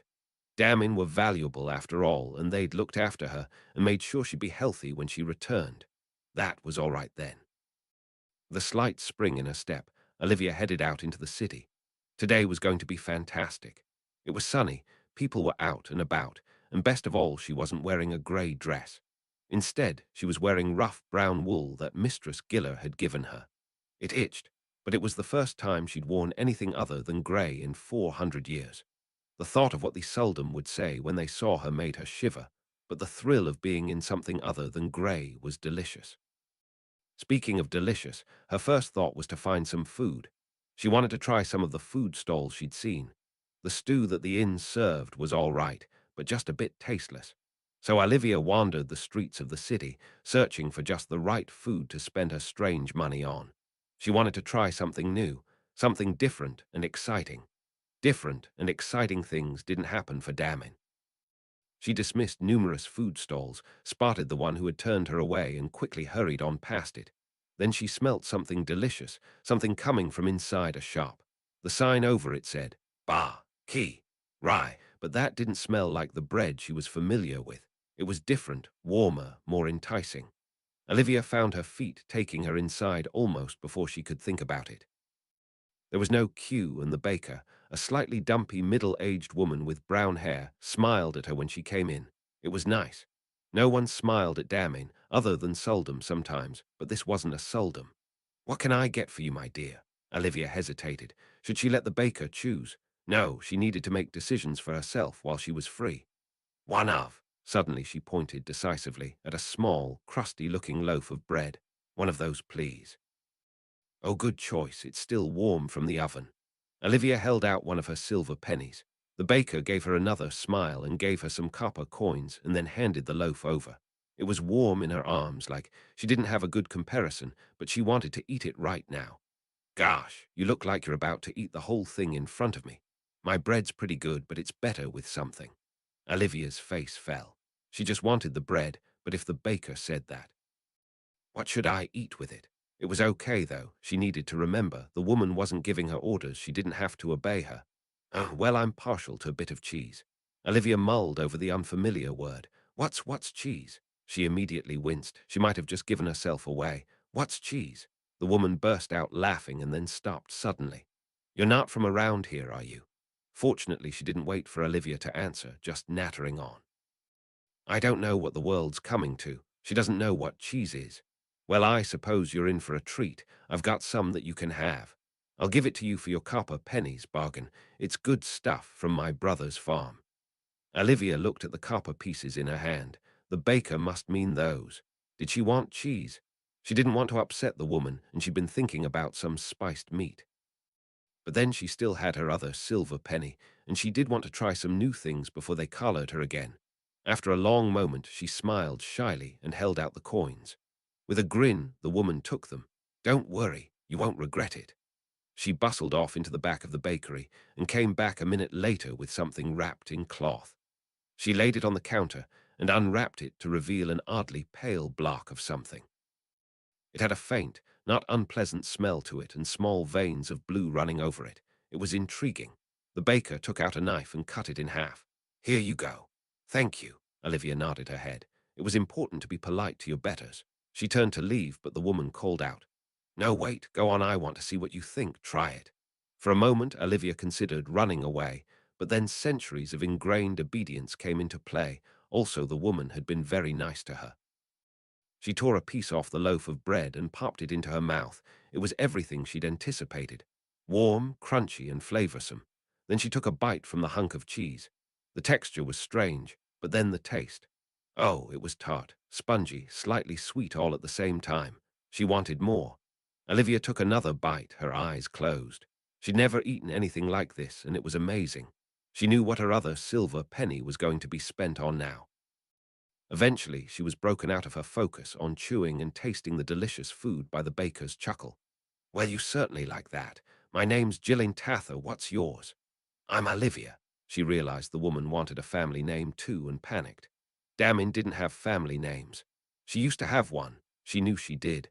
But with growing horror, she realized she couldn't remember. She couldn't even remember whether her name had always been Olivia. She couldn't let her face crumple at that. She'd be sure to give herself away. Olivia, Talon's Inn, was called the Lord's Hunt. He was nice to her. Olivia Hunter. Chapter 147. How long does it take to break an Aes Sedai? Chapter text, chapter CX. How long does it take to break an Aes Sedai? Maintain the shield on her, yeah. Egwene turned her attention back to the apparent leader of these wise women. The Aes Sedai in the Terracin Palace are well aware of our existence, since we are staying there as guests of Queen Tylin. Now we seem to have gotten off on the wrong foot. There's no need for hostility between us. Elaine and I are not runaways from the White Tower, and we are Aes Sedai. We are members of the Hall of Servants, raised by Taija Kosola, the Aes Sedai who cleansed the taint on Sedin. Yer is an aspirant of the Hall. So you claim your whole group are false Aes Sedai, and you think this will placate us? Egwene looked around nervously. There was a dangerous undertone to the woman's voice, and they were outnumbered. It would be hard to win a fight here without resorting to lethal measures. On the other hand, she wasn't going to have this woman insulting Taija and the Hall. "We have heard rumors of your Hall. We had dismissed them as people misunderstanding the White Tower's actions. It seems that we were wrong to do so. Taija Sedai is from the Age of Legends. She survived the war through to our time. She has as much claim to the title of Aes Sedai as the White Tower. More, obviously, but she wasn't trying to provoke them. We would be happy to introduce you to her." The leader of the wise women looked her over contemptuously. "A ridiculous story. Even if your Hall is real, it is a perversion stealing from the true Aes Sedai and cavorting with male channelers. We shall be informing the sisters in the palace of your presence. You are not welcome in the Rahad, and I would advise you to leave Ebu Dar." "But leave." Egwene saw no room for discussion in any of the women's faces.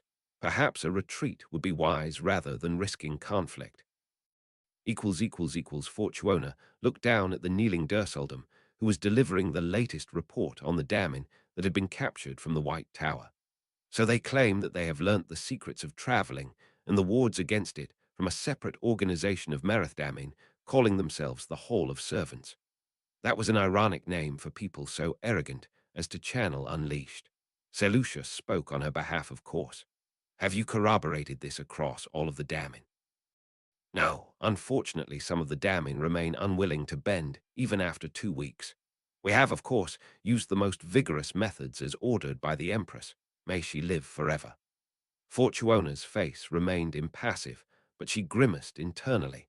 It was a waste of good Damin to try to break them like that. They would never be as useful as they could have been. But the urgent need for information overrode normal concerns about resources. "Some of them have been more willing to speak to us of these things. They seem to think that this Hall of Servants may rescue them and are attempting to turn it into a threat." What a ludicrous idea, but new Damin would often cling onto the maddest of delusions until they realized their status. How could it be a threat? The White Tower is the largest group of Merethdammin on the continent, is it not? They believe so. However, they have said that this hall is led by a pair of Merethdammin from the Age of Legends, as well as having the allegiance of the Dragon Reborn. I, of course, am not saying such things are true, but merely repeating what has been said to me by the Dammin.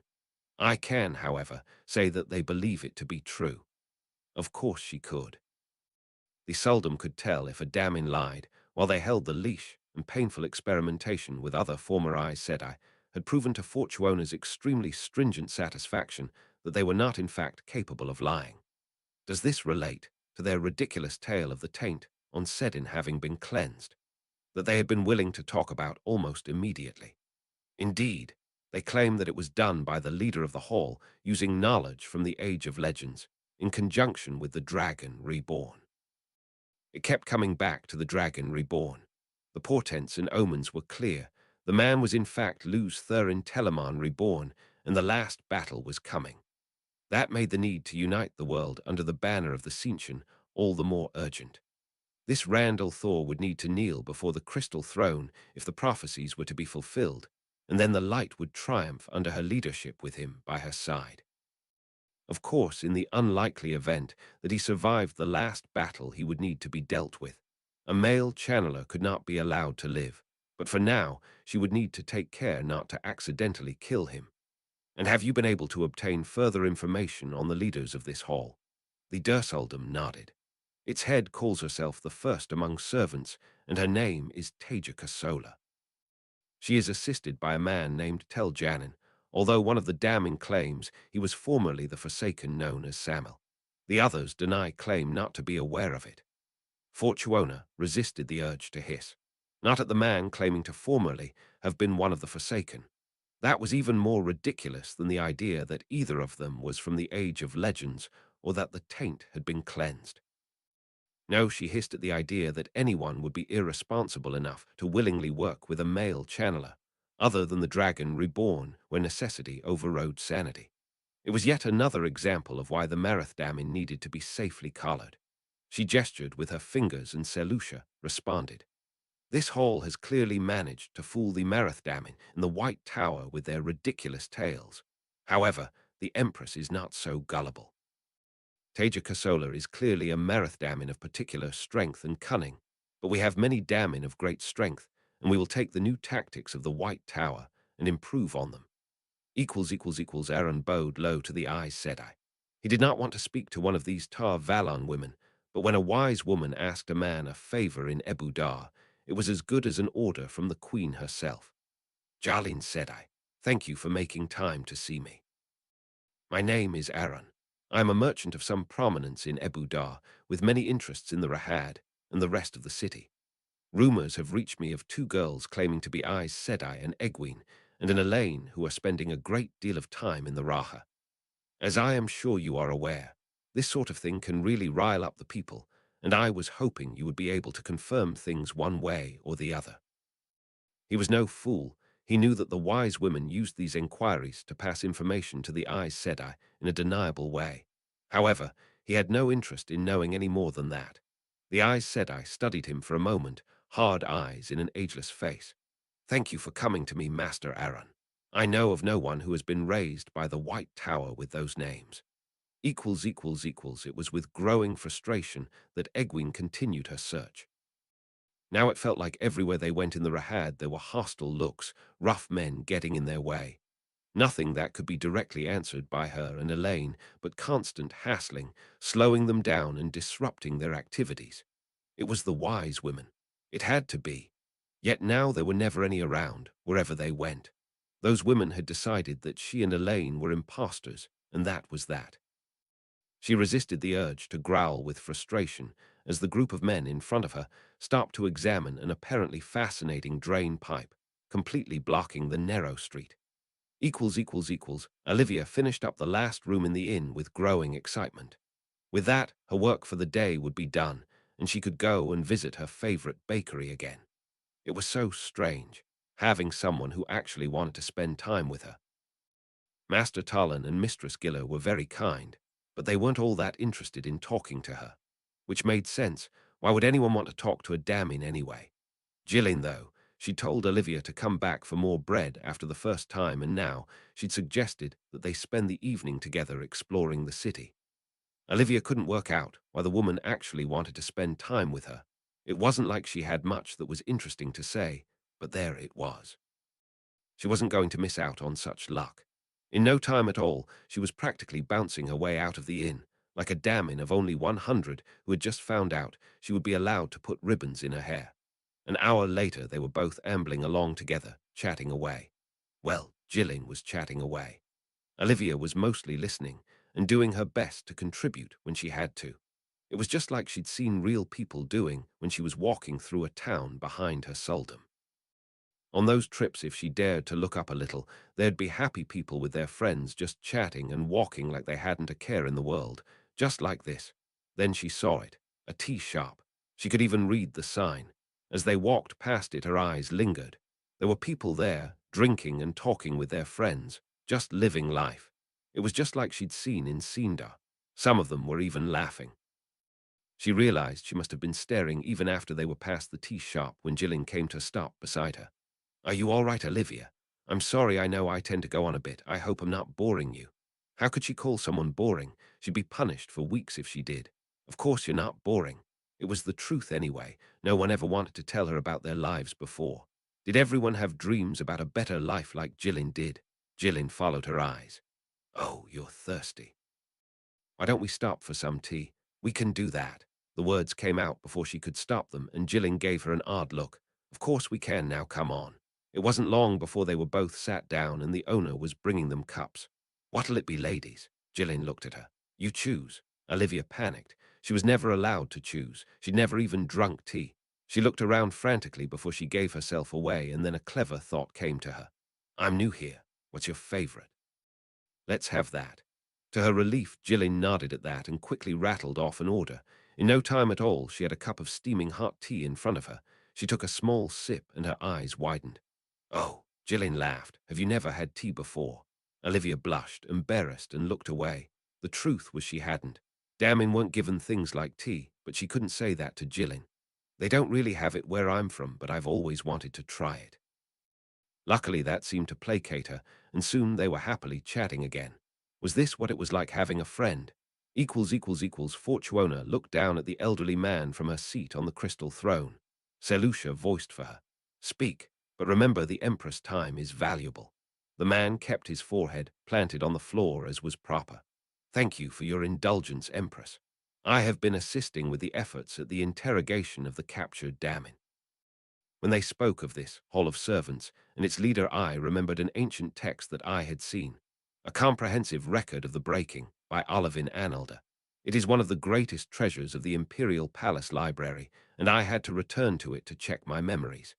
Fortuona was not sure what the man thought would be so important, but the Durseldom had been insistent that it was potentially relevant. The Empress' patience is limited. Get to the point. Of course, of course. The book is the best record that we have of the breaking and includes extracts from what is claimed to be the diary of a scholar from the Age of Legends who was tasked with cleansing the taint. Of course he failed, that much is obvious. However, in his diary he referenced people he believed might have succeeded. Fortuona's eyebrows raised despite herself. Was this really where the man was going? One of those listed was a Taija Kosola Marinen. She ignored the gasps from around the court. She had to admit that was interesting information, surely not a coincidence. However, that did not mean that the Marathdamin was the genuine article. Still, it was worrying. Selusha voiced for her. "Did this diary say anything about the Marathdamin?" "Yes, Empress," it said. He started to recite. "Taija Kosola Murnin, Ishmael killed her years ago. She was such an odd little lady and young, not much past 150, but the things she could do with the power, true genius. Why she went out to fight on the front lines, I'll never know. Too young to die. That was all. An odd little lady. Strange that someone would identify themselves as that. Unless this Taija Kosola also featured in other more flatting records. Clearly the Marathdamin was an educated woman. Her capture would need to be made a priority. If, as was most likely the case, she was lying and had simply taken on the mantle of a powerful Marathdamin from ancient history, she would still make an excellent Damin. In the unlikely event that she was telling the truth, Well, the Empire would truly benefit from a damning with the knowledge of the Age of Legends. Elaine looked up when she felt a flash of Sedar from somewhere in the city. A lot of Sedar. You felt it too, Egwene nodded, concern tightening her eyes. That was a great deal of the power, more than either of us could channel by ourselves. After a moment she laid down her eating sticks. Taija had had some stupid Age of Legends word for them. I think we should probably return to the palace and find out what's going on. I agree. Hopefully it was nothing, maybe a circle opening a large gateway from the tower or something. There was a rising commotion from outside, adding to her worry, then a rolling crash of thunder. It had been a sunny day, not a cloud in the sky. Her heart sank, but she was already moving. We need to get outside and find out what's going on. Come on, Egwene. The light of Sedar sprang up around both of them and then vanished as they spun inverted webs to conceal their channeling. They emerged into chaos. Where the sky had been blue an hour ago now, there were storm clouds rolling through it. Lightning struck down into the city and smoke clouded the air. Terrified, fleeing people thronged the streets while webs of Sedar stretched out across the roiling sky. Is it the Forsaken? The Black Adger? She met Egwene's eyes and could see her own fear mirrored there. One of us needs to go for help now. Her mother's furious lecture echoed through her mind. Thankfully, Egwene just nodded, I'll go. It was at that moment that another huge web of Sedar snaked across the sky above them, oddly segmented like it wasn't a single web, but multiple ones joined together. They both looked up at it. Is that an anti-traveling ward, I think? Fucking mother's milk in a cup. Where was Matt? Yeah, Eben and Helena too. All right, fine. We can't travel. Still need to go for help. Whatever this is, it's too big for us. Elaine nodded. One of us needs to stay and make sure the aspirants are all right, though. They are our responsibility. And Matt? Egwene raised an eyebrow. Of course, and Matt. She scowled at the teasing. Now wasn't the time. Fine, I'll go. I'm going to try to get out on foot or by boat. You find them and make sure they're safe. Try not to die. Egwene hugged her tightly. They clung on to each other for a few seconds before splitting apart. You too, good luck. She watched Egwene hurrying away with the fleeing citizens before she turned her attention back to the palace. Matt wouldn't be there. Tylin drove him up the wall, and she could understand why. Yer would probably be with Matt. They seemed to get on fairly well. Eben and Helena, though, she wasn't so sure. She gave the blunted golden dagger concealed in her pouch a squeeze. Could she take on one of the Forsaken with it? She doubted it. Hopefully it would not come to that. Matt was pleased to be out of the palace, and for once not having to troop his way through the Rahad. At least Elaine had realized why he wanted to get away from Queen Tylin, although, of course, the politics of the situation meant she couldn't say anything directly to the flaming woman as long as she didn't go too far. Light knew what horrible things that woman would have done if Matt hadn't been with Elaine. Flaming royalty. Instead, he was taking the opportunity to spar in a field just outside Ebu Dar with Yer. The gigantic Ailman wasn't the most talkative, but he could be decent enough company once he warmed up, and he certainly knew how to present a challenge to Matt. You will have to be faster Wetlander if you wish to win this dance. The red-haired man chuckled happily. Matt whirled his ashandari around himself as he retreated from the man's jabbing spear, looking for an opportunity to strike. Words are wind, Ailman. They shared a smile before Yer threw himself forward, thrusting his spear at Matt. There. Matt stepped to the side, bringing the ashandari down, and almost stumbled as a series of explosions rolled out across the city, gouts of flame shooting into the air. Oh, Light, what was going on? Not another Eringil, please. Teslin wove Sedar into air, battering a charging Cinchen soldier aside. She had heard about the attack on the White Tower, but had not expected anything like this. Not here. She was not sure how many of the Cinchen there were, but it was certainly too many for her to handle. She would need to get out of the palace, make a discreet escape, and then reconsider her position afterwards. First, she had to consider the others, though. Egwene and Elaine were out of the palace. Hopefully they would be safe. Much as she despised the way the hall had placed the two girls above themselves, she would not have left them to fall into the hands of the Cinchen. The real reason she was still in the palace was children they had sent with Egwene and Elaine. Helena in particular. She had heard enough about what the Cinchen would do to channelers they captured. Teslin allowed herself a grim smile. At least their methods were so vile, and their troops so close, that the oaths did not prevent her from fighting. As she made her way towards the rooms that Eben and Helena shared, she nearly ran into the Suldan, disgusting collar in her hands. The woman was not threatening her life, so Tesseln bound her in air, and then after a moment's thought tied it off. Hopefully the woman would starve to death, unlikely as that was. Then she had to duck as a ball of fire shrieked past her and exploded against the wall. A damning, the poor woman. Tesseln wove spirit and threw it at the woman, splitting her threads to attack her with air and water at the same time. The shield bounced off the damon's connection to the power, and then Teslin was frantically trying to fend off the woman's attacks. Perhaps retreat would be wise. This damming was strong and skilled. Teslin started to back away, making her weaves larger, more exaggerated to block her opponent's view. Then she stumbled as a shield crashed into her connection with Sedar, woven by someone else, but not strong enough to stop her. She wove fire and sent a fireball back at them. Still, she had to change course to maintain her distance. As Teslin kept backing up, continuing her slow, fighting retreat, she realized they were hemming her in, reducing her space to maneuver. She was strong in the one power, but she was struggling to handle both of them at once. If they pinned her here then, they could hold her until they got reinforcements. After all, she doubted there would be anyone coming for her. Teslin sensed movement over the chaos, looked behind her to see a Suldan with an open leash creeping towards her. No, she wove, and the very air caught fire around the woman. She was left a screaming torch, certainly no more threat, but the distraction had been too much. A fist of air took Teslin in the stomach, doubling her over, and then her connection to Sedar winked out as a shield slid into place. Eben and Helena had been sitting together while she practiced forming some of the more complex healing webs. He was happy enough reading a book and occasionally glancing over at her as she worked, a constant reassuring presence in her head. He really was a lucky man. Suddenly his peaceful contemplation, Helena's careful practice, was broken. The door burst open and several people charged into their room, shouting soldiers in armor and women in lightning paneled dresses.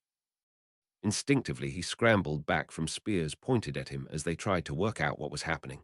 It came to them. The Cinchen. Even as the word echoed through both their heads, a collar closed around Helena's neck with a final click. What? The moment that collar closed, the feel of Helena's presence in his head was muted, but he could still feel her horror through it. She was leading the link, but that was muted too. He had nothing. Terrified, he backed further away from the soldiers until his back hit the wall, glancing at her as she tentatively ran her fingers along the silvery metal. Kill him. The Suldan turned back to Helena. You are now damning, girl. Soon you will learn what this means. Sedar vanished from Helena as the collar closed around her neck. It was there, she could feel it, but she couldn't do anything with it. With trembling fingers, she reached up to run her fingers over the cold metal. Kill him. She realized the Suldan was talking about Eben, and everything vanished in fury and horror. No, Sedar was gone, but she could still feel Sedin flowing from him. They were still linked. She pulled at the connection, forcing Sedin to her will. The soldier closest to him exploded under her web. She shifted it to the next and then the next. What are you doing? That was the Suldan. Suddenly she was in agony, writhing on the floor, screaming in pain. Then an explosion of pain in the side of her head, followed by just a dull ache. She opened her eyes. Eben was standing over the Suldan, massaging his fist. The Cinchen woman was lying on the floor, bleeding from where he'd hit her.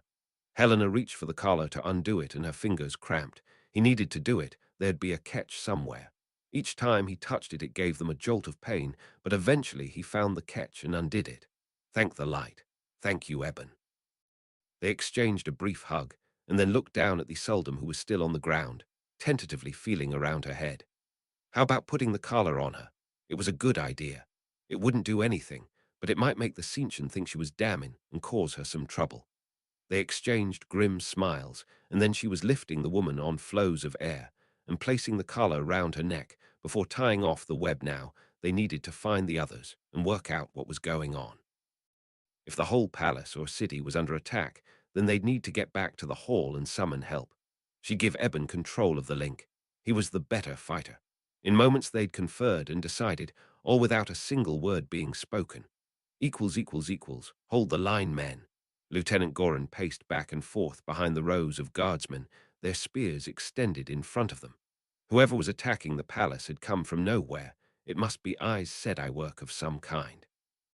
So he assumed anyway. He could not work out what was happening beyond the fact that they were under attack.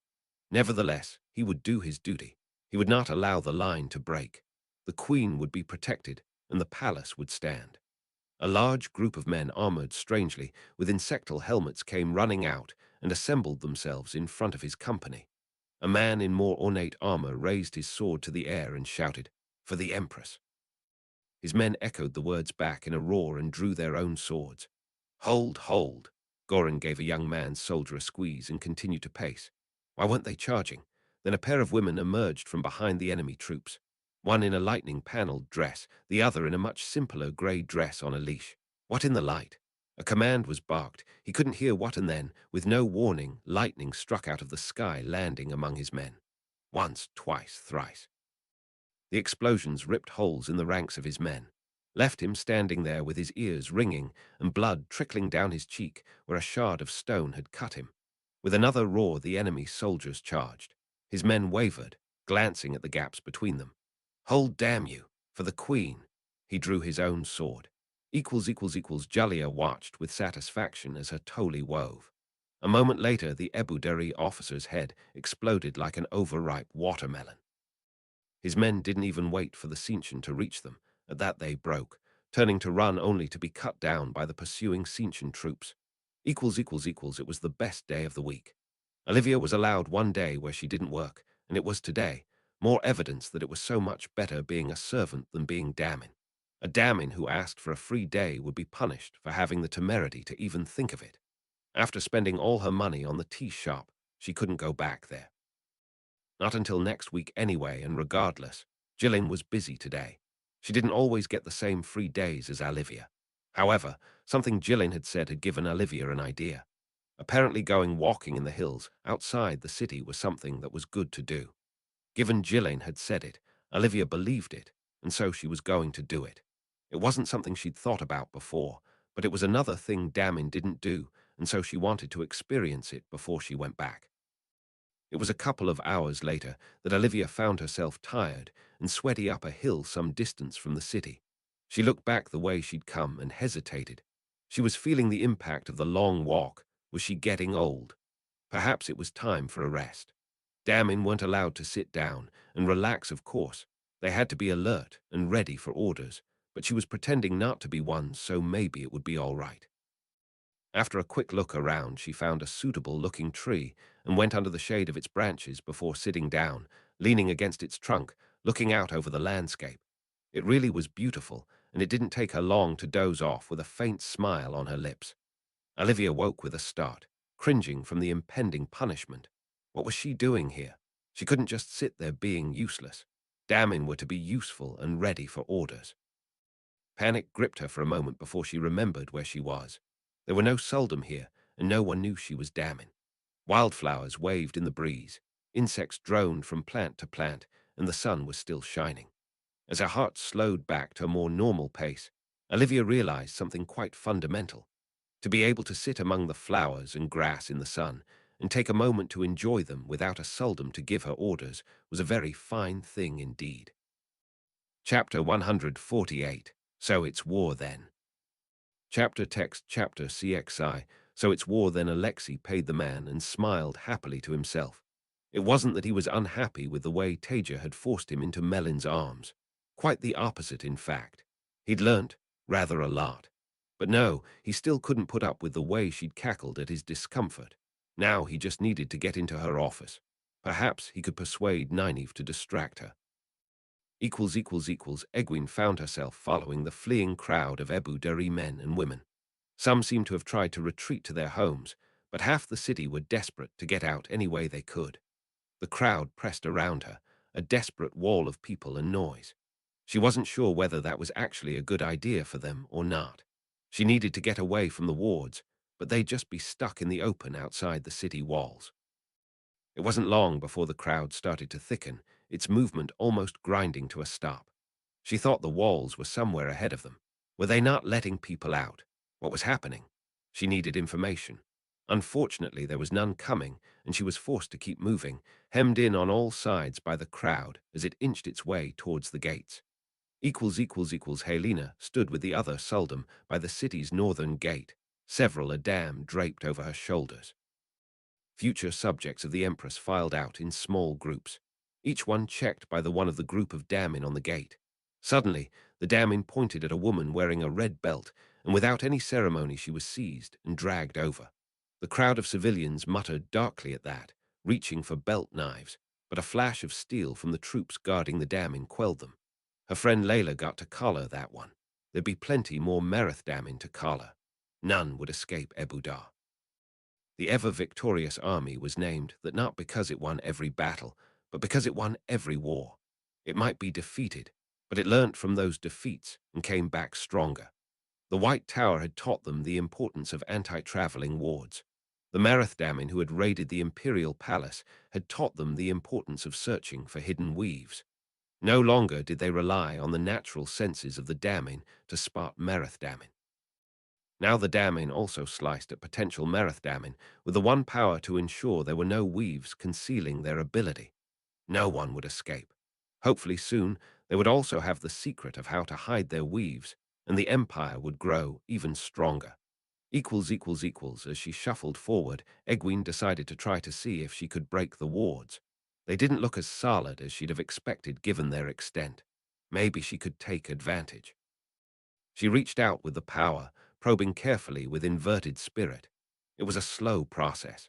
While she could spin quite fine flows for someone of her experience, or at least Taija said so, she was nowhere near her teacher's level, especially when inverting at the same time. There did seem to be gaps between parts of the wards that she wouldn't expect. Maybe if she... Egwene hesitated and then respun her web, extending it horizontally some way away from her before she reached up to touch the wards, inserting flows of spirit into the cracks and starting to feed power into them. Her flows swelled, power pumping through them, and the wards started to bend. Sweat beaded on her face as she drew fully through her angriel, utterly focused. Her concentration was disrupted when someone shoved hard into her. She refocused on what was going on around her to hear screams and the crowd surging towards her, away from the spot where she'd channeled from. As she watched a gateway opened there, bisecting an unfortunate Ebu Dari woman and disgorging insect-helmeted troops and Sinchen. She couldn't help the gasp and the instinctive desire to open a gateway to somewhere, anywhere else, except there was nowhere. Her feet were already moving, taking her with the fleeing crowd. Otherwise, she'd simply be trampled unless she used the power on them. She needed to get herself under control. They must have followed her web's contact with the ward, which meant it was actively being held at the moment. They'd be hunting for channelers, of course. She forced her hands to stop shaking, her heartbeat to slow. This was possibly her worst nightmare, trapped in a city with the Sinchen hunting her. Breath. She was no easy meat, not now. She'd rather it was the Forsaken. Breath. She ran through one of Taija's self-centering exercises. The Sinchen had missed her, and now she knew they were here. They had no way of finding her. Her ability to channel was concealed. She could invert her webs. She was safe for now. She'd stick with the crowd and just walk out the gate with the Ebu Dari. Dammin could look at her as much they wanted. They wouldn't see anything. Then she'd return with a sangreal and wipe the Sinchen off the continent. Rian gasped and ducked back into an alleyway as a group of the strange invaders stomped past. Soldiers in terrifying insect-like helmets, women in dresses with lightning panels on them, and submissive-looking women in grey dresses. She had no idea who they were or where they came from, but one thing was clear: they wanted Ebu Dar. She had nearly been caught by them when she first saw them. She had been going to break many of the rules of the kin and reveal herself to defend some of the people of the Rahad. Then she had seen one of the wise women who clearly had the same idea step out, the light of Sedar glowing around her. Before Rian had been able to do anything, the glow of Sedar, far stronger than Rian could hold, had surrounded one of the women in a grey dress, and a collar had been round the wise woman's neck. She had not watched for much longer before fleeing. She would need to find the rest of the knitting circle, and then they could organize some kind of resistance to these people, or simply escape. She did not know, but they needed to move fast and work together. Now all she needed to do was survive for long enough to assemble them. Elaine hurried down the street back towards the palace and Eben and Helena, who was attacking. There was clearly a battle going on in places. She could hear the explosions and see the smoke rising, but here it just seemed to be terrified Ebu Dari fleeing whatever was going on. As she pushed forward, the sound of screams rose ahead of her, and after a moment's thought, she turned towards the waterfront. She could work her way along there. Unfortunately, the waterfront was little better. She came to a halt wide-eyed as soon as she saw the soldiers and Damin looking out at the water. The three huge sea folk ships that had docked there were under full sail, scrambling for the open sea. Huge webs of air around two of them funneled air into the sails. The glow of cedar around a woman stood on the raised back of each of those two ships. The third was clearly moving much more slowly, but that was not what made her stare. The sea folk had channelers. She could see she was stronger than both of the women on the ships, maybe them both together, but she was not sure she could spin air as effectively as that. Her gawping came to an end when one of the dammen on the shoreline spun fire into a huge fireball, sending it shooting out towards the closest ship. At the same time, another spun lightning. Fuck! She hesitated, but no, she was not going to let them do this. Elaine spun inverted cedar. She wanted this to be sudden and unexpected. Earth was not her best element, but with the angriel she had enough strength to combine it with fire for this. Moments later, the flagstones of the dark side exploded under the two dammen, shredding them and the soldiers closest to them. There was no time to feel bad for the enslaved women. Elaine was already sprinting forward, spinning air into blades among the Cinchen troops. In seconds, the dark side was a charnel house. One of the sea folk ships was burning, but the channeler on it seemed to be pulling water from the sea onto the fire. The other two were still sailing smoothly out. Elaine heard a shout, more Cinchen. She ducked behind a crate, poking her head out to work out their numbers. Too many. She counted at least 6 dammen. She was not confident she could take them without attracting more attention, or possibly take them at all. She glanced back out to sea, just in time to see a gateway open on the furthest sea folk ship, Cinchen leaping out of it. At the same time, the light of cedar sprung up around the dammen. Two of them were strong, very strong. She watched with horror as they spun air and fire, and the mast and rigging on the closest of the sea folk ships simply crumpled, landing on the crew. Mother goats in a cup. She needed to do something. She could not take those dammen on, not head to head. She glanced out again. The Cinchen were rapidly expanding on the deck of the ship that had been boarded, a pair of dammen forcing the crew away. There was only one thing to do, distract and move, hit them where they were not expecting it. Elaine took a deep breath and then slowly spun inverted lightning, drawing fully on her angriel.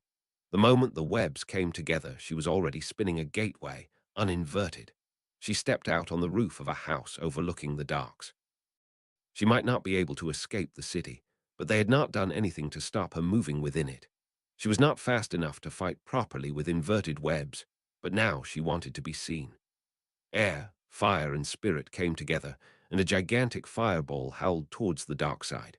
Before it impacted, Elaine had spun a third gateway, slightly further away, and hurled another fireball at the Cinchen. Immediately afterwards, she ducked round a corner and more slowly spun an inverted gateway out to the sea folk ship that had been boarded. She stepped out into chaos. The deck was slick with blood. Shouts and screams echoed back and forth as the crew fought their attackers. She was just in time to see the dammen shield the sea folk channeler, to hear her scream of despair and fear. Elaine channeled a tiny web of air to unlock the collars on each of the dammen. Fire, air, and spirit split 4 ways, rapidly melding into Cinchen soldiers ahead of her. They exploded. She was already spinning the same web, shifting it from soldier to soldier. The deck covered in charred remains and even more blood. The Suldan were scrambling to reattach the collars on their mewling dammen. Elaine span air, grabbing them and flinging them over the side of the ship.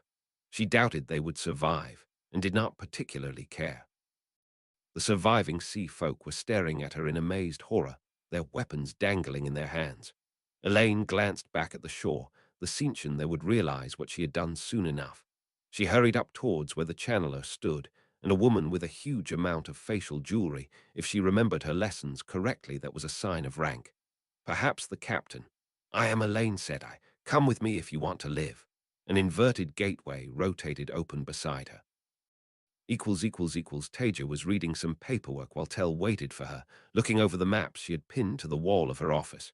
He was a bit distracting even when he wasn't trying to be, but right then there was something going on, she could tell. Taija looked up, a bit irritated. Well, what's so funny? He glanced over at her and then back at the wall. I knew you liked my looks and I appreciate the compliment, but don't you think this is a bit much? What? Was he making a joke or something? He was still staring at the wall, tense with suppressed laughter, so Taija got up to see what he was looking at. He wordlessly stood aside. It was just a map of Andor. Except to its side, someone had pinned a sketched drawing of him, topless, flexing with comically exaggerated muscles bulging. What the fuck? Tell looked at Taija's face, snorted, and then couldn't keep it in anymore, bursting out with laughter. I suppose without the internet you have to get your eye candy somewhere, but I'm surprised you put it on your wall. I didn't put it there. Was she blushing? Oh, light, she was blushing. Someone else put that there. Olivia was out with Jillian again. And then I just fell asleep, under the tree, and no one bothered me. It was incredible. She subsided as she realized Jillian was giving her an odd look. Well, I'm glad you enjoyed it. Why did she look sad? Had Olivia said something wrong and given herself away? Jillian suddenly brightened up. I know, let's go and visit Roderick. Who's Roderick? Olivia was getting better at asking questions rather than just waiting to see what people said. Normal people asked questions.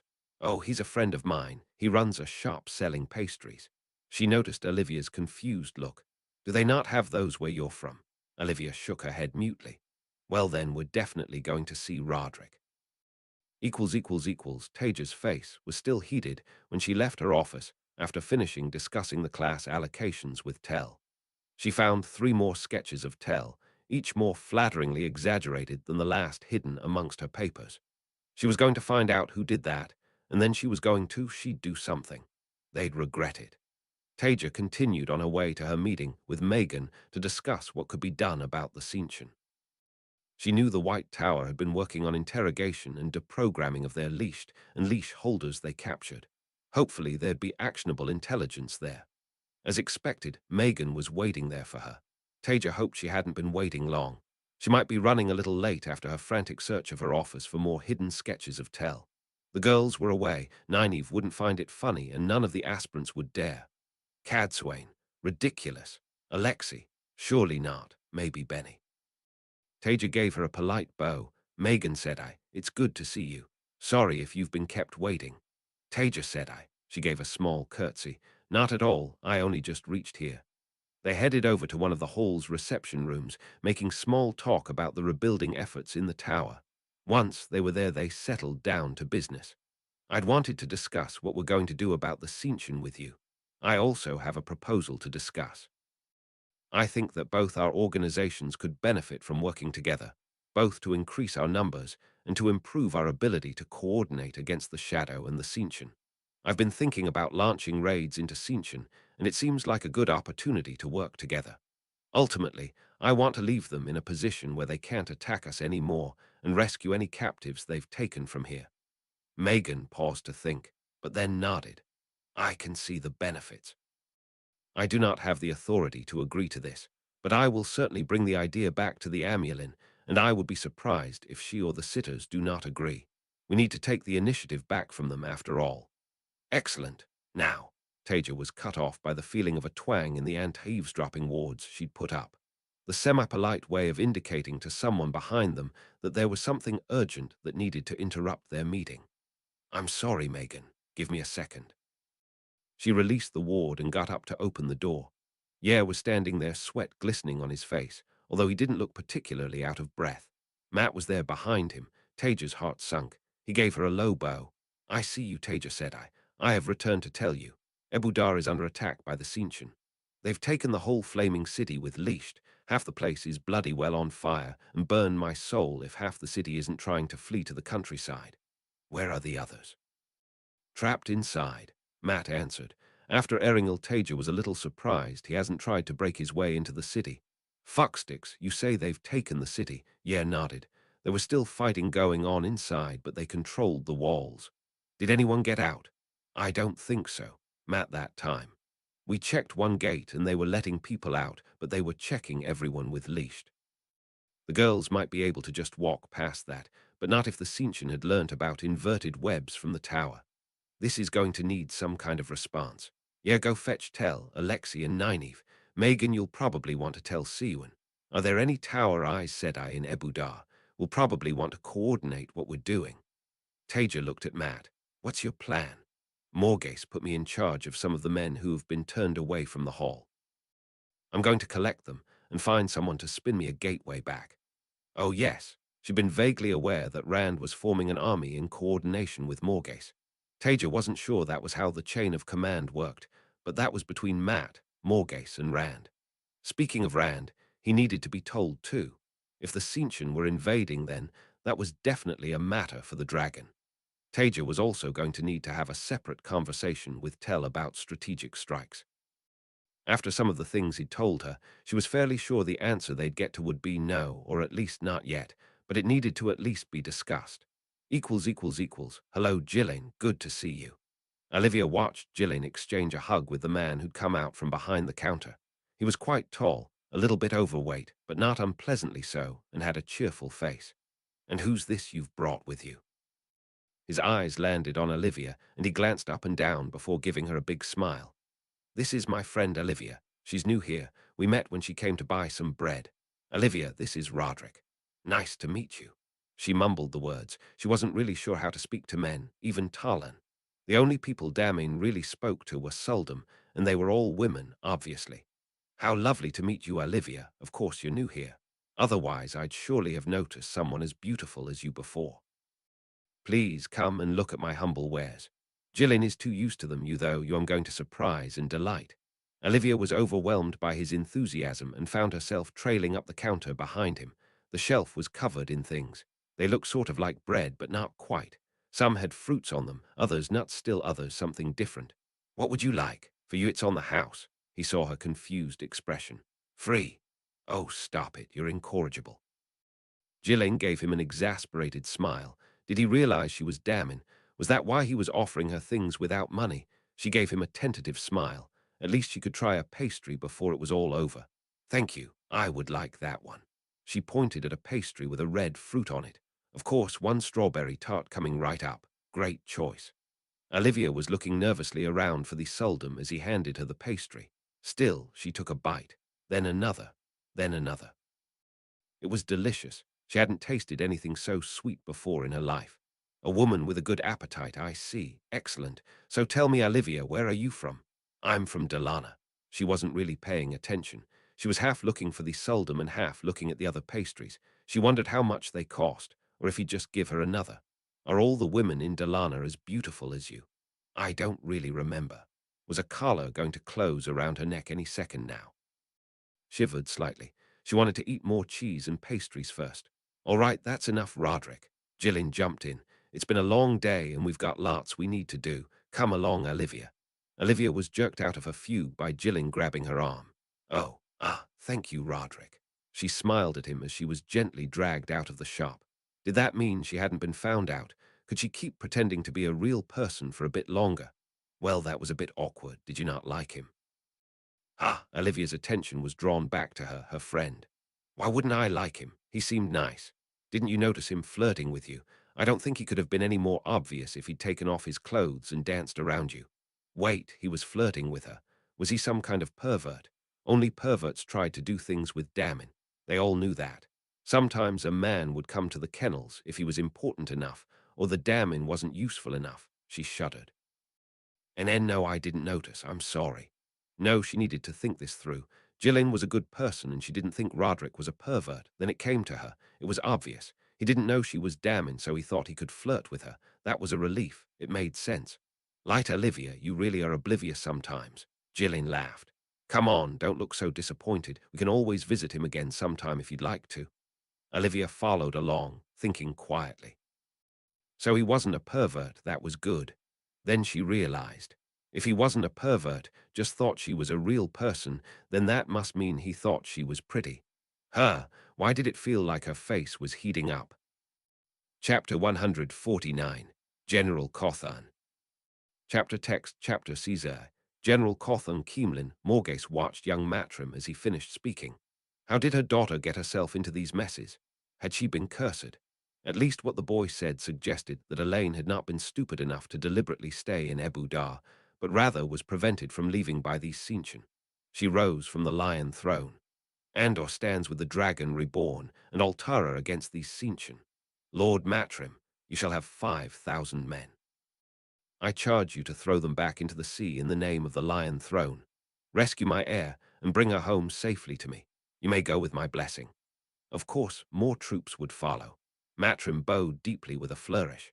Everything she had been able to find out about him suggested that he was a peasant from an isolated region, yet when he chose to, which was sadly not often enough, he seemed to almost instinctively understand court behavior.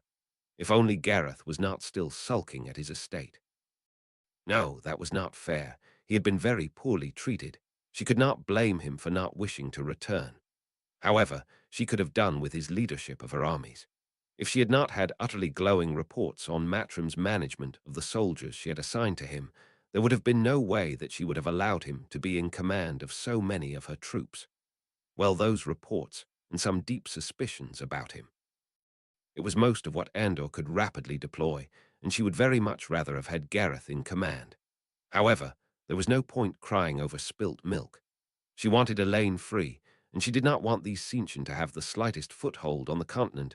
Unfortunately, it appeared that young Matrim might actually be the best she had, light helper. She would be seeing Ulthor soon, and no doubt some of his Ale chiefs, and she would make sure her voice was heard as they prepared for war. Andor remained the most powerful nation in the Westlands, and she was its queen. As she sat back down, another thought occurred to her. Perhaps she should send Perrin too. She was loath to have him away from Keemlin, but she would need someone she could trust absolutely to keep an eye on things, and there were all too few such people. Maybe his connection with the wolves would help too. Scouting, perhaps. Did they have wolves in Altara? She was not sure. Ebu Dar Egwene tried to keep the jitters out of her hands as the crowd slowly filed towards the gate.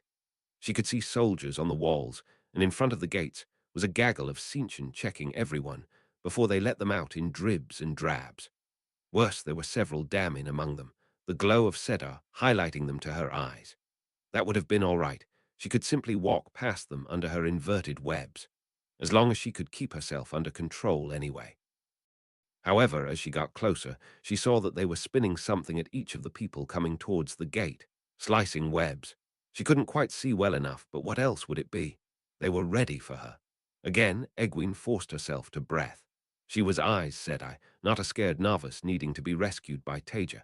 If she tried to turn back now, she'd draw attention to herself. She couldn't just walk out peacefully, so she needed to do something else. Taija had said, sometimes it wasn't possible to think your way out of a problem. In that case, other solutions might be needed. Egwene took another calming breath. She'd take Taija's advice. Then she began to carefully spin inverted webs. The Hall of Servants' speed was going to be key, and that was why Matt hadn't allowed himself to pause in his preparations. Rand and the Hall would be coordinating and bringing enough troops to win this little war. Bloody and bloody ashes. Hopefully it stayed a little war, but regardless it would take time. He would go in fast and start disrupting the Tseentchen's movement. Old memories surfaced, hit-and-run tactics fading into the countryside. If he had gateways, it would change that, of course. The more the Tseentchen had to watch outside the city, the more he could provoke them, the less they would be able to consolidate their control over the city itself. Whatever he'd told Morgase, Elaine would no doubt be doing something idiotically noble inside the city. There was no way he would be able to fight his way in until Rand's Army of the Light arrived, but he could still make her life that bit easier. Hopefully, she hadn't let herself get captured. She could be infuriatingly block-headed sometimes, but she was powerful and she wasn't stupid. He'd already kicked his troops into motion and persuaded Cadsuane to spin him a gateway back to the hall. Now he just needed to make sure that he wasn't easy meat for the damning. Light, he hated asking Aes Sedai for favors. Ebu Dar, who in the light are you? One of the Windfinders gasped the words out, staring wide-eyed at Elaine. The remains of the sea folk crews that she had been able to rescue seemed to be torn between staring at her and looking warily around the filthy Rahad street she had brought them to. Elaine Track and I, said I. Are you not a bit yown? The Windfinder's words were cut off by her, Captain Maybe, kicking her in the leg. Thank you, Elaine, said I. You have saved our lives. We are in your debt. I do not think you are safe yet. The Cinchen are all over the city, and they have put up anti-traveling wards, so we are stuck. However, I have a plan. Keemlin Taija entered the reception room in Keemlin, dressed in drab greys and greens.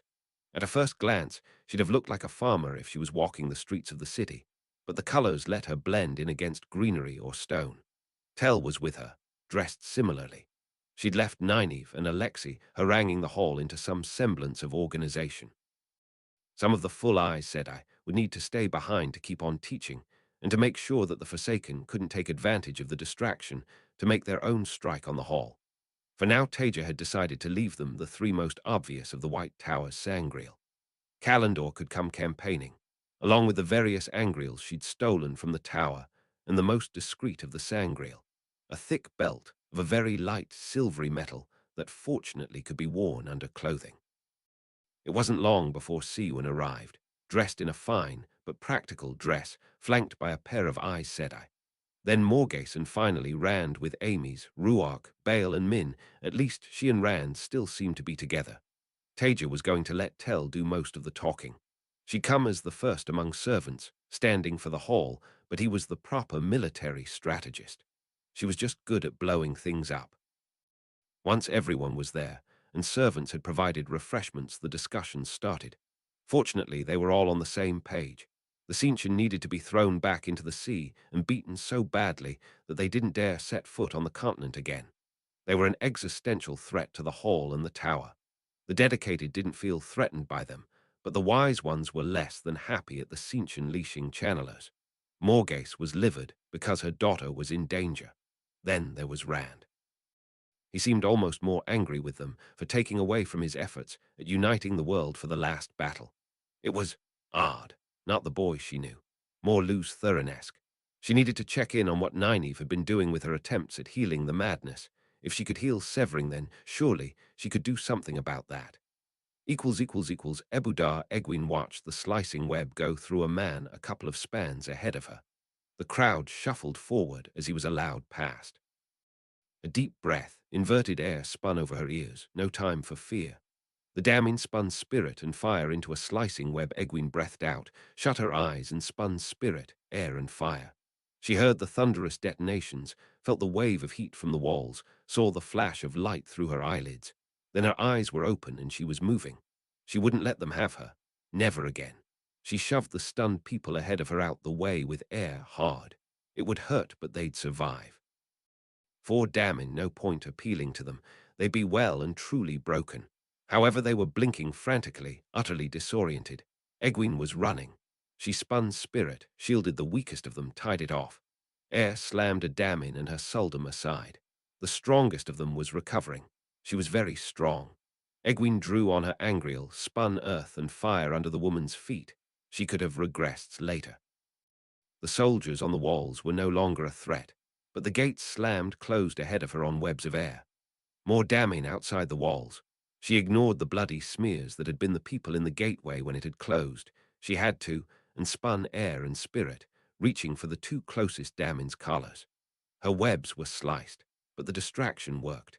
She'd already spun a small gateway and sent fire through it into the back of one of the Damin. Needed to keep moving, the explosions on the walls would have been seen across a large part of the city. The final Damin lashed out at her, and Egwene sliced the webs before they could fully form. She'd never held so much of Sedar as she was now with this angreal. If she wasn't so terrified, it would be euphoric. She split her flows, spinning spirit to entangle the other woman's webs, two balls of fire arcing out from different angles, and then another small gateway for a web of air to hit her from behind. The Damin was skilled. She managed to slice everything except the web of air coming from behind her. In no time at all, Egwene had shielded her and undone her collar with the power. She didn't have time to hesitate, but she still barked at the Damin. "Come with me if you want to be free," as she paused to study the gates. There would be more on the other side. Egwene took a deep breath and drew hard on Sedai. Fire, water, spirit, and air came together in a complex web over the gate. She flexed her will, and it exploded outwards. She didn't wait to see what was on the other side. She was already running, sparing only a glance back to see the freed Damin kneeling, weeping, staring in horror at her collar on the ground.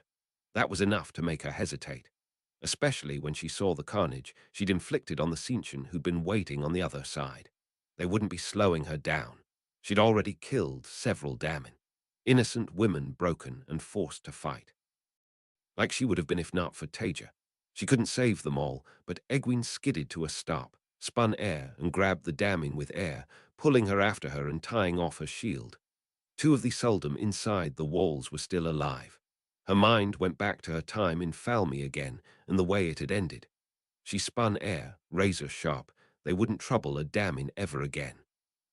Then she was running once more, directly away from the city, the Damin floating behind her on the web of air, reaching out with spirit to find the edge of the anti-traveling wards. She quickly found another layer extended some way from the city, but that was all right. She spun a gateway right to the edge of them, stepped through, pulling the Damin after her. There were shouts behind her. She could feel Sedai being spun, but she was free. She was safe. Egwene stepped over the threshold of the wards and spun another gateway, taking the time to invert it this time. She didn't want the Cincian following her home. They'd no doubt work out the hall's location sooner or later, but she didn't want to help them. One more step, and she was gone.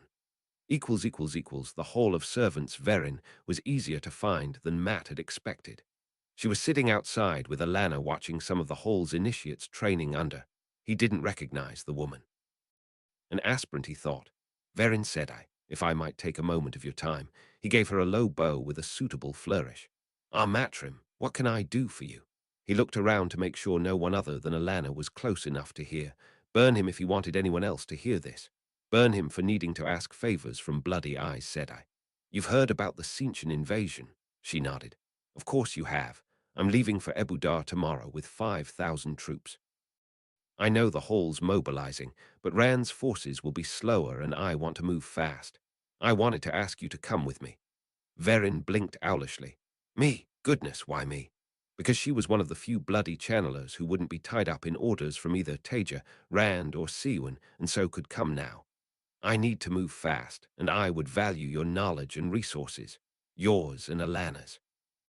Oh, well, I am sorry, Matrim, but I am getting much too old for it to be sensible to go on adventures. Anyway, I would only be able to offer you limited assistance in any event due to my oaths. I would suggest you ask Taija Sedai. Matt sighed. He'd expected this, but he'd spent enough time around Elaine and other Aes Sedai to deal with this. Do you know about my Turngriel? There, he noticed a slight sharpening of interest in Verin's eyes.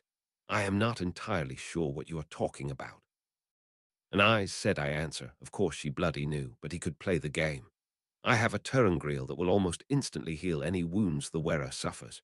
Indeed, if you'll help me, and Alana will too, I'll let you study it. Just borrow for studying, mind you, not keep.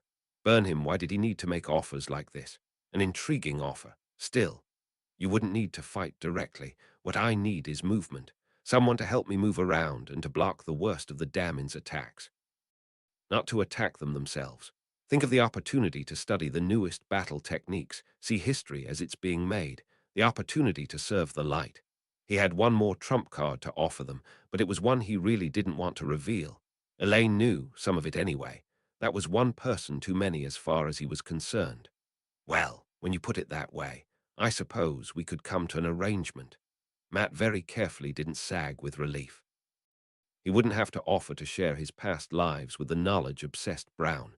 A city in the Westlands. No, you have to come. But I don't know how to dance. Jilling gave Olivia an unimpressed look. That doesn't matter. I'm a terrible dancer, too. Olivia frowned. It wasn't even that she was a terrible dancer. She simply hadn't done any dancing in 400 years. Had she before she became Damin? She couldn't remember. Anyway, she didn't know how to dance. She might give herself away when everyone saw that. She didn't want to upset Jilling, but she didn't want to be found out so soon either. Jilling gave her arm a squeeze, and Olivia nearly pulled away. No one touched Damin. Come on, you'll have fun. But Roderick will be there. Jilling gave her a sly look, and Olivia felt her face heating up. Was this how friends teased each other? She wasn't quite sure she liked it. The Hall of Servants. Hello, Feeve. Matt sidled up to the blonde woman, the brand new Aes Sedai badge adorning her chest. She was always friendly with Elaine, and now that she was a bloody Aes Sedai, maybe she could do what she wanted. That was what he hoped. A thin plank to balance his plans for the Cinchen on. Ah, Matt. She gave him a little bow, which he returned. She wasn't her normal smiley self, though. Congratulations on your promotion, by the way. Yet another flaming Aes Sedai, but she wasn't all that bad.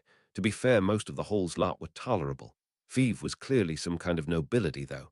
Whatever she tried to pretend, she wasn't fooling anyone. Thank you. I take it you're here because you want to rescue Elaine. How did you? You are more predictable than you think, young man. You're about 3 years older than me. Like I said, young man. Anyway, I have already packed. Let me fetch my bag and we will be ready to go. Matt's mouth dropped. Was his luck finally working for him? Won't that cause issues with Taija? Feeve shrugged. Perhaps, but it is for a good cause, and she is always saying that I said I have to decide for themselves. I will let her know I am leaving, or maybe Nynaeve. I think Taija might be away. That was good enough for him. Ebudar Teslin stood staring rigidly straight ahead. Pick up that goblet with Air Tessa. She ignored the Suldan's words. A moment later, agony shot through her, as if she'd shoved her hand in boiling water. She couldn't help herself. She cried out from the pain, falling and curling around her hand.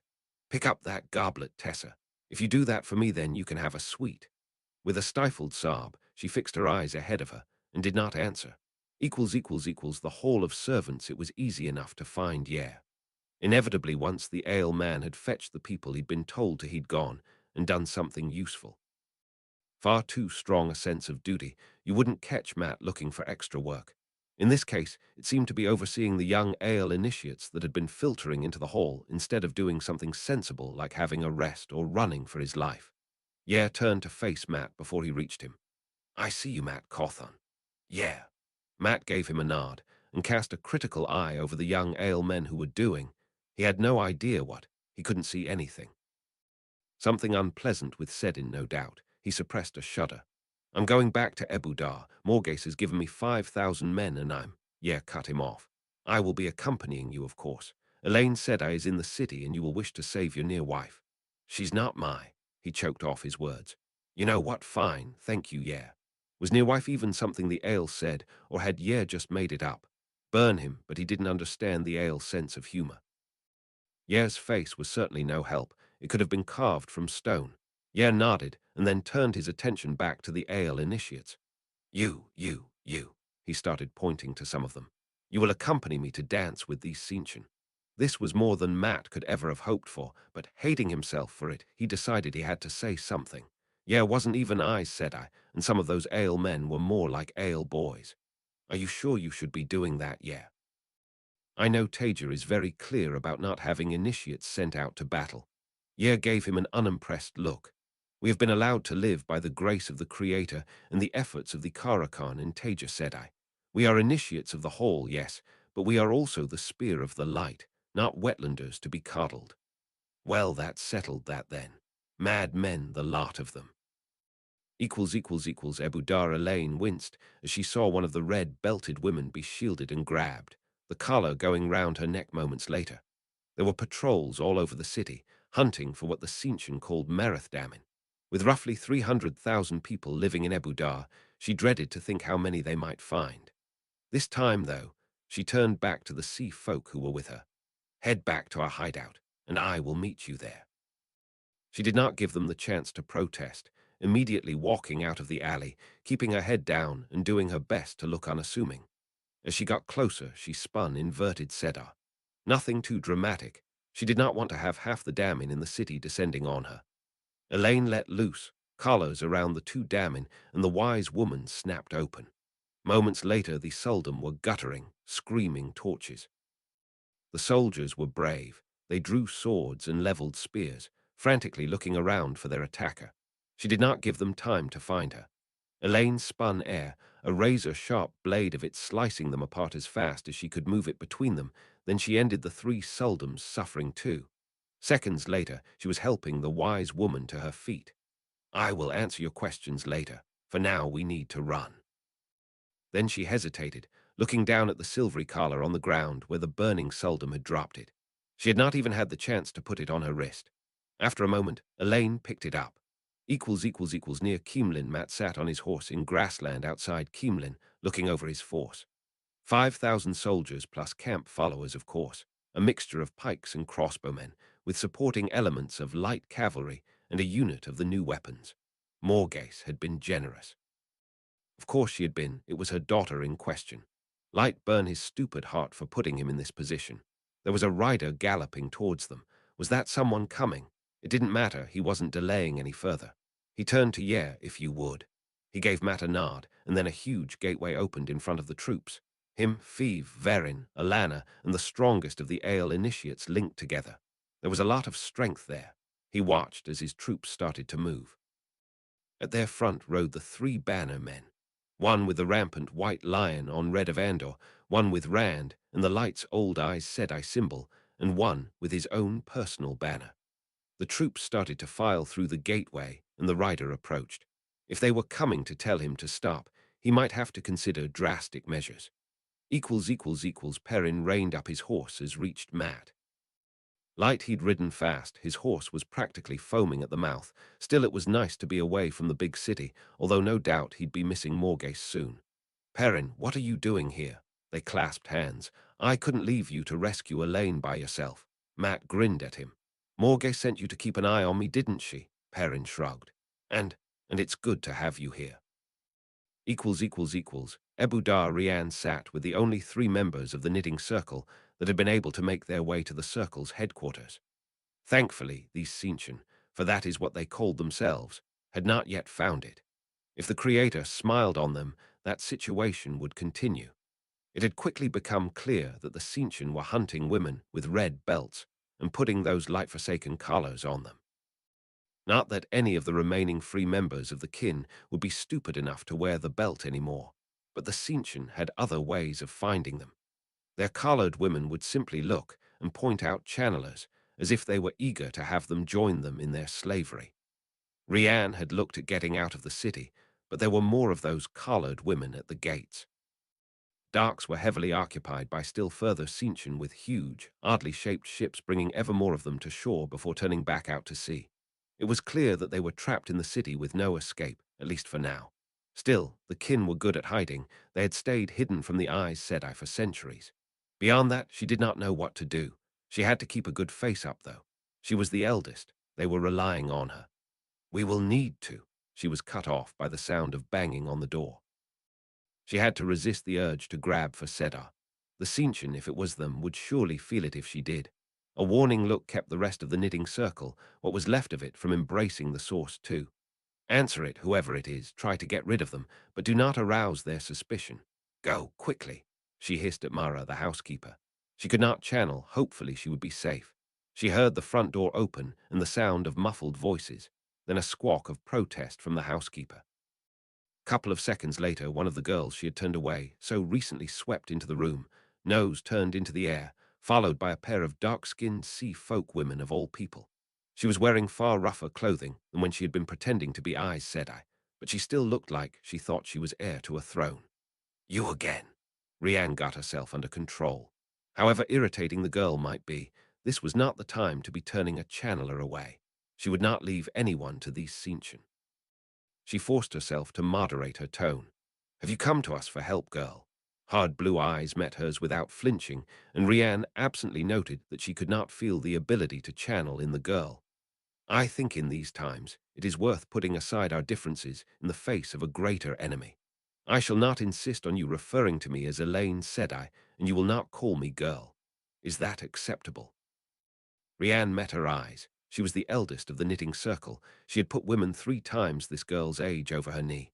But then the girl did speak sense, and she remembered when she and her friend had shown their strength. The girl was stronger than anyone she had met. That on its own would be useful. After a long moment she nodded. Very well. No titles. We have more important things to worry about while the Tzeentch are here. You may call me Rian. Suddenly the girl smiled brightly. Light, she did look young when she smiled. Excellent, you may call me Elaine. Now you and any other channelers here need to leave this building. If the Tzeentch do not know where it is already, they will do soon. How could they? We cannot just abandon. They have collared your wise women. They will break and they will talk. The wise women are strong. They would not betray their kin. Elaine shook her head immediately. I know what the Cinchen are capable of. Those collars will break anyone. Anyone. If you have one on you, you can do nothing. You feel every single thing the one holding the leash wants you to feel. Anything. Her voice rose as she spoke. Had she been in one before, that did not seem possible. We will try to rescue your wise women, but they will talk. Sooner or later, and probably sooner, and then the Cinchen will be here for you. Rianne gave her another long look and then nodded. We will leave. She turned to the other members of the knitting circle. You have 10 minutes to pack, then we are gone. They were hurrying away almost as soon as she'd spoken. Once we are somewhere safer, I will teach you the web, weave to conceal your channeling and how to invert weaves. Without that you could be discovered at any moment. Who was this girl? Banner General Rildris cursed as another round of explosions rang out across the city's walls. By Gateway again, Captain Zer nodded. Yes, at this rate, they will have brought the walls down in several places by tomorrow. This cannot be allowed to continue. We will need to deploy troops to bring them to battle. Are we even able to? Rildris grimaced. He had been thinking about how to apply the Demand's new abilities to combat, but he had already discovered that he not fully grasped the implications of this new kind of combat. The Raken report native troops moving near the city. I suspect that it is these that are attacking the walls. They wish to provoke us into combat. Perhaps I shall grant them their wish. He had a substantial number of troops in the city. They were not needed to hold it. In fact, he had them for exactly this purpose, to smash enemy armies that attempted to move on the city. We shall hunt down whoever is doing this and crush them. So what do we do now? We can't get out of the city, not with all the damning on the gates and the anti-traveling wards. We could just wait. The hall will come for us. We keep our heads down and survive until then. Sounds dull. Eben, all right, but seriously, the Cinchen are monsters. Look at what they're doing to all of the female channelers they find. It's our duty to try to stop them. You've got a point. Fine, let's go. The two of them exchanged a smile as they got to their feet. A city in the Westlands who would have thought that dancing could be such fun. Olivia felt like she was flying as Roderick twirled her away again. It was useless, not for damning, but she was doing it all the same. Chapter 150, Rope a Dope. Chapter text, Chapter CZI, Rope a Dope. Taija looked over the assembled troops with weary eyes.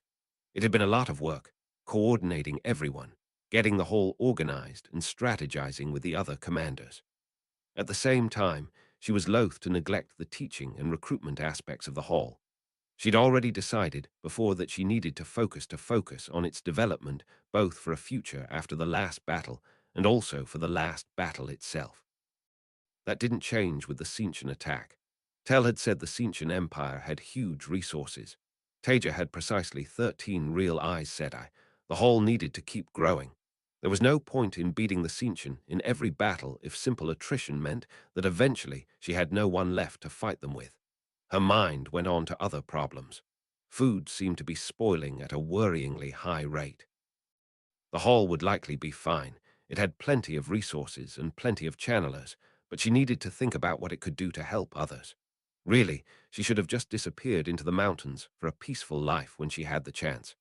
Elaine looked over the small group that she had assembled.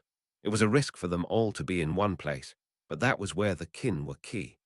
They knew everywhere in the Rahad, and its people practically worshipped them. That did not mean that they had no fear of betrayal. There were traitors everywhere. If there were not, the Dark One would have been defeated long ago.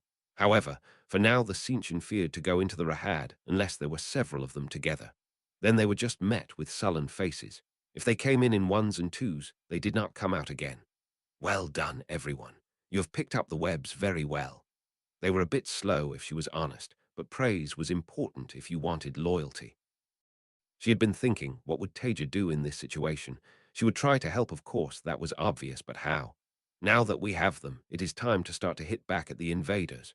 The Cinchen think they can come here and enslave us, take our homes from us, make us swear loyalty to their empress. I say no, we will not let them do this. The 7 women in front her muttered their agreement. We will strike from the shadows. We will make them fear us. We will make it so that they regret ever coming to Ebu Dar. The Lord Dragon is coming to free us, the Hall of Servants and the White Tower. She needed to give the tower a nod for the kin at his side. But the Tseentchen will fight them. They will try to steal our people away. We will not allow that. We are not children to sit and wait to be freed. We are all women of achievement. I am Aes Sedai. She ignored the tightening around Rianne's eyes.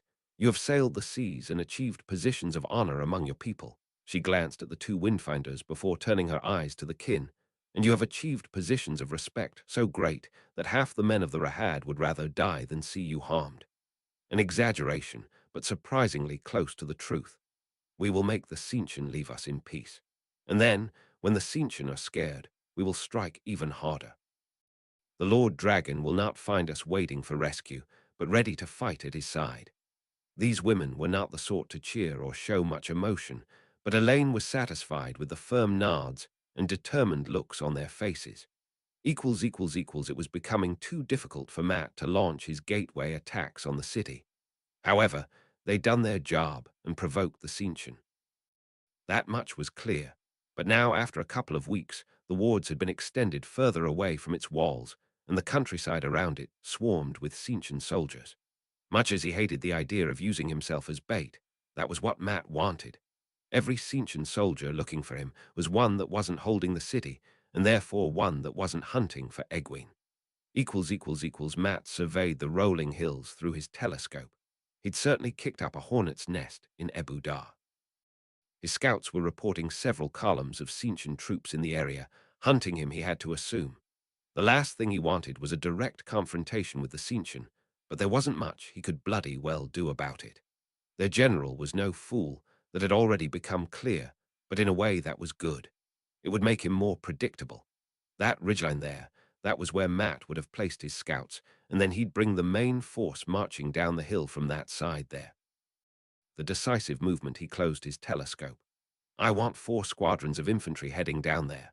He pointed at the valley between the two hills. They'd be the bait. Verin, take the ale other than you're on mobility. Feeve, I want you with that group. Keep them safe, and if things get too hot, get them out. Semire completed her web of compulsion on the Tseentchen High Lord. You will advise the Empress that she must send her best troops unleashed against the Westlanders. Their defiance is an insult to Hawkwing's line, and if they are left to their own devices, they will no doubt be marching on Sindar in no time at all. The man nodded, vacant-eyed. Once Taija felt that things were sufficiently in order for the impending war with Tseentchen, her intel decided it was time to do some scouting. The two of them traveled to a little way outside the city, and then walked until they were in sight of it. It was actually quite pleasant. She could almost forget what they were there for. Once they were close enough, she closed her eyes and reached out with inverted spirit, probing for the wards. She found them fairly quickly, extending quite some way out of the city. They felt a little odd as she ran tendrils of spirit over them, segmented somehow. Because leashed couldn't link maybe, Taija felt around the joins in the wards, but they were actually very tight. She could bring them down, with time, some of them anyway. But she didn't think she could do it without anyone noticing. This must have been the kind of thing Luz Thurin did to seal the bore if he hadn't got any women to link with. It was clearly something the Tseentchen have practiced, merging their webs together. Interesting. With her examination done, she looked over at Tell. As well as watching her back, he'd been surveying the city walls. He immediately shook his head. There are a lot of soldiers on there. Leashed, too. I wouldn't want to try to fight my way through. I don't doubt we could, but they just keep bringing in more and more people while we were doing it. Taija sighed, and we can't just smash them with Kalendor, not without a lot of collateral damage. Annoying, but not unexpected. The Tseentchen clearly weren't idiots, just monsters. Well, there's no point liberating a city full of corpses. They're horrible, but they don't want to kill the Ebu Dari, just rule them. Still, Taija gave Tell a sly smile and made puppy eyes at him. Could cause them some trouble, though. We were only coming to scout, nothing more. His face was unyielding. Go on, please. Taija turned the puppy eyes up a notch. After a moment, Tell snorted, fine. He glanced back at the city walls in the distance. He really did look good when he was thinking hard, but you need to keep your mind on the game. Rope a dope. Taija gave him a feral grin. Yep, let's do that. All right, but then we're leaving. Agreed. Agreed. She gave him a sweet smile. See you in a minute. With a slight bounce to her step, Taija started walking towards Ebu Dar. You want to be nice and visible for this. It wasn't that she liked fighting.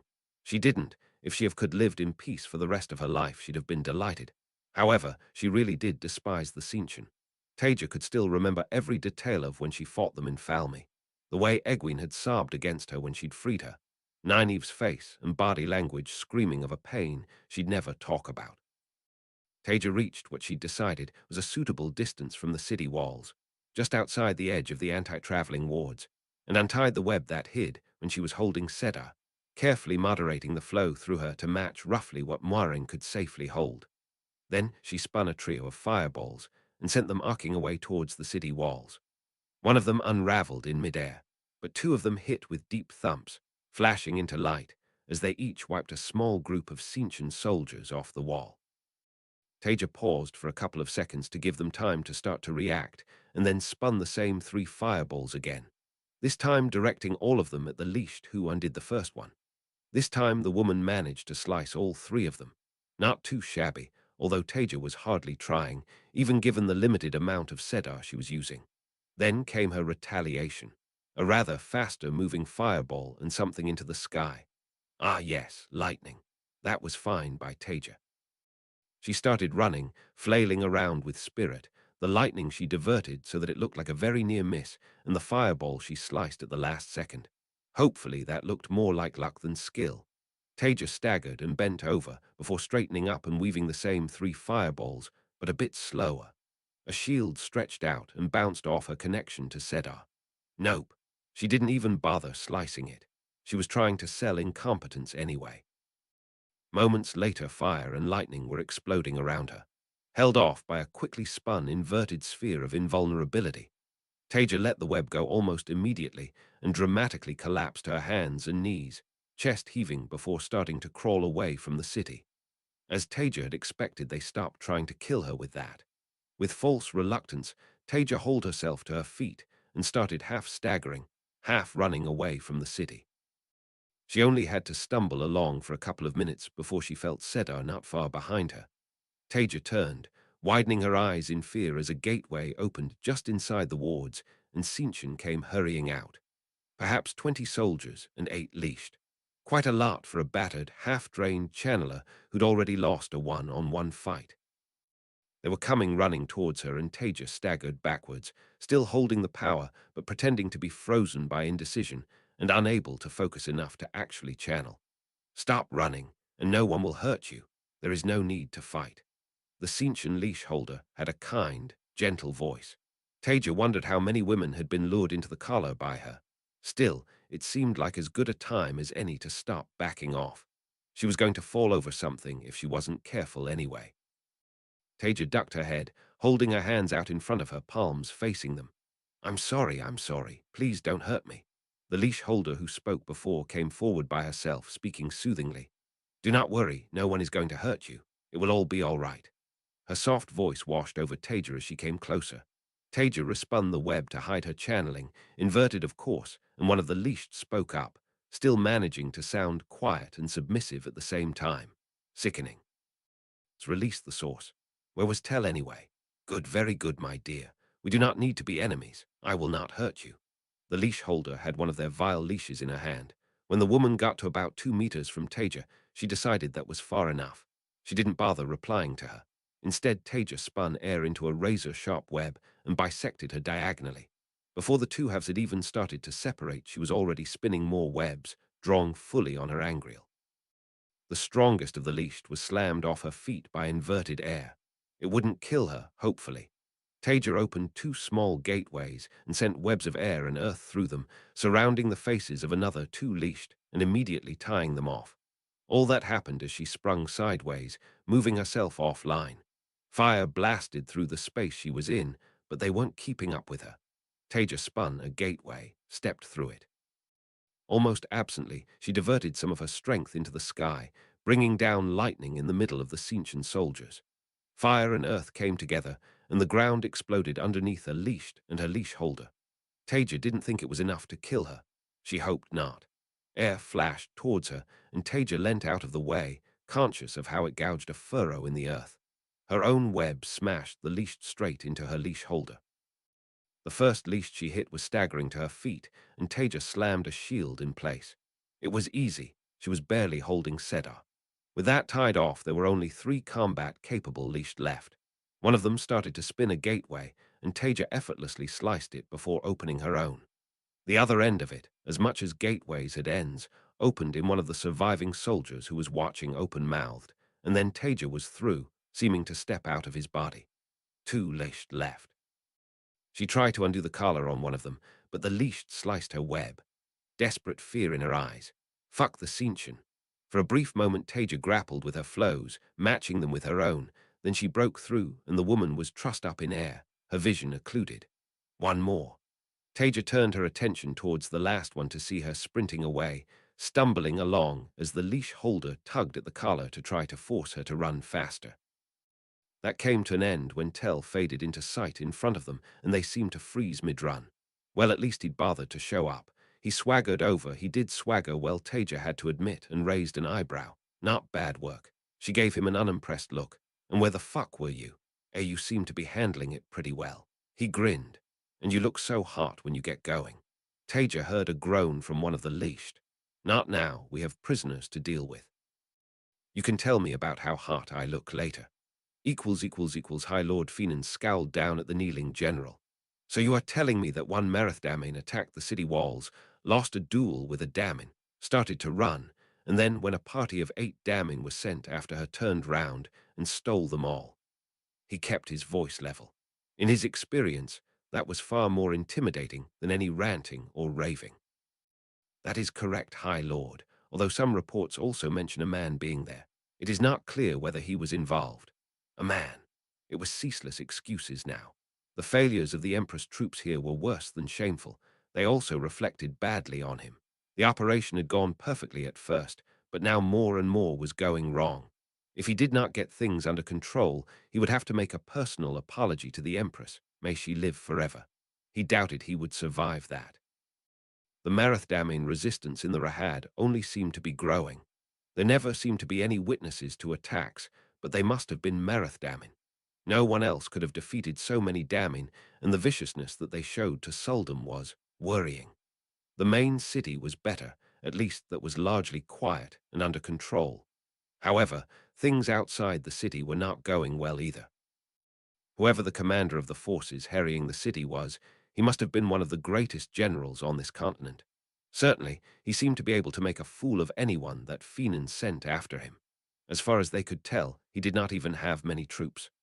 Far fewer than were available to the Cinchen, yet he always struck where they were weak, and when they tried to hit back, he was never there.